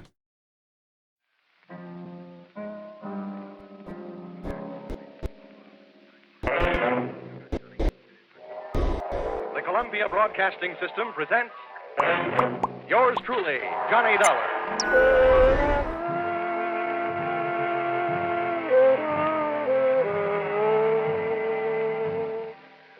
The next half hour has its baggage packed to take a trip with America's fabulous freelance insurance investigator, Johnny Dollar. At insurance investigation, he is just an expert. At making out his expense account, he is an absolute genius.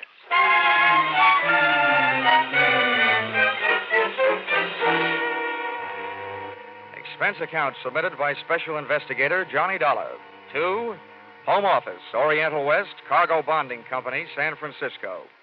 The following is an accounting of my expenditures during my investigation of delayed cargo aboard the SS Shanghai Wayfarer, or the case of the slow boat from China.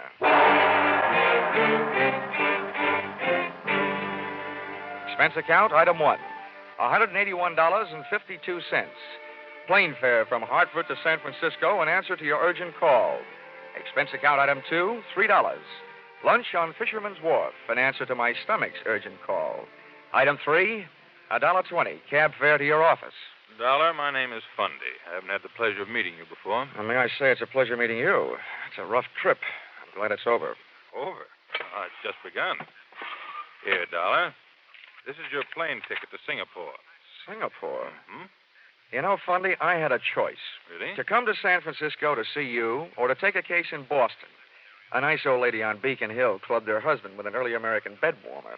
But no, rather than New England broiled lobster, I'd rather have San Francisco cracked crab. Now, all of a sudden, Singapore. May I ask why? Yes. We've bonded against a delay, a $120,000 cargo of raw tin aboard the Shanghai Wayfarer. The ship was due to sail from Singapore 3 weeks ago. Still out there, tied up in the Tanjong Pagar dock. What's the delay? Mutinous, mechanical, or just plain mysterious? I'm afraid it's a little of each. We flew an expediter out there 10 days ago to see what he could do.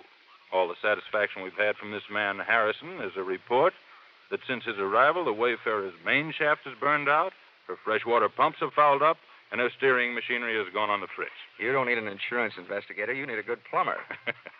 Well, maybe you're right. But anyhow, you'll find our man Harrison, William Harrison, at the Crown Colony Hotel. He'll fill in the details. Dollar, you have only a matter of hours after you hit Singapore to get the Shanghai Wayfarer started on its way. I must impress upon you the fact that any delay after that will cost this company $2,500 a day. Well, all I can promise is the old college try. Times like this, I wish I'd gone to college. Well, anyway, I'm in the right town to make my last night in the States a good one. A few drinks with the right gal at the top of the mark. A few rare steaks at Alfred's. A few dances to Freddie Martin's music at the St. Francis. A few moments alone in the arms... Dollar. Huh? That sounds mighty good. But your plane leaves in 2 hours. 2 hours? Well, I guess I'll have to do without the drinks, the dinner, and the dancing.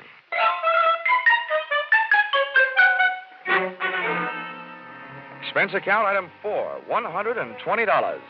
Lost in the course of teaching fellow passenger how to play poker. My mother warned me never to play cards with strangers on trains or steamships. I wish she'd included airplanes.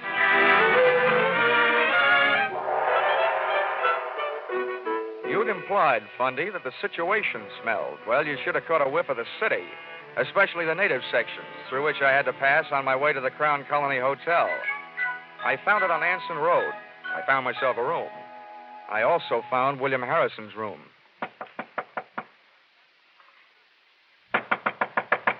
Harrison? Hey, Harrison.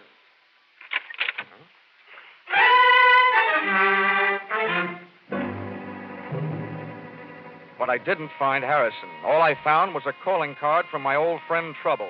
Wherever Harrison was, he didn't want to be, and he left a trail of broken furniture and blood to prove it. I searched the dresser. Shirt size, 14. Socks, 9. That meant Harrison was a small man. I went through the bathroom, shaving brush and toothbrush still wet, indicating that he'd been there not too many hours before I arrived. Then I tried the wastebasket. In addition to one large glob of used chewing gum, an empty cigarette package, and some old Kleenex, I found a swizzle stick with a name on it. The Collier Key Bar. Well, all that meant was that Harrison had a head cold and had been trying to cure it with Singapore slings. But at least I knew where he'd been drinking them.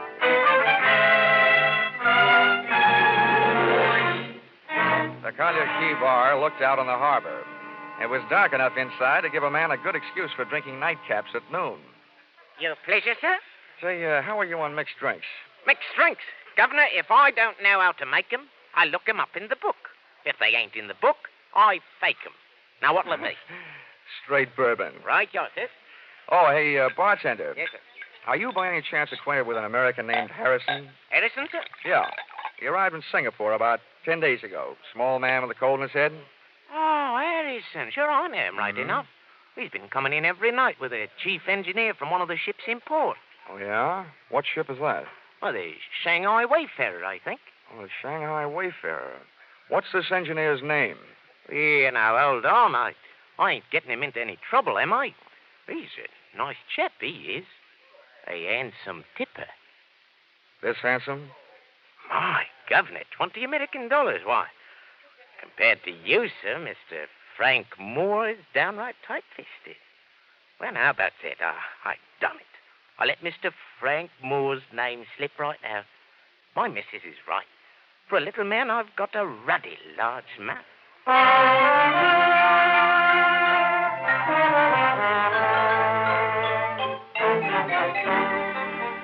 Expense account, item 5. Rickshaw fare to the Tanjong Pagar docks, 10 cents. Tip to Pony Boy, $1. The ships moored fore and aft of the Shanghai Wayfarer were busy stuffing the pungent treasures of the East into their deep steel pockets. But the only sign of life aboard the Shanghai Wayfarer was the right hand of the burly gangway watch. It was holding a knife with a 6-inch blade and slicing thin slivers off a plug that looked more like tar than tobacco.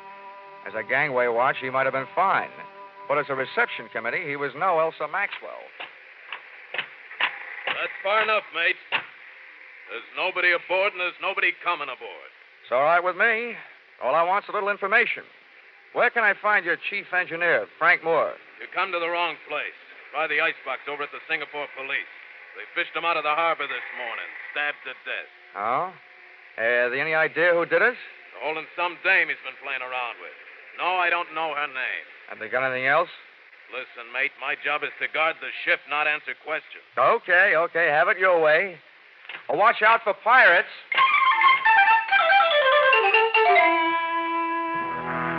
The British chief inspector, Singapore police, gave me everything except an invitation to tea. But unfortunately, he'd never even heard of Harrison. He took me into the morgue, and a look at Frank Moore's body told me nothing I didn't already know. He'd been stabbed, all right, and whoever had killed him had sunk him with a hole-in-one. As for his personal effects, his Maritime Union card confirmed the fact that he was indeed the chief engineer of the Shanghai Wayfarer. A stack of crisp American $20 bills in his wallet made me wonder whether he hadn't been picking up a little extra pin money for delaying the departure of his ship. And finally, a photograph that made me admire the late Mr. Moore's taste in women. Whoever it was that said, "Never the twain shall meet," should have met her. She was half caste and all woman. Her picture was inscribed to Frank Moore, "Yours forever, Chandra." From the inspector, I learned 2 more things. 1, the fact that the police had already questioned and released her. And 2, her business address, the Wardlow Bar on Malay Street.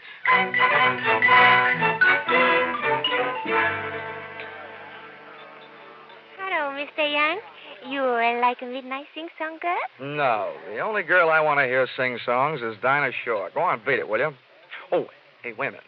Yes, Stuart? Where's Chandra? Oh, she go across to Penang tonight. You buy me drink, mister? We sit right over... Monja, Tagona! Get it! Oh, Monja, hello. I pushed you away home to Shanghai one night in your own coffin. Complete with stab wounds, no doubt. Why you say that? Why you ask for Chandra? I'm a stranger in town. I can't find the local chapter of the Lonely Hearts Club. So, shall we find a quiet table? I don't know you. No, but you knew Frank Moore. That gives us something in common. Over there is one. Okay. This doesn't sound like a very quiet table to me. In Singapore, you will learn whispers stand out in the quiet. They disappear in the noise. I'll bow to the wisdom of the native guide. But who said I had any secrets? You talk about Frank Moore, so I know if you do not have secrets to give, there must be secrets you like to learn. But I tell the police everything I know, which is nothing. Oh. No, you are disappointed in me? No, not at all. You make good scenery. And I'll bet there's quite a story that goes with you. Oh, you find me interesting. I'm a man. Why do you come to me? Well, there were 2 places I could go for what I'm after. And you're much prettier than the SS Shanghai Wayfarer. I'm looking for a lead on a man named Harrison. Your murdered friend Frank Moore knew him, so figures you know him. You are wrong. I do not know him. I do not even know you. Oh, well, that's soon fixed. My name is Johnny Dollar. Your name is nice. Especially the dollar part, huh? You are very droll, but I see when you make this joke there is no smile on your face. You are worried about your friend, Mr. Harrison? Yeah, that's right. Maybe he was lonely tonight. Maybe he does not want you to find him. You certainly make me feel much better. How about a drink? I never drink before midnight. All right, then I'll wait. We'll have one then. All right, Johnny. But we don't have it here. We go to my house. There it is cool on the river. And there it is quiet. So we do not have to whisper.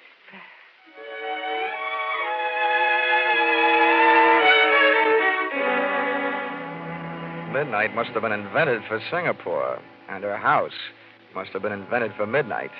Only one thing looked out of place. Up on the wall was a souvenir of Chandra's war effort, a real American baseball bat, a Louisville Slugger. And on it was written, "Remember the U.S. Marines."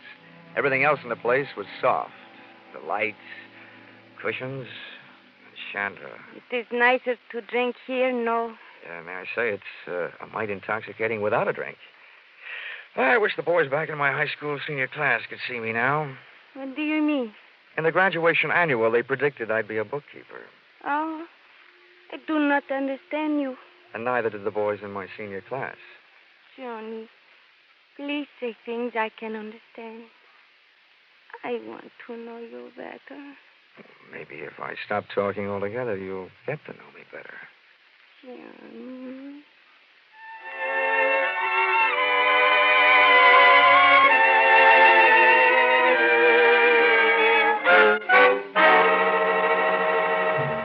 So I stopped talking, but I didn't stop thinking. When I'd mentioned Harrison to Chandra earlier, she said maybe he was lonely tonight. If she didn't know him or anything about him, I wondered how she knew that he was missing tonight and not for a couple of days, or maybe even longer. Besides, the boyfriends of women like her don't keep secrets. I still assumed that if Frank Moore had known Harrison, Chandra had known Harrison. I also assumed that she'd spited me into her parlor for purposes other than social. And that notion was seconded soon after I had it, when somebody kicked the door open. There he is. There's your Johnny Dollar. The two boys in the door were not from Western Union. And ugly as they were, Chandra left my side to join them, which made me think that maybe my senior class had been right. Looking at that trio's 6 eyes and 2 guns glaring at me, I wished I was a bookkeeper.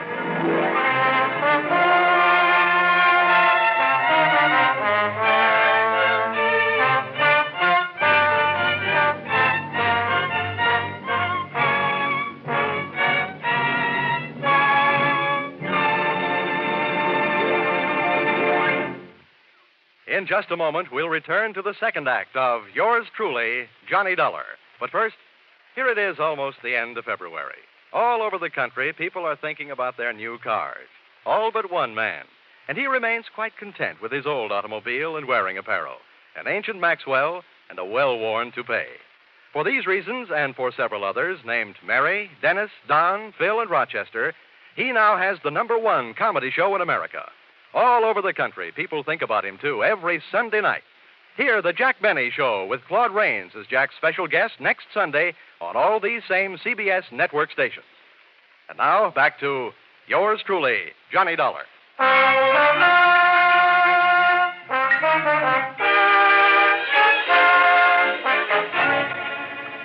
The men with the guns, described from left to right, were a fat man with 3 chins and a bald dome, and with him, a punk with a sneer and arms that were too long for the rest of him.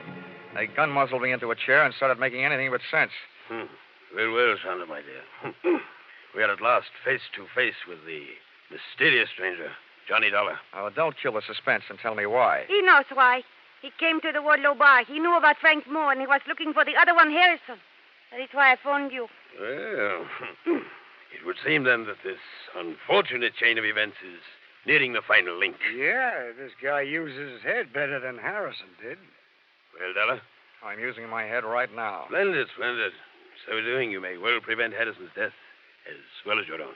Oh, well, that's better than nothing. But is that all you can offer? Skip the bargaining, Rustline. Takes too much time. Quiet, Corgi. There are times when money is cheaper than the results of your kind of blind violence. Well, Dollar, you do have a price. Take a tip from my last name. Start bidding. I tell you, you're nuts, Rustline. You aren't sure he knows where it is. He must know. He was looking for Harrison. They both know. You be quiet, both of you. 500 pounds English dollar. Where is it? At times like this, I keep my mouth shut and my ears open. 750.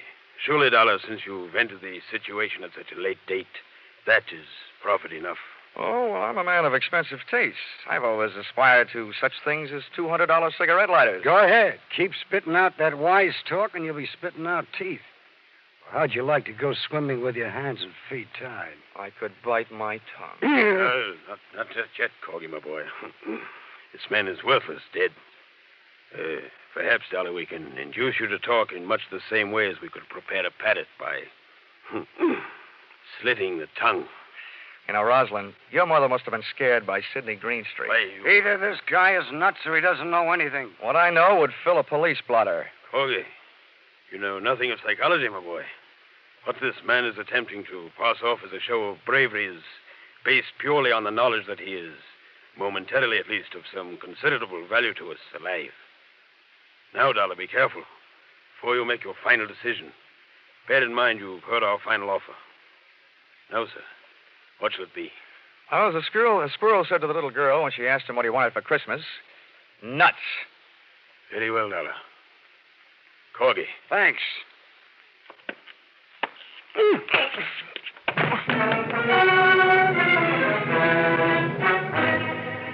I finally came to in the dark, trussed up like a turkey, and lay there trying to figure it out. Obviously, the two rude dudes thought I knew something I didn't know. But what I did know was that finding Harrison had turned into a big, fat headache. Also, that I had accomplished exactly nothing towards speeding the SS Shanghai Wayfarer over the bounding main.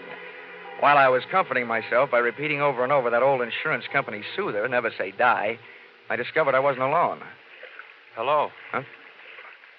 Who are you? Well, you were here first. You tell me. Well, my name is Harrison. Harrison? Yes, who are you? I'm Johnny Dollar. I was sent out here by the Oriental West Cargo Bonding Company. Oriental West? Yes, I was supposed to do what you couldn't get done. And look at me now. Getting hit over the head and dumped in here must be par for the course. How long you been here, and why? Well, I've been driving myself crazy trying to figure that out. Well, this little guest house, wherever we are, must only have one set of proprietors. I can tell you who they are, at least by the names they're using tonight. Rosalind and Corgi. They offer me 750 English pounds to tell them where something called It was. What is It? Well, it's a package. What's in it, I don't know. It belonged to the chief engineer of the Shanghai Wayfarer, Frank Moore. He was helping me try to get the ship on its way, and I owed him a favor. He asked me to drop this package at a bar, the Wardlow bar, yeah, go ahead. That's right. I was supposed to give it to a girl named Chandra. She wasn't there, so I got her address and went out to her place. You mean that package is at Chandra's house? Yes. When I got out there, the Chinese maid let me in. I waited as long as I could, and then rather than leave what might be a valuable package just lying around loose, I put it into the bottom drawer of a dresser and left. Oh, great. For such things, I go around laying down my life. Well, it's obvious that these men will stop at nothing to get their hands on that package. Well, when they asked you where it was, why didn't you tell them? Then neither one of us would be here. What's more, I'm beginning to think the sooner they get the package, the sooner our ship sails. Frank Moore had been a good friend to me. He wanted Chandra to have it, and I couldn't just turn it over to those two. Well, I've got some news for you. And this should make you really unhappy. Those two happen to be in business with Chandra. Huh? They're all on the same team. She's one of them. What an idiot I've been. Well, here we are, all roped up.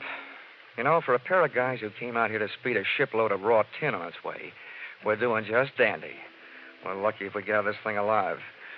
Offhand, I'd say our host probably murdered Frank Moore trying to get that package. Maybe we're next. Uh-oh. Maybe right now. A beam from a powerful flashlight stabbed us in the eyes. The sudden change from too much dark to too much light kept us blinded. Well, look who's here. At least the voice behind the glare wasn't Rosalind's and it wasn't Corgi's. But it was a familiar voice, one I'd heard and heard lately. He walked in on us, the flash in one hand and in the other, a knife with a 6-inch blade. At first I wondered whether it was the one that had been buried in Frank Moore's back. And then I remembered where I'd seen it before. The man bending over us was the burly gangway watch from the Shanghai Wayfarer. And you told me to watch out for pirates. Well, this situation is getting a little overcrowded. I didn't think there was room for any more. What do you want? You know what I want, Dollar. The same thing Rosalind and Corgi are ripping your hotel room apart for right now. Now, don't tell me you're looking for it, too. Two things I know about that package, mister. The name is Rourke. Okay, Rourke. One thing I know is that it's dangerous company. The other is I want no part of it. The only thing I'm interested in is getting the Shanghai Wayfarer out of port. That won't be hard once I get that package. Where is it, Dollar?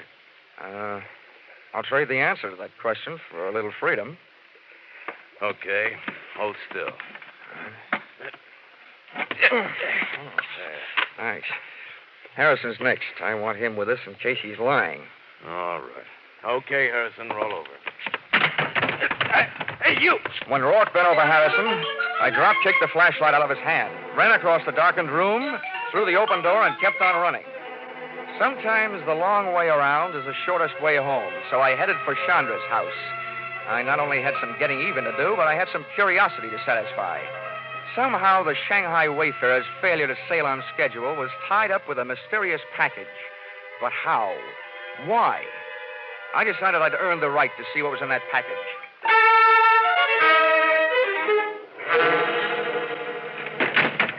Johnny! I didn't want you to be lonely. I heard your playmates are over making themselves at home in my room, so I thought you and I could have a little chat. Maybe I've got a surprise for you. What, Johnny? I think I know where that package is. Johnny. You get that package. We both don't worry for the rest of our lives. But we must hurry before Rosalind and Corgi come back. We go now. Okay, where's your bedroom? Johnny, what do you mean? Now, come on, where is it? Come, I show you.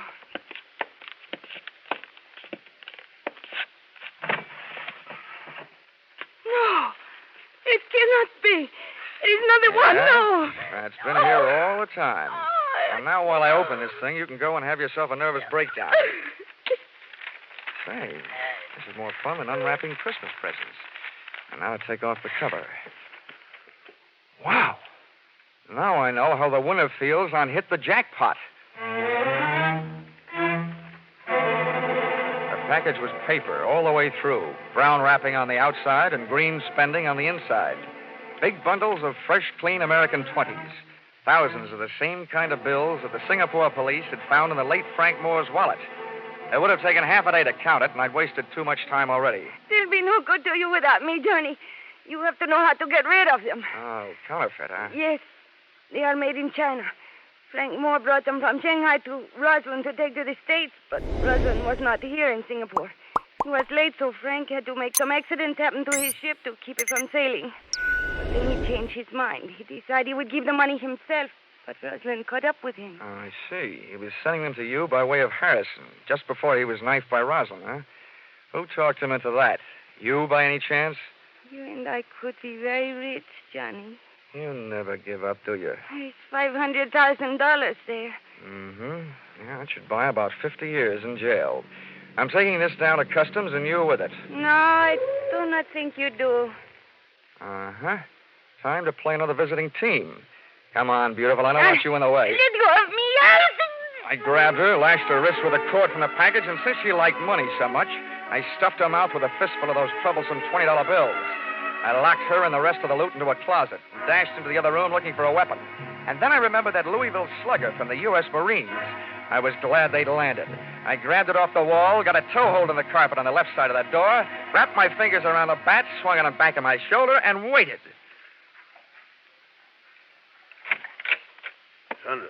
Sandra, my dear, we just came to... Oh! 2 out and 1 to go. Go! 3 outs, and the side is retired. What a ball game. Now, first, I take your guns. And now we sit and wait for you to wake up. I'll take over from here on in, Dollar. Huh? Oh, I don't know about that, Rourke. I happen to be the guy who has the gun. Oh? Well, here. Take a look at this. What's in your wallet that I want to look at? More hot 20s? I'm not taking my eyes off you, Rourke. Okay, I'll turn around with my hands up, and then you can look at it. Okay, fair enough. But if you so much as move, I'll start shooting. That's the deal. Oh, it's a fine time to learn this. Are you satisfied? John Joseph Rourke, U.S. Treasury Department. Come on in. I'm sorry I couldn't come out into the open before, Dollar, but I was too close to the payoff of this case to take any chances. Well, you know, I'm beginning to think that just being in this town is taking chances. That counterfeit's been funneling through this port on its way from China for months. We had Moore staked out for a long time, but this is the first shot we had at the top. That's him lying there on the floor, Rosalind. Now I've got him. Oh, your pal Harrison told me where I can find the only other thing I need, that package of hot money in the dresser drawer. Oh, it's now moved into the bedroom closet, along with a package of hot woman. Well, then, Dollar, it looks like my job out here is just about done. Yeah, I guess so. Hey, wait a minute. You're from the Treasury Department. Yes? Well, then, after you get all these birds into their cages, how about helping me make out my income tax?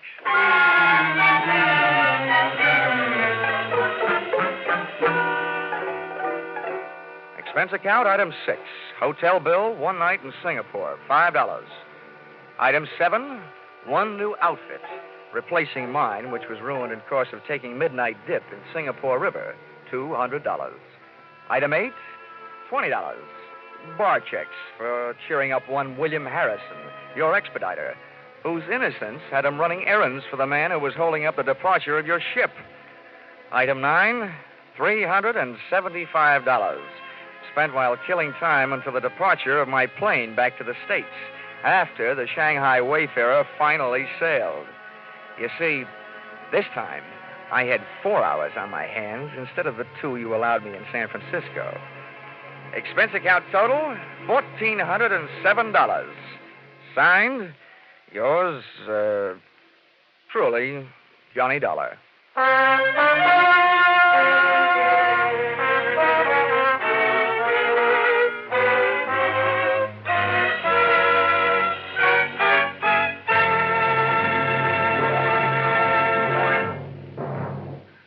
In just a moment, we'll tell you about next week's Johnny Dollar adventure. But first, for more exciting drama in the mystery and adventure line, remember CBS 2 thrill-packed Saturday night shows, The Adventures of Philip Marlowe and Gangbusters.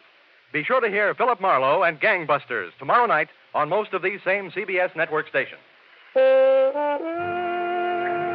Next week, CBS will take you adventuring with Johnny Dollar, hitting the hot spots in Palm Beach and New Orleans, with the star of Hades, Diamond, on a trip all points south. Charles Russell plays the role of Johnny. Our music is composed and conducted by Mark Warnow. Yours truly, Johnny Dollar, is written by Paul Dudley and Gil Dowd, and is produced and directed by Richard Sandville for CBS, the Columbia Broadcasting System.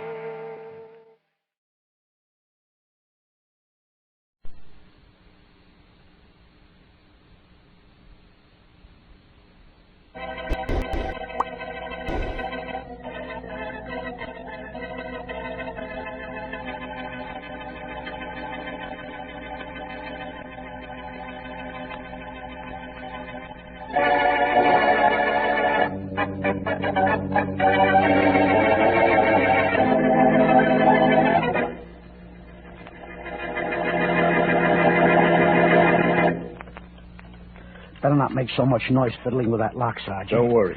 But if Barton's in this room, he'll be waiting for us with a gun. Not one gun, but a dozen of them. He's a walking arsenal. Oh, I'm hoping he's a sleeping arsenal this time of night. So am I. There. The door is unlocked. Now get your gun ready. I'm going to open the door. Okay, go ahead. Right. There he is, Sergeant, in his bed there, fast asleep. Yeah. And look, Johnny. He must have hurt himself dropping when he went over the prison wall last week. Yeah, it looks like it. His right arm is in a cast. He swore he'd never take him alive. Come on, let's get him. Keep him covered now. All right, Barton, wake up. Wake up. Wake up and have a look at this gun in my hand, Barton. Gun? Yes, Barton. You ought to know a gun when you see one. You want me to prove it's a gun? Get cute. A couple of cops. A couple of cops are going to take you back to the prison you broke out of. Can't do much about it either with that cast on your arm, and I hope it hurts real bad. It's going to hurt you worse than it does me, copper. It's not covering a broken arm, it's covering a gun. Johnny, look out!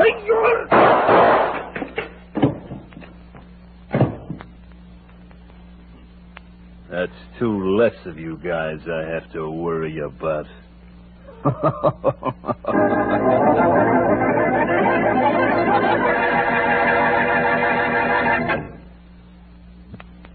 And now on to Dick Calmer as Boston Blackie. Enemy to those who make him an enemy. Friend to those who have no friend.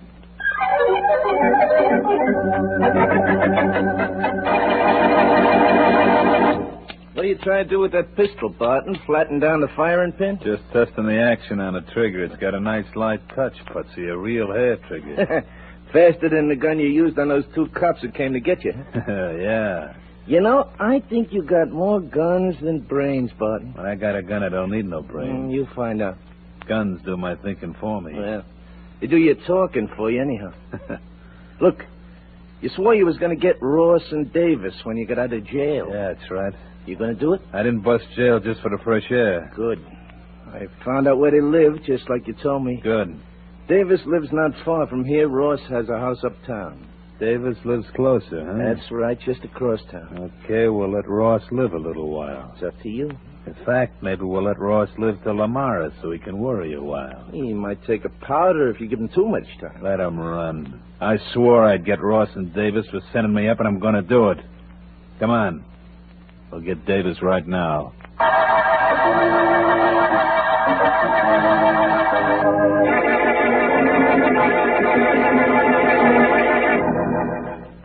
You don't have to phone me to tell me about Inspector Faraday. What?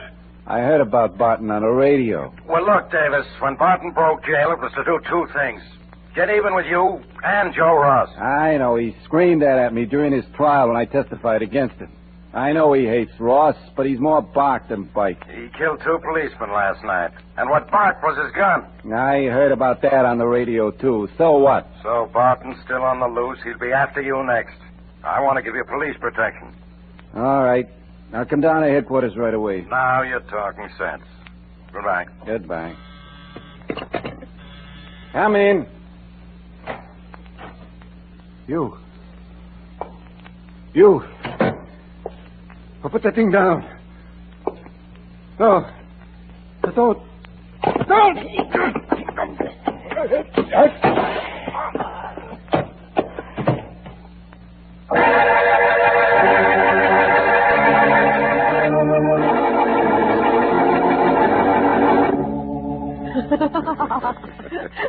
Blackie. Look, if Davis isn't here at his home, where do you think he is? I don't know, Mary. But Faraday says Davis promised to come down to headquarters half an hour ago. He hasn't shown up. Yeah, I think I'll try the door. Well, you know, we'd save a lot of time if you tried doors first and rang the doorbells after. Yes, we would, wouldn't we? Yeah, let's go in and have a look around. Okay. Oh. Blackie. There's an awful fight in here. This room's a mess. Yes, Mary. If those feet sticking out from behind that sofa over there belong to Davis, Huh? I know why he didn't show in Faraday's office. Would you know Davis if you saw him? Certainly, it was Barton's trial. When Davis's testimony sent Barton to prison. Yeah. Yes, Mary, it's Davis, all right. You mean it was Davis? That's right, with a knife in his heart. Well, it looks as if that escaped convict Barton got here a little before we did. I wonder if it was Barton. Huh? He never used anything but a gun, Mary. Yeah? And Davis, he was stabbed to death. Well, he might have used a knife this time just to break the monotony. I doubt it. Blackie, Hey. what was that? Something in the back room was knocked over. Huh? I'm going to have a look. Now, Blackie, be careful. First, I'll have to be quick. This would happen. The door's You jammed. get back, Blackie. Whoever it is may shoot through the door. Whoever it is probably getting out the back way. I'll have to break the door down. Now, Blackie, don't let him get away, whoever it is. Be careful. Take it easy. There. Oh, thank goodness. Room's empty. Yes, Mary. By the looks of it, someone was searching for something. Oh? It's as torn up as the other room where we found Davis. No use chasing whoever it was. He's a block away by now. Yeah, probably. Well, I'd just as soon not have you get any closer to that fellow Barton anyway. I'm not sure it was Barton who was just here, Mary. What? But I'm going to phone Faraday with a little scheme to bring him here. Yeah? After I call, we'll see if he'll call my bluff.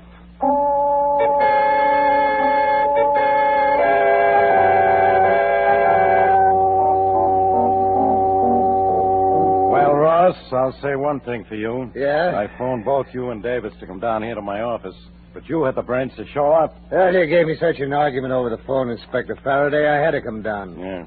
And I'm not staying. You're I'm not? afraid of Bart. That's what Davis said, too. But two policemen are already dead. Barton's on the loose, and if he keeps his promise, both you and Davis will be dead, too. Yeah, I can take care of myself, Inspector. Yeah. In 24 hours, I'll be taking care of your dead body. Hold it.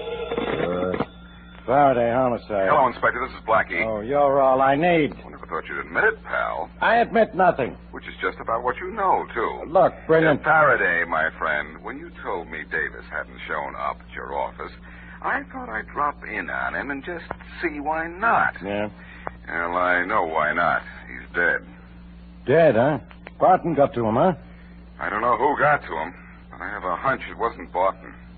And I have an idea I can find Oh, out. don't bother. How soon can you get here? Right away. Meaning a half hour. Swell. In the meantime, don't tell anyone Davis is dead. And I mean don't tell anyone. Right. I'll explain when you get here. So long. So long. Ross. Yeah? I have to leave for a while. I want you to stay here. You want me to stay here, or I have to stay here? I'm not holding you for anything but your own good. Look, Inspector, when you leave here, I leave here. And from now on, leave me alone.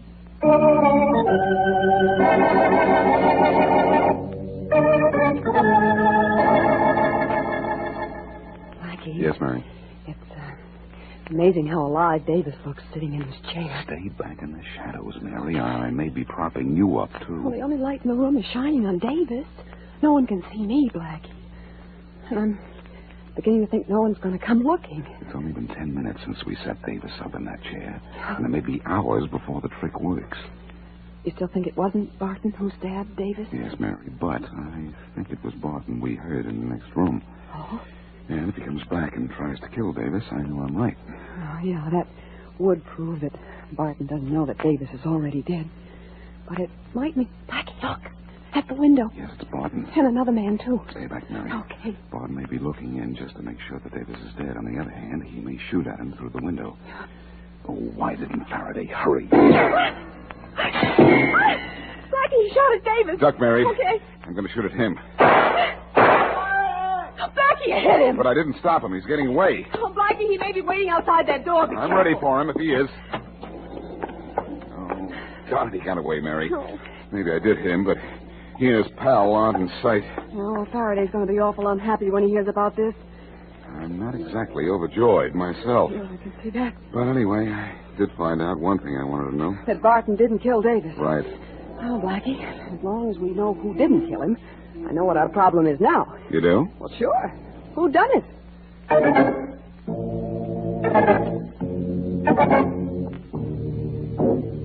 Where can you get away to around here? Can I take a picture of you, sir? Have it developed before you leave the club. Go away. If you raise your head from that table, I bet I can take a real good picture. I said go away. I'm resting. Oh, it's you, Doc. Sorry, didn't recognize the back of your head. Sorry I disturbed you. Oh, it's perfectly all right, my dear. I had a big night last night. Very serious operation, you know, and I was the chief surgeon. Oh, you're kidding, Doc. They kicked you out of the medical profession 10 years ago. Please go away. You see I'm resting. Sure, I'll go. I take a picture of you, sir. Have it developed before you leave the club. Take along Hey, Doc. Hey, Doc. Come on, wake up. What? Young man, I'm not asleep. I'm just resting. In a nightclub? What do you do your real sleeping? In a blacksmith shop? Young man, I officiated at a major operation last night. I'm terribly fatigued. Skip it. I was told who you are and where I could find you. Oh? And who am I? I didn't think you knew. Young man, if you insist on Skip it, Doc. Skip it and listen. You're Doc Withers. Dr. Withers? Maybe once you were, but not anymore. What do you mean? I'm Putsy. Well, you should see a doctor. That's my name, stupid. And I was sent here to pick you up. Well, that won't be necessary, I assure you. We'll see. Who sent you to get me? Tom Barton. Oh. Barton says thanks for putting that plastic cast on his arm so he could keep a gun underneath of it. He says to tell you it works swell. So my radio informed me. Now, my good man... Don't good man me. Barton needs you again right now. I'm sorry, but I'm relaxing. Barton's in your office, Doc. He's got a bullet in him. He wants you to take it out. Well, I'm very sorry, believe me, but I'm much too fatigued. Doc, you heard what I said? That Barton's got a bullet in him? Well, please believe I'm sorry. You don't know how sorry you're liable to be. Barton said if you don't come up and take that bullet out of him, that I should put one in you.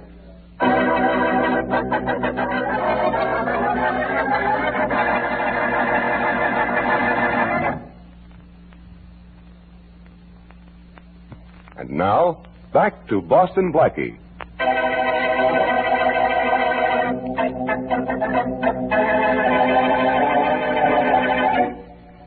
Convict Jim Barton avoids capture a week after his escape from prison by killing 2 policemen. Later, John Davis, whose testimony put Barton behind bars, is stabbed to death. On a hunch that Davis was not killed by Barton, Boston Blackie makes it appear that Davis is still alive. Barton then appears and pumps 2 bullets into Davis's already dead body. Blackie shoots at Barton, but the latter gets away. As we return to our story, Inspector Faraday is with Blackie at the scene of Davis's death. Blackie, your story is crazy, as usual. But Faraday, as usual, it's true. You heard what the medical examiner said when he was here. It's true, too, Inspector Faraday. Davis was shot after he was dead. Miss Wesley, I heard the medical examiner say the knife wound killed Davis a good half hour or more before he was shot. And, Inspector, as Mary will tell you, it was Barton who came to that window and shot the guy. Which means that Blackie was right, Inspector. Barton didn't stab Davis. If he had, he wouldn't have come here to shoot him. I know all that. And I know 2 policemen are dead. Now Davis. The next thing I know, Joe Ross will get it. He's the other witness who sent Barton up, isn't he? Yeah, he refuses police protection. Maybe what happened to Davis here will make him change his mind. Give me Ross's address and phone number if he has one. Maybe I'll change his mind for him. Hey, look, Ross wants to be left alone. That means by you, too. Really? Anyway, the guy I'm interested in is Barton. I think one of my shots hit Barton, Inspector. Yeah? If so, I have an idea where I can be found. Where? There's a guy named Withers who was a doctor before he lost his license. Mm-hmm. If he hasn't given up his practice, it makes everything perfect for me.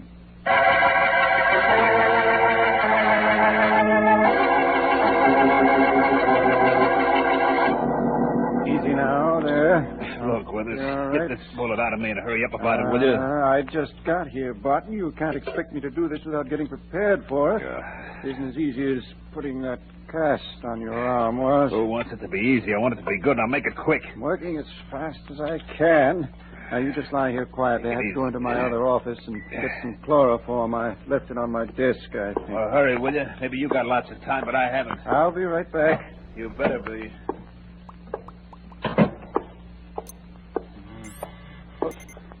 Who is it? Someone to see Doc Withers. What do you want with him? Got a job for him. Just a minute till I unlock the door.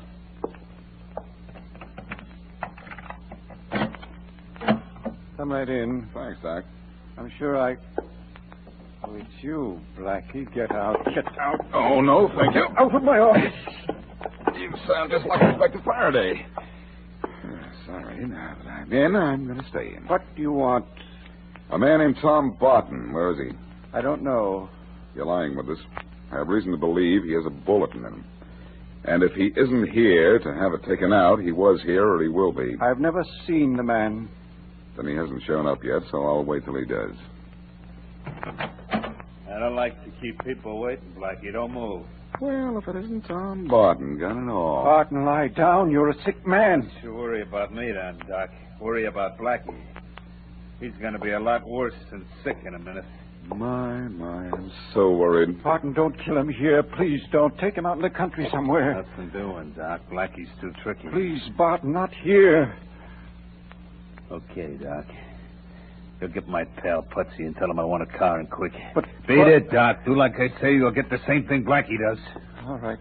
I'll go get Putsy. Now do that, Doc. I'll do the same for you sometime. Shut up, Blackie. Back up against that desk and be quiet. I'm backing up, but it's hard for me to be quiet when I really have so much to say. I'll do the talking. You mean your gun isn't going to speak for you? Shut up. I'm glad to hear that. It's going to speak plenty, Blackie. It's the last thing you're going to hear.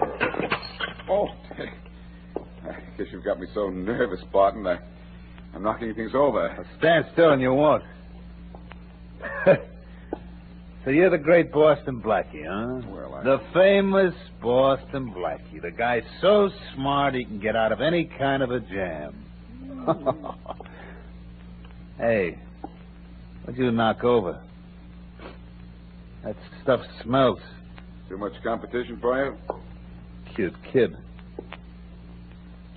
You can't do anything cute about me, Blackie. I'm gonna kill you. Put a couple of bullets in you, right? What will Hey, what's wrong in here?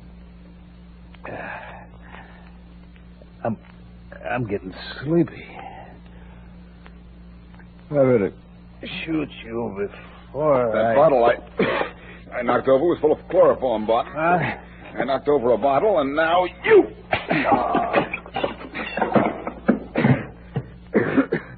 Now, Barton, you'll really sleep. When the chloroform started to put you under, I came out on top.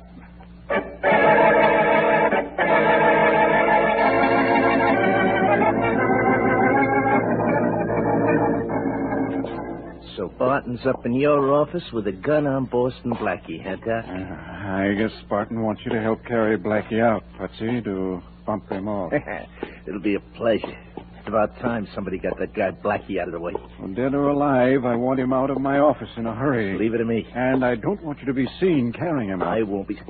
Hey, look. There's a guy on the floor outside your office. What? And somebody's standing beside him with his back to us. Barton, you fool. What's the idea of bringing Blackie's body out in the hall? Yeah, why bring him I'm out? not Barton with us. Blackie. This is Boston Blackie, huh, Doc? Yes, Patsini's apparently killed Barton. No, Barton's not dead, just asleep. And your office is full of chloroform. Come on, you two. I'm delivering you both to Faraday. You ain't delivering me anywhere, Blackie. Oh, why not? Come here, you must. All right, Doc, you're next. No, Blackie, don't hit me. I haven't done anything. Honestly, I haven't done a thing. That's right, Doc. In your entire life, you haven't done a thing, honestly.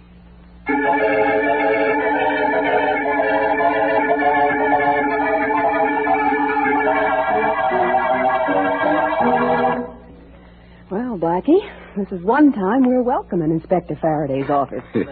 Let's sit down and enjoy it here for a change. Well, Faraday should have been glad to see us, Mary. I not only brought in Barton, but Barton's pal Putsy and Doc Withers as well. They certainly were a sorry-looking threesome when the inspector took them out of here to lock them up. Weren't they? You know, I don't understand something. What's that, Mary? Well, if the chloroform you spilled knocked Mr. Barton out, why didn't it have any effect on you? I held my breath from the time that I knocked the bottle over till Barton was sleepy enough to be knocked out. Oh, I see. Then I dragged Barton out in the hall so the chloroform wouldn't kill him and waited for Doc to come back with Putsy. And then brought them all down here together. That's right. Well, I guess this case is over. Oh, no, Mary, it's not. It's not. Barton didn't kill Davis. What? When Barton shot Davis, Davis was already dead. Oh, that's right. I'm always forgetting little things like that. Well, I'm not forgetting that Davis was stabbed, not shot. Oh? And I have a hunch who did the stabbing, too. Who? A man named Ross. Ross? He hated Davis. You remember him. He was another one of the witnesses who sent Barton to jail. Oh, yeah. Blackie, you have all three of them locked up. Swell, Faraday. I'll see you later. Where you going? To see a guy named Ross. I think he figures in the Davis killing. Are you crazy? Why would he kill Davis? He's the only one who can answer that, Faraday. That's why I'm going to see him. Look. Hey, come on, Mary. Okay. I may need your help. Oh, it's so nice to be needed, darling. Goodbye, Inspector. Goodbye, Miss Wesley. Blackie, I still don't know why you think Ross killed Davis. Maybe it's just because I have an evil mind. See you later. So long. Now what? Faraday, homicide. Inspector Faraday, this is Ross. Oh, yeah, Ross. I've been thinking about you. I just heard on the radio that Barton has been captured. Is that right? Yeah, that's right. I got him locked up. Good. Then your worries are over, and so are mine. I guess so. But Blackie just left here on his way to see you. See me? Mm-hmm. Why? You didn't say. No? Hey, Ross, maybe you better come down here and see me again. Don't worry about me, Inspector. I know how to take care of myself. And Boston Blackie, too.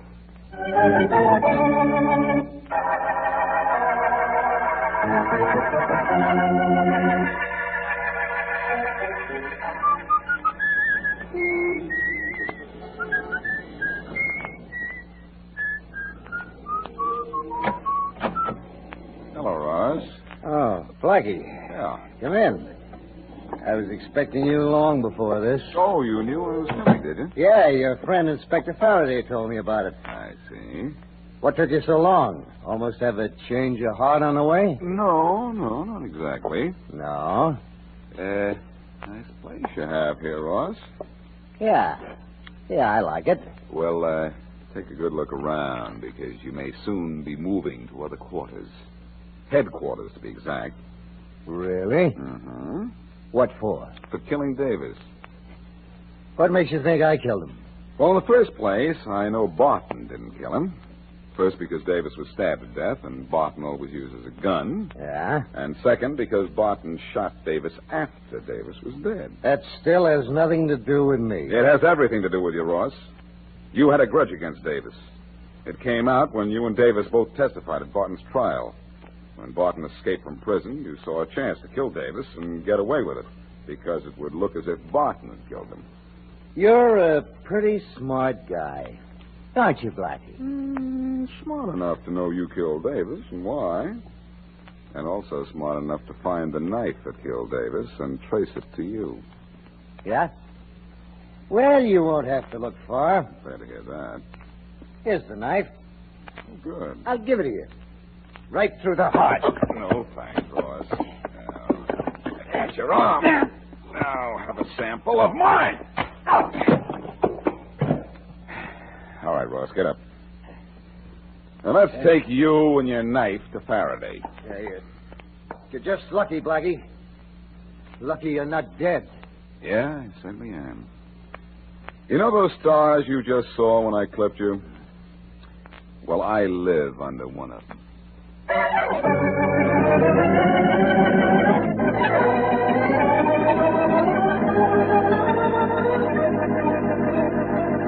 You know, Blackie, Yeah? if you ever give up this apartment of yours, I want it.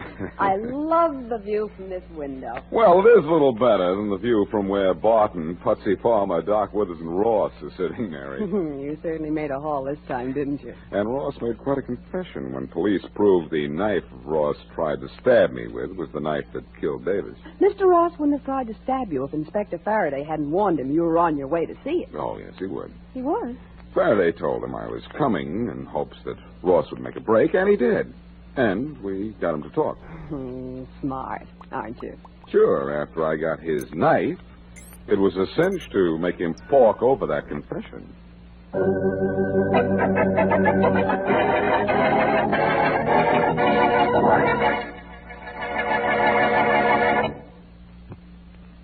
Well, Blackie, you just heard the evidence I gave the grand jury. I heard it. John Sawyer's going on trial for murder, which means this is one case I solved without your help. Well, why not, Faraday? You have more evidence against Sawyer than grudges against me. And that's plenty. But congratulations, anyway. I've never had a tighter case against a guy in all my years in the department. It's a switch. It was Sawyer's gun that killed Jones. Sawyer had both motive and opportunity. Don't tell me. I heard the evidence you gave to the grand jury. Yeah. Quite an audience you had. Yeah, if it were you, you would have knocked yourself out taking bars. But me, I'm going to really spring something at the trial. What, for instance? Jones had a brother. Oh, really? He heard Sawyer and Jones arguing just before the shooting. Sawyer left, but then went around the house, came in the back way, shot Jones. Well, that'll do it all right. Is that what Jones' brother says, or something you can prove? I can prove it. I have casts of Sawyer's footprints taken from the mud in the backyard. Well, no wonder you didn't need me on this case. It seems to... Hey, who's this coming down the hall? Huh? Look familiar? Yeah, that's a guy with a lot of dough, a lot of connections. Oh. He's head of the Evans Manufacturing Company. Evans Manufacturing Company? Right. You mean he manufactures Evanses? I feel so good, even bad jokes don't bother me like it. Morning, Mr. Evans. Oh, good morning, Inspector Faraday. All right. I was hoping I'd find you before you left the building. I just heard about the grand jury's decision. You mean on the Sawyer case? Yes. What about it, Evans? You say Jones was shot and killed at 5 o'clock last Tuesday afternoon. Yeah, he was. Sawyer was at Jones's house at the time. Inspector Faraday, John Sawyer was 5 miles from Jones's home at 5 o'clock last Tuesday. What? 5, that's right. He was at the corner of 5th and Elm at 5 o'clock last Tuesday afternoon. At the... I know, because I was there and saw him.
Exciting news for adventure seekers, to Cajun cuisine and hidden gems of this incredible country. From bustling cities to tranquil beaches, our videos capture the essence of Brazil's beauty, experience the warmth of its people, the rhythm of its music, and the thrill of exploration. Click on the link in the description to find out more. I would like to extend my sincere gratitude to Old Time Radio Research Group for their remarkable efforts in preserving and archiving the captivating world of old-time radio programs. Their invaluable contribution allows us to step back in time and experience the magic of radio history firsthand. Their link is in the description below.